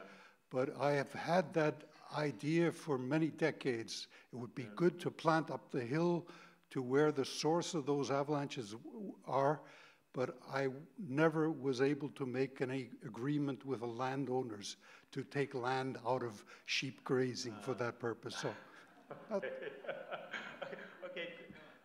thank you very much, and congratulations to the house. It's very, and it was not a criticism. So I think the trees behind the house, in this case, because the avalanche release area is quite close, so it really can maybe support. So probably the avalanche which come there have low speed, and it may still help to decelerate, and maybe if you're lucky, it can help in one case or another. And I hope you can make an agreement with the neighbors one time. I think it has clearly been stated here that that for most of our big avalanches that originate high in the mountains, planting trees close to them in the source area is not an option for us. But for smaller avalanches in smaller areas, lower on the slopes, it is a possibility. But probably a narrow band of trees just above the houses will just make things worse, because the avalanche will take the trees with it. Yeah. I guess is a problem. So narrow bands of trees are not necessarily the best, is the message I'm getting. Yeah. Okay, well, we have time for one more question. If anyone. Yes, okay, we have one more. Bjarni, you have to run up here.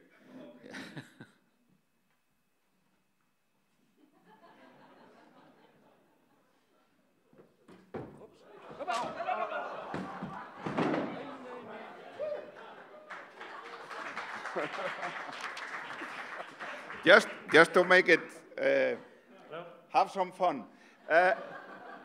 No, I think also I agree with Þröstur. We have been very interested in the forestry sector in Iceland.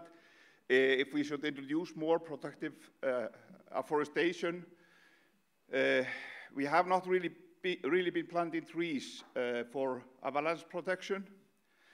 And for example, this rule of thumb that you said, that if the source area was higher up than 150 meters above the plantations, that is like the limit where the trees will stand and stop the avalanche. I think this simple things like this is actually a very important message you are telling us. Yeah, this is something we learned from past events, but also from modeling. When you have a shorter distance, this is also when I refer again to the last picture. when we are between 0 and 150 meters, then it's something that forest may have some limited effect, but yeah, you don't really can count on it. So I think the rules of thumb is useful. Yes, thank you. Okay. Yep. Yeah, okay. It was just pointed out that you didn't actually answer the first question that you got about what specific mistakes that you have made can you warn us about? Yeah. I think the main mistake is to plant too dense avalanches just with neglecting the nature, just with neglecting the microsites. Just plant trees all over the place and then not watch them. Just let them grow, and after 30, 40, 50 years, you have all the problems, and often not very successful plantation. So I think it's important to study the sites, study the nature, think about the different species, try to bring heterogeneity in the stand, so not only, if possible, not only one species, because it's a higher risk. It's a less risk when you have maybe 2 or 3 species. Yeah, this is probably the most important message. Okay, thank you very much, and thank you for being with us today. We'll say goodbye for now, and please give him a good round of applause. Thank you very much. All the best. Okay, thank you. Bye-bye. Hope to see you in a real one. Yes, please. We'll take good care of you when you come. Yeah. Yep. Thank you. Okay. Bye-bye. Bye-bye. Já,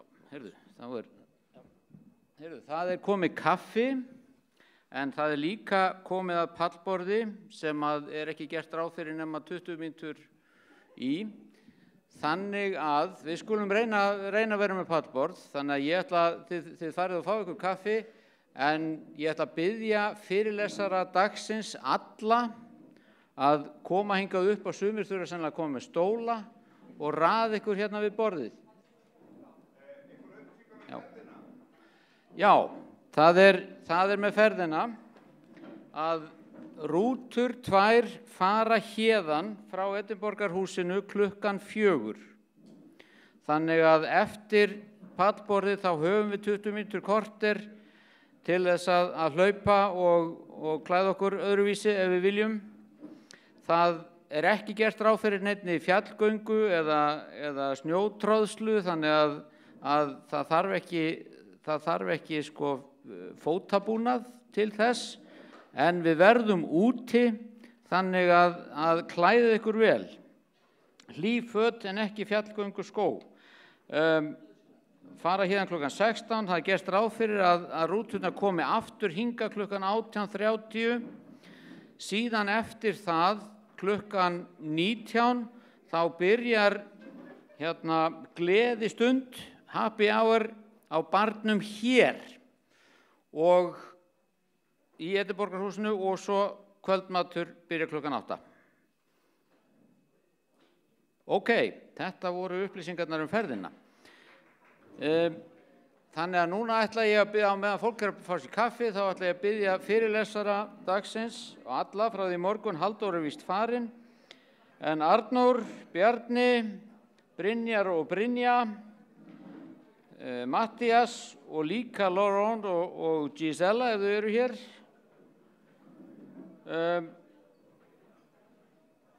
Jóhanna, Hrefna og Hreinn og Óli Eggerts.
skulum slökka á tónlistinni. Gott fólk, þið kallið kannski fram á gang. Nú förum við að vinda okkur í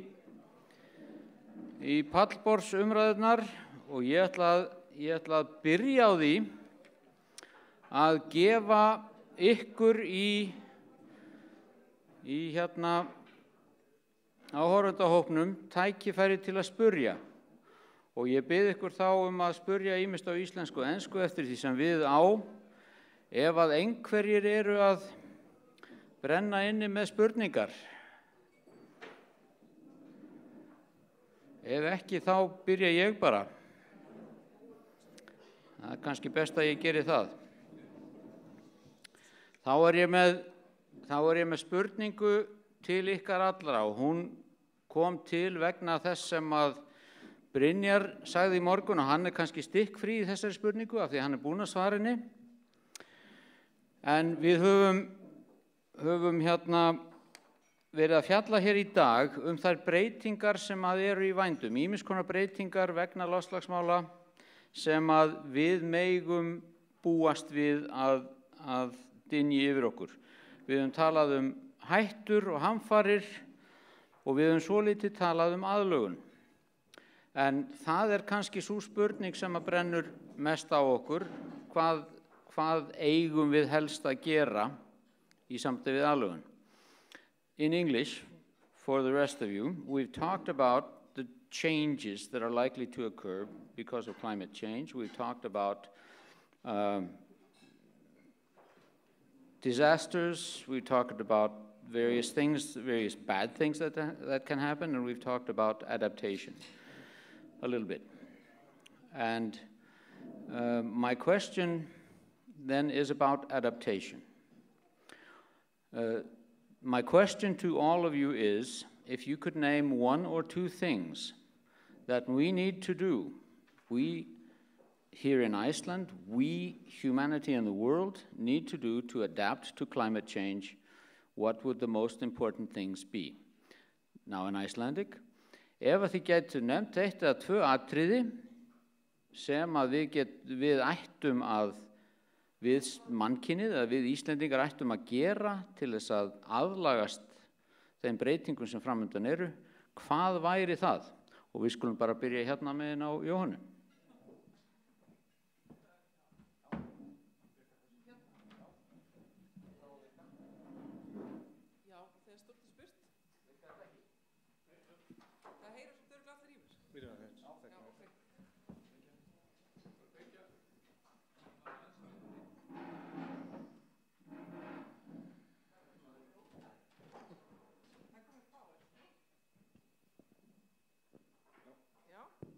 Halló? Já, nú kom þetta. Já, þegar stórt spurt, ein af niðurstöðum okkar í rannsókninni var að það þyrfti að efla mikið upplýsingagjöf og upplýsingaflæði til fólks af erlendubergi brotnu og aðfluttra á svæði sem búa við einhvers konar náttúruvá, bara fræðað það aðstæður sem búa við til þess að auka getu uppbyggingu. Þannig að það svona eitt.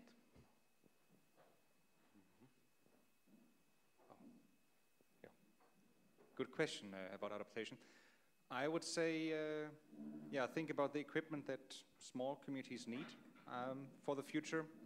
I think that is also what Johanna said in her presentation, how we can prepare and equip small and remote communities so that they can help themselves, especially when they don't have access to outside help in bad circumstances, bad weather.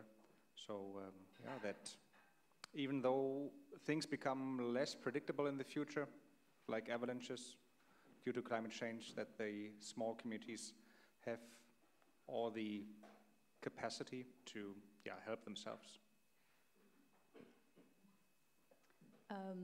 I'm still in the process of learning these things as a student, but what we've talked about a lot in this program already at UW is with science, and especially conservation sciences, there's a lot of scientists going to other places and telling the people that live there what they should be doing in the nature that they exist in. And I've learned in our classes about a lot of really successful examples of scientists or professionals coming in and really working well with the local communities and seeing what they need and what the most effective measures are based on what the community is able to provide and willing to provide. Because if you come in and tell a community what to do and they're not happy about that, it's not really going to go anywhere.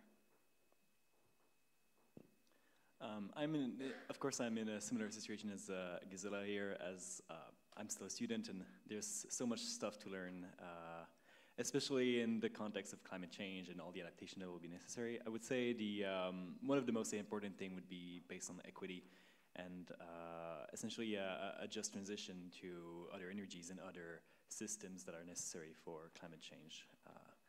There's a lot of innovation, a lot of ideas on what we should and could do for climate change and for the environment in general, but there's never this mainstream discussion about access to resources and access to, well, just access and equitable access to those resources.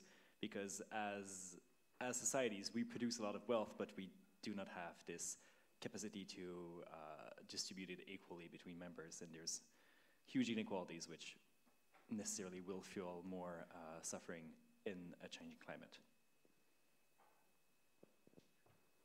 Já, ég ætla nú bara að vitna í Brynju og Brynjar að sambandi við þessa skaðvalda sem við fáum hingað heim að reyna að koma í veg fyrir það að fleiri pestir og dýr berist hingað, til dæmis barkabjallan, og endilega að finna einhverja lausn á aspaglittunni, að finna einhvern náttúrulegan óvin. Ég held að það sé bara mjög mikilvægt og passa okkur bara að flytja ekki inn. Kannski verður erfitt að koma í veg fyrir það að aðrar pestir og skordýr komið hingað sem alltaf skaða á trjám. Og svo þetta bara líka með það sem Brynjar sagði, að við notum réttu tegundina sem þrífast þegar þið breyttar aðstæður. Takk. Já, kannski, eða við að tala skóginn, eða er þetta svona bara víðspurning allt milli himins og jarðar? Já, þetta spurning allt milli himins og jarðar. Já, ég held nú að félagslega vandamálin í sambandi við loftslagsmál verði miklu stærri heldur en kannski þau sem snúa að náttúrunni. Og hér á landi eins og annars staðar, það svo annað mál, en varðandi svona gróðurinn og ræktunina, sko, þá ég nú bara svo mikill bóndi í mér að ég hugsa að við þurfum bara að nýta þau tækifæri sem að landi gefur okkur. Við þurfum að rækta miklu meira grænmeti og við þurfum að passa upp á þessi rækta bæði á Norður- og Suðurlandi, þannig að áföllin dreifist. Við þurfum að rækta meira af korni og sjá til þess að það sé gert í landshlutunum þannig að áföllin dreifist líka. Og í sambandi við skóginn þá það bara það sama og það hugmyndir sem ég hafði þegar ég byrjaði að skipuleggja skóg á Íslandi. Við þurfum að rækta margar 2 til 3 trjátegundir saman á hverjum stað fyrir sig, þótt að það sé dýrara og þurfum að skipuleggja þá skógrækt miklu betur, þá svona fjöld trjátegunda skógrækt miklu betri á allan hátt hvað öryggi varðar heldur en að vera með eintegunda skógrækt. Takk fyrir. Já, ég held að við þurfum að efla rannsóknir, við þurfum að vita hvernig ástandið til þess að geta brugðist rétt við og svo líka bara læra af öðrum við á Íslandi. Við erum að horfa á eiginlega í beinni það sem gæti komið hér í framtíðinni, þannig að við getum lært af mistökum og sögum sem hafa heppnast vel. Já, þetta rosalega spurning, Þröstur. Það nú örugglega einhverjir eftir að hrista hausinn hérna, sko, þegar ég svara þessu. En ég held að niðurstaðan sé svo að það þurfa að fækka mannkyninu. Hvað segir þetta aftur? Það þurfa að fækka mannkyninu töluvert, sko. Já. En það gerist nú kannski að sjálfu sér. Það einhver fækkun fyrir séð, heyrist manni svona, allavega í sumum heimslutum. En sko, ekki rauninni iðnvæðingin og kapitalismin og sjálfsagt kommunismin sem hafa eyðilagt þessa jörð. Og það kannski helst að reyna að finna leið að finna einhverja viðskiptaleiðir sem eru grænar. Við getum snúið þá þróunni við og látið þá fyrirtæki og sjálfsagt, já, fyrirtæki og ríki fara þá leið að þetta verði efnahagslega fýsilegu kostur að rækta skóg og það svo sem byrjað á þessum viðskiptakerfum. Þannig segir nú alveg saman öllum hinum hérna. Já, ég ætla kannski þá bara eftir þetta sem hérna að byrja að segja að við verðum að halda í bjartsýnina líka. en ég vil bara taka undir öll þessi sjónarmið sem hafa komið hérna fram en af því að Þröstur spyr ef maður ætla að gera eitthvað eitt og af því að ég sitt hér náttúrulega, ég starfsmaður Skógræktarnar, þá segi ég, jú, mitt hlutverk það náttúrulega að rækta meiri skóg og sjá til þess að þetta séu sterkir skógar og við lærum af því sem bara lærum af reynslu annarra og reynum að halda áfram að gera okkar besta varðandi tegundaval og fjölbreytileika og gera þá sterka fyrir því sem að framundan Ég held að það sé svona kannski allavega það sem mér efst í huga akkurat núna. Ég ætla að taka aðeins undir þetta með Arnóri, með ræktunina. Það eru, sko, auðvitað er þetta bæði áskoranir og tækifæri í þessu. Og það er alveg augljóst mál og við getum séð það í skýrslunni sem er komin út um kornrækt á Íslandi, þar sem að þarna eru heilmikið sóknarfæri, en það er líka, við erum að tala meiri storma og við þurfum auðvitað að bregðast við því og við þurfum að reyna að láta þetta spila betur saman, að við ræktum meiri skjól og meira bæði í skjólbeltum og skógi og séum þannig betur undirbúin að geta ræktað meira korn þegar hitastigið hækkar hjá okkur. Þannig að það er svona sem að ég vil vekja athygli á. Bjarni, sem sagt, spurningin var, ef þú gætir nefnt 1 eða 2 hluti sem að við ættum að vera að gera, annarkvort sem Íslendingar eða bara mannkynið, að í aðlögun að öllu þessu sem við höfum verið að tala í dag að geti dunnið yfir okkur, hvað ætti það að vera? Já, ég get ekki sagt ég sammála með hinum að því ég mistaði við erum náttúrulega að koma út mjög köldu tímabili í upphafsfasa skipulagra skógræktar á Íslandi og við erum eingöngu nánast búin að upplifa jákvæða hluti. Nú þróunin bara gengið það langt og líka skógar okkar eldast og verða viðkvæmari fyrir sumum gerðum og skoðum að við erum að byrja átt okkur á því að við erum að fara bara úr þessu jákvæða yfir í eðlilegt skógræktarlíf allra annarra skógræktarmanna. Ok. Á Íslandi erum við allt inn að koma inn því það er ekkert eðlilegt að það falli ekki tré í stormi. Það er ekkert eðlilegt að kvikni ekki skógareldar. Skiljiði. Og við erum bara búin að vera svo vernduð út af þeim aðstæðum, köldu aðstæðum sem við vorum í og ræktunarsögunni. Sko, við þurfum bara að vakna upp sem fagfólk og átt okkur á því að við þurfum að fara að takast á við sömu hlutin og samu áskoranir og aðrir eru alltaf búin að vera að takast við sem eru í okkar störfum. Og ég held að það sé bara það mikilvægast að taka heim frá þessari ráðstefnu. Það er ekki svartsýni, það er ekkert volæði. En við erum bara, nú þurfum við að fara að beita þeirri þekkingu sem við lærðum en vorum ekki að beita á Íslandi af því við vorum í einstökum aðstæðum. Og en svo á móti segi ég líka, það eru fáir geirar á Íslandi sem eru betur í stakk búnir að undirbúa sig fyrir umhverfisbreytingar, að því skógfræðingar, þeir eru þjálfaðir í að horfa til langs tíma, þeir eru með tæki og tól til að varpa áætlanum og skoða hvaða áhrif verða af X, Y og Z. Og það sem mér finnst skorta í íslensku samfélagi, og við höfum kannski einstakt sóknarfæri að nota þessa spálíkön.